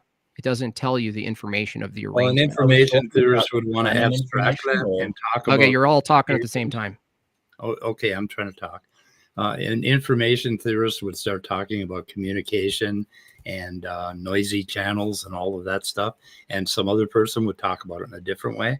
But I'm just giving you a real simple definition. That's how things are arranged in space-time. Okay, here, I have a question. If there's two objects that are apparently the same objects, and two different people from two different places in two different times in history look at the same object and they derive different information. Yep. Would you say that that's a demonstration that the object itself doesn't actually hold the information we assign to it? No. It would just show you what's happening with now you've added a third thing in physical space-time, the person observing it. Right. Oh, so if information is defined, can't be defined without semantics, right? Can you point to an example of information? Hold on. Can you point to a piece of matter that's identical to the information we assign to it? But wait, when did we get onto the accuracy of the information? I didn't say accuracy. I said, can you give me an example of a physical thing in the world that's identical in its matter, in its material, identical to the information we assign to it? I think ultimately physicality is nothing more than information. It's that's great. That's not what I asked. Arrangement. No, that's what I'm telling you. Listen, head injury. If you're not going to answer the question, don't let someone else answer it. Listen, the question is, pig snake, you little willy motherfucker. Pig snake. Listen, I'm asking for an example, right, of information that a piece of matter in the world, right, is identical to the information we assign to it. Yeah, carbon atom. No, you don't. No, there's nothing in a carbon atom that says I'm a carbon atom. What? There are things in an electron that say I'm an electron, though. Do you need the question again? You guys are spurging. You guys need help. I've answered your question twice now. No, yes, I did. I said an electron 2 times. An electron. This is now the 3rd time. I asked you, Leo, an electron. Does an electron hold the information we assign the electron? Yes. To the electron? No, it doesn't. You can't look into an electron. Because the information of an electron are the fucking states that define one. No, electrons don't define anything, dude. Electrons are defined by their minds. Yeah, by language. By their degrees of freedom. Define means language. No, you want to drag mind into it now, and that definition of information. Define means language. You agree with the semantic definition? Data plus semantics. Hang on a second. I never actually expressed disagreement with that. Okay, great. So Leo, if you agree for the sake of argument, right, that information is raw data plus semantics, then in this example, Leo, raw data plus semantics. I'm talking to Leo. No semantics. Listen, head injury. I'm not talking to you, Leo. You fucking dick. Leo. Would you agree that in your example, what was the particle again? Sorry, what was the thing you mentioned? An electron. My God, you even forgot what a fucking electron is. It's okay. There's a lot of you talking. You are that Listen, clueless. Put your helmet on. Listen, Jesus. I hope you got the insurance payout for your accident. Listen, Leo. Wow, that's just rude, man. Seriously. Leo. You're just Leo. Absolutely shocking, man. Like, what's wrong with you? Cope harder. Shut up, Leo. That's an amazing argument, which is Leo, just I'm trying amazing. to address Leo. Yeah. You keep interrupting. In your example, the electron itself, the object, the referent, isn't identical to the information we're calling it. Yeah, so nowhere in the electron does it say electron. Is there a universal category of electron? Yeah, actually, in the electron, there are things that do say I'm an electron, and that's the degrees of freedom that define what are you talking about? Why are you talking over Leo? Why are you talking over Leo? What are you saying? Stop and let him talk. I'm talking about physics, particle physics. I know you don't understand that, but I do. At least a little bit, at least more than you do. So that's great, Leo. So where in the electron did you find the term electron, please? It's the electric charge, its mass, its spin, its lepton number. Yeah, where because does all that of say? those define what an electron is. Yeah, where are those concepts found in the electron? In the electron. In the They're electron. found. Oh, in you can find all those things in the electron? What an You don't think idiot! you can find it? Okay, great. Yes, Okay, you great. can. This is That's great. what This an is great. electron This is great. Listen. An electron When I is a pick up an bundle of apple, those okay. properties. Okay, great. When Well, I pick up tell an me. apple, listen, when I pick up an apple, can I find all the information I assign to the apple in the apple? Yeah. Really? Where? That- Where is the word In- apple in the apple? In the apple. The Words apple don't matter word. here. Words don't Oh, matter words. here. Oh, words don't matter to Yeah. information, which is semantic. No, You just not agreed. necessarily. Hey, You do realize there's like does 6 words? different You guys are kinds of so information. easy to. You guys are Hey, too does easy. It's like information bowling. have to It's like be bowling words? with the Does lane guides. information have to be words? Oh, when we're dealing with Information the has to dummy who be doesn't meaning. understand physics. No. Does No, listen. information have to be words? No, it could be meaning. Then what you're saying makes no sense whatsoever because It doesn't you're matter. looking I for the could word for apple this. No, in okay, the apple. fine. The electron fine. does convey information. Okay. Can you stop talking over No, me? no. You're such a rude You prick. keep, Like seriously. keep quiet. Listen, the so- apple no. doesn't have the Look, meaning apple. Take away your anger management issues. Get a chill pill. Yeah, and let's like, settle seriously Jimbob have down. some respect for people. Stephanie wants to So say something. just because there's no electron written on the electron doesn't mean there's not information that makes an electron in it. Yeah, And great. Leo went through all of that if you just stopped talking and listening to him. But you can't seem none to of that do was that. found You in the seem to have electron. no control over your own frigging mouth. It's insane. Okay, so the meaning, right? The meaning. I'll grant you that language itself, right? You can do semantics without what we know language is, right? But if information is data plus semantics, I'm asking you, where is the meaning apple found in the apple? In the arrangement Where is of the meaning atoms or and where is the The linguistic arrangement of symbol? atoms, you make out the word apple, or you make out the concept apple I in the never arrangement said of the the word atoms? apple. Yes, you I never do. said the word. Do you? So Yeah, you're, great. you're stuck on the word again. You Like, what guys, is this? Like, we just agreed this that is so information funny. doesn't have to be words, but what it conveys, like when we see a pulsar, for instance, and A it what? flashes a pulsar. You know what a pulsar is? Oh, yeah. Go ahead. I hope so. Okay, so it's a star that flashes, right? And we can tell a lot by the mass of it, the way that it's moving, all of this different information by how often it flashes. But that doesn't mean that the pulsar's got this typed somewhere in it in like the English language saying 62 revolutions per whatever. That's not what we're talking about when we're talking about information. But the structure of it, the way that it's formed, what we get from it, that is information. So I think Okay. you're sort of talking about You mean we Shannon assign? information. No, we're talking hold about on. Hold on. assigning. Well, let me finish, Jimbob. You're gish galloping a lot. You're gish No, galloping. he's not. He's on the same exact fucking point. Okay, Exactly. I'll Yeah, refute so it when you're done. What you're talking about is Shannon information, stuff that we have encoded to convey meanings as opposed to other information. So my question originally was, what kind of information are you talking about? Okay, so the pulsar you're talking about, right? It has these effects, right? And you view them and then you categorize the effects, correct? Yes? Bring in the mind now, Yeah. Jimbob. Okay, great. So would you call the object in space that's doing its thing the referent? No, I'd call it a pulsar. Well, is the pulsar the referent that's being referred to, that being described? Yes or Referred no? to by what? Who's referring? No, I said referent. Yeah, it's a referent in virtue of Thank being you. Shut referred up to. then. Great. That's a yes/no question. Keep quiet. Mark, so if the star itself, Yeah. the object in space, is the referent, Mhm. Referent of what? a referent is the object. Well, But what's it's referring to it? No. No, The referent listen, is dude. okay. Stop. The referent is basically the thing that our language applies to. Yes, So if thank I you. say apple, the referent is the actual Thank apple. you. But Right. apple doesn't mean anything. It's just Right. just Okay, so the answer is Something. yes. It's not that hard. The star you're referring to is the object, just like the apple is. Now, yes.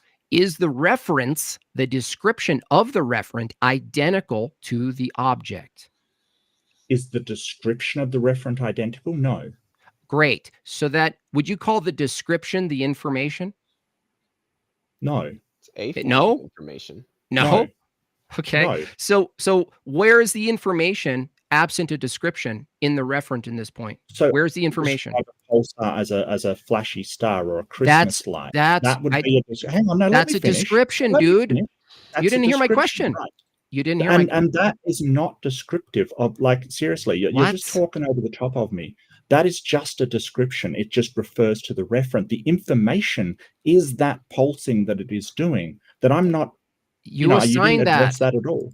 No, you're describing the pulsing. I asked you a simple question. Is the descriptions ever identical to the referent? And you said no. And so the information that you're Well, it's gleaning not the from the, same hold on, thing. the information you're gleaning is descriptive. No, and mine. you changed what you said. You said, is the referent and the description the same thing? And now you're saying, is the description identical to the referent? So you just changed what you said.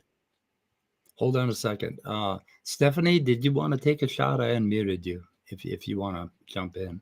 This shows real dishonesty. Dishonesty? You just said same and identical are different things. What? No. Like, so if you're saying The the fuck is wrong with description your is brain? identical, if you're saying the description is identical, you're saying it is an exact, correct description of what you are describing. The same thing means that the information and that thing are exactly the same object. You should know the difference. You're confusing. Sorry, Mark. To be fair, you're confusing something. I'm not talking about the accuracy in which something's described. I'm saying the description itself, the reference, the description is not the referent, right? So if you look at a star doing a thing, the moment you start describing that thing, that description is not actually found as matter in the object. Yes, but the pulsing of that pulsar is no, found pulsing is a description. No, it's not. It's what you the thing can't is find actually the doing. no. You have a totally Dude, different are you pulsar. dude? Seriously, doing what is or- wrong with you? What is wrong with your head? No, The Mark, it's description- okay. Beating is just a description. Your heart doesn't actually beat. No, Christian behavior I've ever seen. no, This is listen, Christian. listen. Oh, stop up with the fucking clutch your pearls harder. Christian behavior. You don't even know what Christian means. Listen, the pulse, the phenomena of the star doing something, right? Sounds a little You angry saying there, it's Jimbob. clearly You want to see somebody, maybe get some anger management Shut courses, up, maybe dude. I don't need your female prattle. Shut your mouth. I think you need some anger boy, you're management. gonna get tossed out if Listen. you talk like You seem that. to have no control You're over going your to toss me emotions out. Listen, whatsoever. he's not confronting the problem with the argument. He's dodging and doing psychologizing. You're insulting, buddy. You're I don't insulting care what people insults left, you. right, That's a and center. choice. I was determined to do so. Well, Big weren't you whoop. the one crying in chat the other day? Like, I was- somebody called you a name or something? and Yeah, you you don't just go, run around calling someone a pedophile.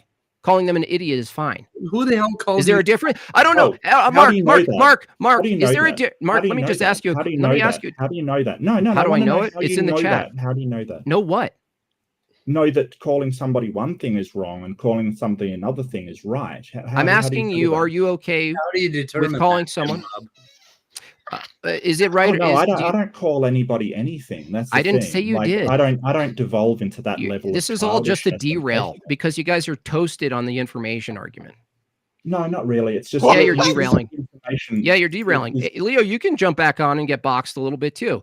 The So referent is information not will be there, whether or not referent. No, anybody no, no, observes no. it. That Nope. pulsing will The be there. information- Does that pulsing vanish if nobody sees You're it? calling it a pulse. That's adding Yes. information, dummy. So do you think it vanishes if nobody sees it? The thing Well, you're you're- referring to Well, you're is just as a people. pulse. Light. Is you're assigning information to the Well, I object. mean, I can call it a schmuzzle if you want. It There's doesn't matter. no It's still going to pul- be exactly the same there's- thing. I don't There's a understand why major making point it a being label missed here. makes it not real. What is the major point What's being missed, Stephanie? The major point being missed is the information that the pulsar contains is its behavior, that we use language to convey Right. to one another. The information that we are conveying is not the actual physical operation of the pulsar or the tree or anything. We are using information to communicate with each other to gain understanding. Right. So We've asked, you seem to be mistaking the information that is contained in our language, which we use to either make sense internally in our brain to explain to ourselves or to explain to other people. The information that is extant in the universe will always be there, whether we communicate it or not. Well, that's Yeah, Shannon. he's mistaking no. the finger for the moon, basically. You guys are Stephanie still just making the summed up same my mistake. You're position making the beautifully, same. so. All you guys are saying is the referent, the object, would be the object, regardless if we assign information to it. You're confusing Yeah, data. but it has like, information independent Yeah, of the no. one. The okay, one that we okay, great. So, ascribe to okay, it. So, yeah. Leo, if the person who just talked about a star says the information that's contained in the object is the behavior. Okay, I'm going to ask you, where in the object of a star can you find the behavior of the star? Oh my God. In the star. In the star. Yeah, in the object that is the star. In the star. So if I throw, electromagnetic okay, great. radiation So if I, that emits, okay, the okay, structure of it listen, physically- dude, What hold we on are, a second. What we are observing. No, you hold Okay. on a second. No, you shut up. No, Listen, you you hold throw a on ball. second. You throw a No, you ball. hold I on throw a a second. baseball. I throw a baseball, and you're saying Yeah. inside. Don't tell me to shut up. It's insane. Like you're expecting is there insane. to be a written essay of how a star works in the star. Yeah, I know. It's ridiculous. Indeed, and a baseball is a terrible analogy because Contained in the nature- baseball. He's still talking. Yeah, incredible. I don't know. I can guess where you're going with that, but you seem to think that the motion of the baseball is intrinsic to the baseball. Well, that's a far cry from the operation of fusion in a star, or of nuclear collapse in the case of a neutron star that Dude, becomes a pulsar. Listen, You're missing you're misinterpreting human communication with the information that the humans are trying to communicate to make each other aware of. No, that's exactly. No, that's my argument. When No, he added no. semantics to information. That's the definition of semantics. You can't have information without semantics. No, you can't. No, Tell me an example. Give me an example. Okay, great. All right. Give me one. You're trapped in the niceties of human language, and that's not how the Listen. universe works. Listen, I don't care what you think the universe. You probably think men can have babies. Keep quiet and keep sewing your dress. You know Wow, what? that is Men just can a have babies. How do you horrible like thing. that? You want to Yeah. go down that road? So the problem that you just mentioned, Stephanie, is the basic problem with his premise one, which he failed to understand. He keeps dragging in this third observer, and then he wants to conflate that with physicalism. Basically, what we have is language, culture, how we talk about things, and he wants to give that like the same ontological status as the thing that physicalist is trying to explain to him.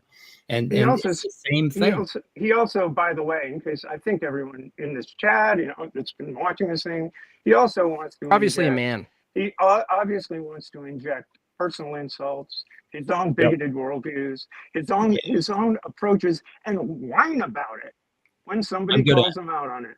I'm gonna have to toss. No, you can always tell when somebody's like crappy arguments aren't working because they just evolve into personal insults. They have to. So, guys, yeah. we're going to have to end the stream because Jimbob is going to go off on Stephanie now, and I'm not going to allow it here.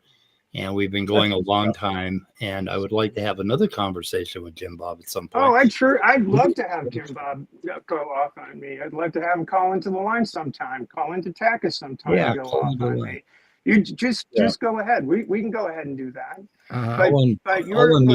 But your argumentation is crap, and you're trying to use platforms like this. Yeah. Oh God. You're That's trying the to point, dude. You're prattling on for so long. Platforms like this to spread your bigotry. Oh, here we go. The virtue signaling. The virtue signaling. Shut up. No, it's more every time we get into a reasonable conversation and you feel threatened. Your bigotry. Shut up. Okay, listen. Someone said Yeah, well, that I mean, information. none of us Someone said about information can exist without semantics. Who was it? Me. Who are you? Which one? Speed of sound, answers in atheism. Okay, great. And okay, give we me. I believe Shut up, all dude. of us- Shut I up. believe all of us. Shut up, you cunt. Go sew yourself a man dress. Keep quiet. Listen. Give me an example. Give me an example. Give me an example of information without semantics. Are saying that information exists without semantics. Give me an example of information. Cry harder. Von Neumann information. Give me an example of information without semantics. Von Neumann information. Give me an example Von of Neumann. information without semantics. I already Give have me an twice. example of a Nazi without a Nazi. A Nazi? Shut up, dude. Shut up. Shut up. He Go doesn't. fuck I don't think he yourself, cares Nazi. about the. You're an absolute goblin. No, he You don't doesn't even care belong about on the the stream. Okay, can we, Amazing. guys? I want to get out of here pretty quick. So Give me an example. Von Neumann information. Von Neumann? Yeah, you don't know Yeah. who John von Neumann was? Yeah, give me an Behind me example. at the computer. Von Neumann information. That's the Oh my example. God. Wait, Yeah, you where is don't, it? Wait, you don't know what that is? Do you not know That's what that is? that's using As like that's opposed using to semantics. Shannon information. I asked Like, for no there's- semantics. Well, I Okay, gave you so- an example. And you That's an haven't example with completed it. semantics. You're using the term semantic. You're using meaning. I'm asking for an information without semantics. Von Neumann information. See, you That's don't know what it is. that's Your dad is semantics. Hey, That's your dad is here, Jimbob. Your That's dad- meaning. No, That's meaning. no, it's the entropy of a quantum state. No, Entropy you don't know what you're is talking about. semantic based. No, it's not. No. Yeah, it No, is. it's not. Yeah, it's not. No, no, Yeah, no. it is. You're it describing. absolutely You're is using not. semantics. You're using language. Hey, and Jim, meaning. Talk Jim, about Jim. it. We Come on, can guys. talk Quit about being mean to thermodynamics. Jimbob. He doesn't understand any of this shit. How So are you you're going to getting describe caught up. entropy without Jimbob, semantics? Jimbob, But you're we're not getting talking caught about up in describing entropy. How do you Jimbob. know something exists without language? Jimbob, you're getting caught up in Shannon information instead I of just von asked Neumann. for a question. he is. I just asked for a simple example. And I He gave you pointed one. to something using semantics. How does it use semantics?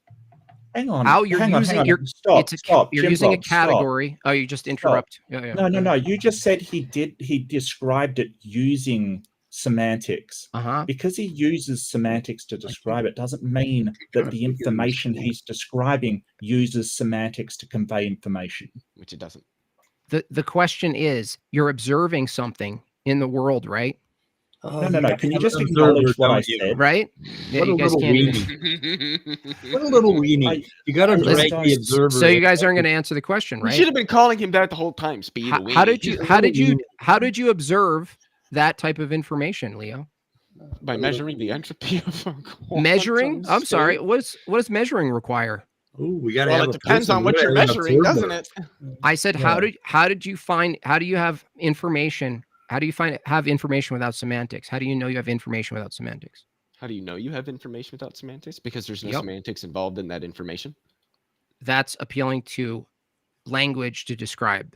Okay. Yeah, we're again. describing it with language, but what's being Right. described itself does not possess Listen, the semantics. here's the problem. See, now you're If- doing if the what you same said- thing no, that you were accusing us no. of doing. If what you If what you said was true, okay, Jimbob, this is the heart Let- of your failure overall, and You you're guys- not getting it. Right? no. You Listen. keep jumping up a level. Thundercat argument. I thought I told head injury to take his pills.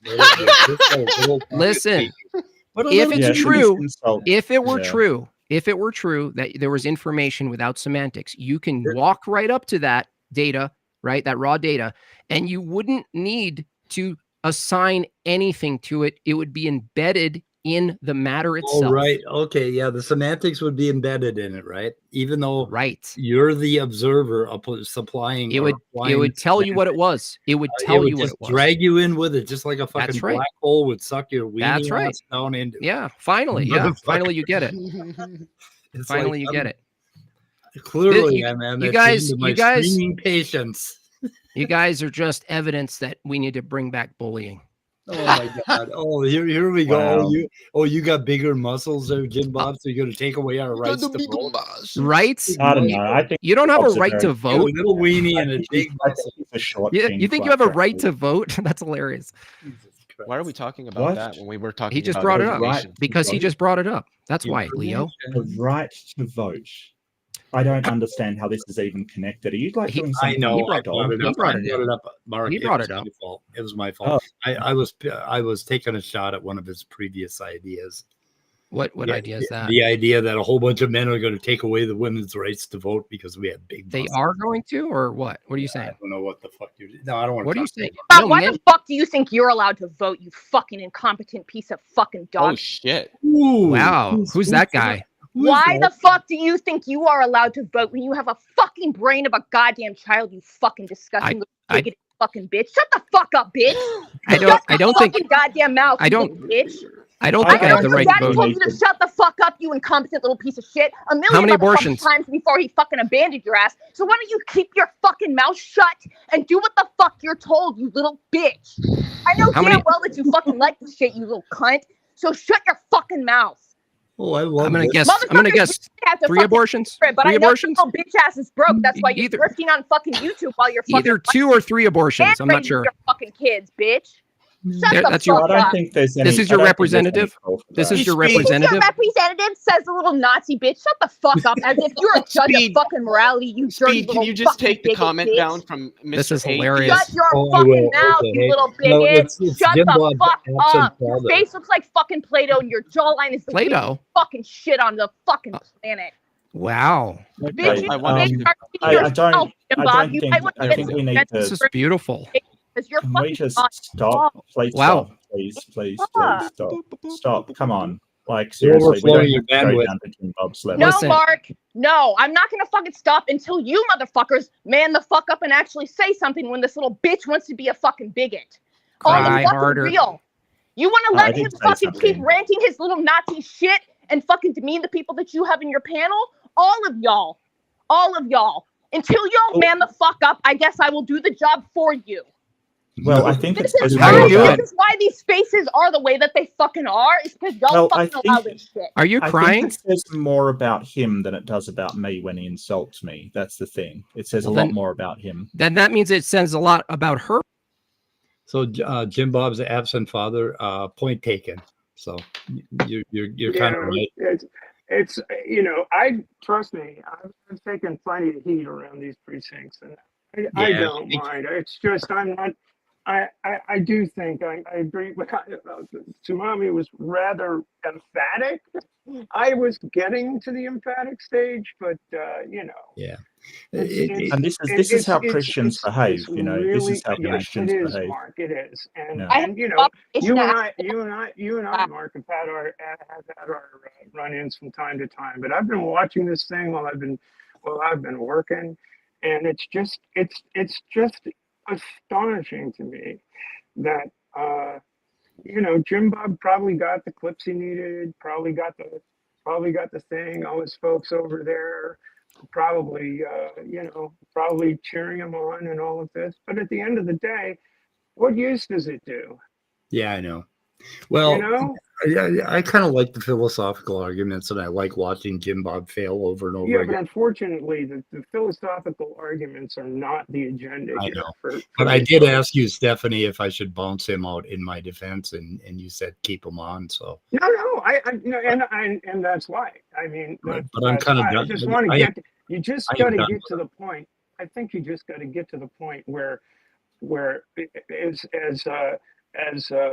Robert Graves said in I Claudius, let all the poison that lurks in the mud come out. yeah. And I do think it's important for that poison that lurks in the mud to come out in their own words, on their own time, in whatever streams they get to. But the point is, there comes a point where you just basically have to say, you are what you are. Yeah. He's gone, and we're going to end. I because if you've listened to these guys, particularly their discussions about feminism, they are just poison, and sick poison. And I don't know. Anyway, so point taken. You did it rather well. Anyway, but can we end this, guys? I'm really old, and my heart is only beating like Norbert once Wiener every says yes. third. Okay, like out of 3 beats, my heart gets 1 beat to my brain. So no shit, my heart is failing to beat properly. So I get a little bit dizzy and lightheaded, and I am that way now, and I'd like to end this. So Can I say Remind me one? never to get on your bad side. I'm only 2 years younger than you, Speed. So I'm just... It's a bitch, man. It's a bitch. The muffler falls off. The fucking air conditioner goes to hell, and then your heart quits beating. Speed, do you mind if I say one quick thing before we wrap it up? What did you request, Leo? If I could say one quick thing. Oh yes, please.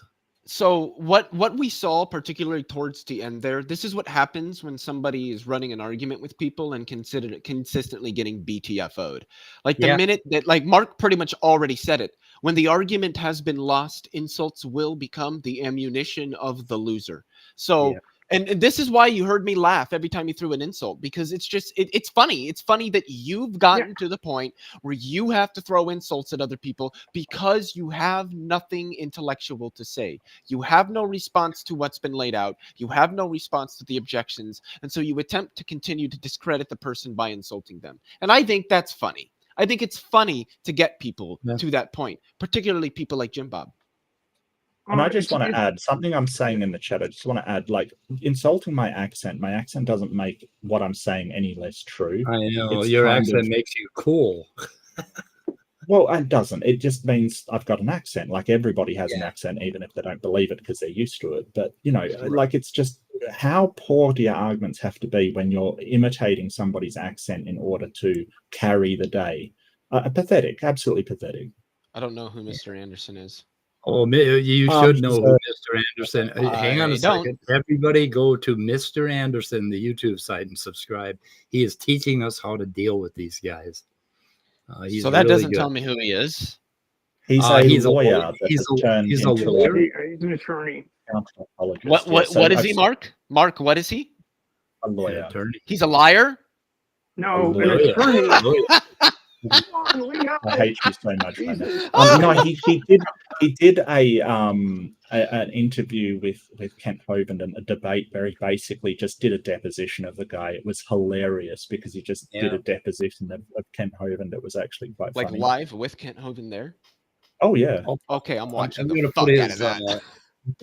I'm gonna put his site in my description, and I'm gonna link it right here, because he is really good. He did a thing today on what is it? He called it the T or something. And so basically, it's what these creationists will do to you when they're about to run into the wall. It's what Jimbob did. When they're about to run into the wall, they'll try to get you to divert left or right because they know they're going to hit the wall if they keep talking to you along the lines that you're arguing. And it happens all the fucking time. And Mr. Anderson explained it very well, and he showed an example with Grayson, and it was pretty cool. So there's his website. Wait, he went after Grayson? No, not after Grayson. He worked with Grayson to critique his arguments. I see. And basically, Grayson, he said he scored so high that he had trouble finding stuff to critique, but he did find a few points where standing for truth got Grayson, off the track, right? And then Grayson came on in this little short video, which I will link, and he did a really good job of putting standing for truth back on the track. But unfortunately, standing for truth was being played by Mr. Anderson, and he did a really good. It's a wonderful 7 or 14-minute video, maybe that I think everybody should watch. We all need to learn from him. So, anyway. Well, please. You gotta love your lawyers from time to time. They are well trained, and they are in the arts of deception. I mean, clarification. Yeah, my neighbor is a lawyer, and he gives me little hints every now and then. Those guys are so fucking good at arguing like this. Really is. They're taught. They're rhetoricians. They're taught. Rhetoricians. Yeah. You got to know. That's why I interrupt people when they don't answer questions, because I'm not going to let you drag the subject away to something else. Like I asked you a question, you provide an answer. I already linked it in my description. I had done it earlier. So anyway, Mr. Anderson crosses. Yeah, the rhetoric is not the facts. I think we tried to convince Jimbob there that the language that doesn't are approximations of reality that we try to convey to ourselves and to each other but it's not reality itself. Right, right. You know, Yeah, I mean, it's just that argument You're right. was just so frustrating, and it just kept going around and around and around. It's like, look, dude, it's not the word. The meaning in the words is not the meaning that the universe is conveying. It's just what we're trying to do is ascertain how shit works. Yeah, And very then simple. describe it. Dave, And it's not the description that is the universe. It's mistaking the map for the place. It's just so stupid. I unmuted you, Dave. I did it. I'm sorry. Okay. I forgot that you were muted. Hey, I would have said something. I was muted. You know, when he started running his mouth, I was trying to say something. I was muted. Sorry. And I didn't get your message. Shit. Mike didn't get my message. You know, I absolutely would not tolerate anything like that said to anybody. Yeah. Especially a guest, not to mention the chat. Yeah, no, I'm sorry. I would have spoke out. I was trying, but Mike was occupied. So yeah, but if I'd spoke out every time he did that, the conversation would have got tossed out a lot. Well, he says little, but when he went over the line there, yeah, that was too much. So that's why I was also ignoring all the insults he was throwing. But I guess I need to man up and start saying something and completely deflect away from the discussion being had and feed into their providing insults Christian and all love. that stuff. Christian love right there. Yeah. Okay, I'm going to leave this comment up for a long time. All right. Well, I'm going to duck out because it's really late here. But yeah. Hey, Mark, thank you. Thank you for showing Peace out, Mark. It's good to yeah, Mark. Yeah, take care. Really Mark, appreciate it was great being on a stream with you. Good to see you. You are one of the greats, Mark. So I don't know Really if you heard is. that, but It really is. Yep. Okay, enough free advertising. Now you got to fucking pay me, BS Lewis. I'm gonna pony up. Anyway, guys, God, we're 4 hours and 43 minutes. What the fuck did you guys do to me? We talked a little bit of philosophy. That's a record. That's what happened. Oh my God. Mark, woof, that was a stream. Yeah, buddy. It was. Okay. Thanks everybody for participating in chat, and even Imagine doing this every day. Yep. Even you believers were, thank you too. You poor believers. I feel bad. And thanks for everybody that was over at my channel and that came over too. Yep. Appreciate everybody stopping by and saying hi. And This was again, light. my apologies for some of the things that were said over at the captive desk. We do not tolerate this kind of thing. Talking about other people like that. It's, I got to put something in the description about the shitty stuff that was said and recommend that people don't watch it. Well, just put a trigger warning and just say trigger warning. There are some bigoted statements made, re these people or re this community or, whatever. So, watch at your own risk. Yeah. Okay, I will. Okay, anyway, I'll take care of that. So we're going to end the stream, guys. We'll see y'all later. Goodbye, Stephanie. Peace out. Bye, Bye. Dave. Leo. Bye. And goodbye, cruel world. That might actually be more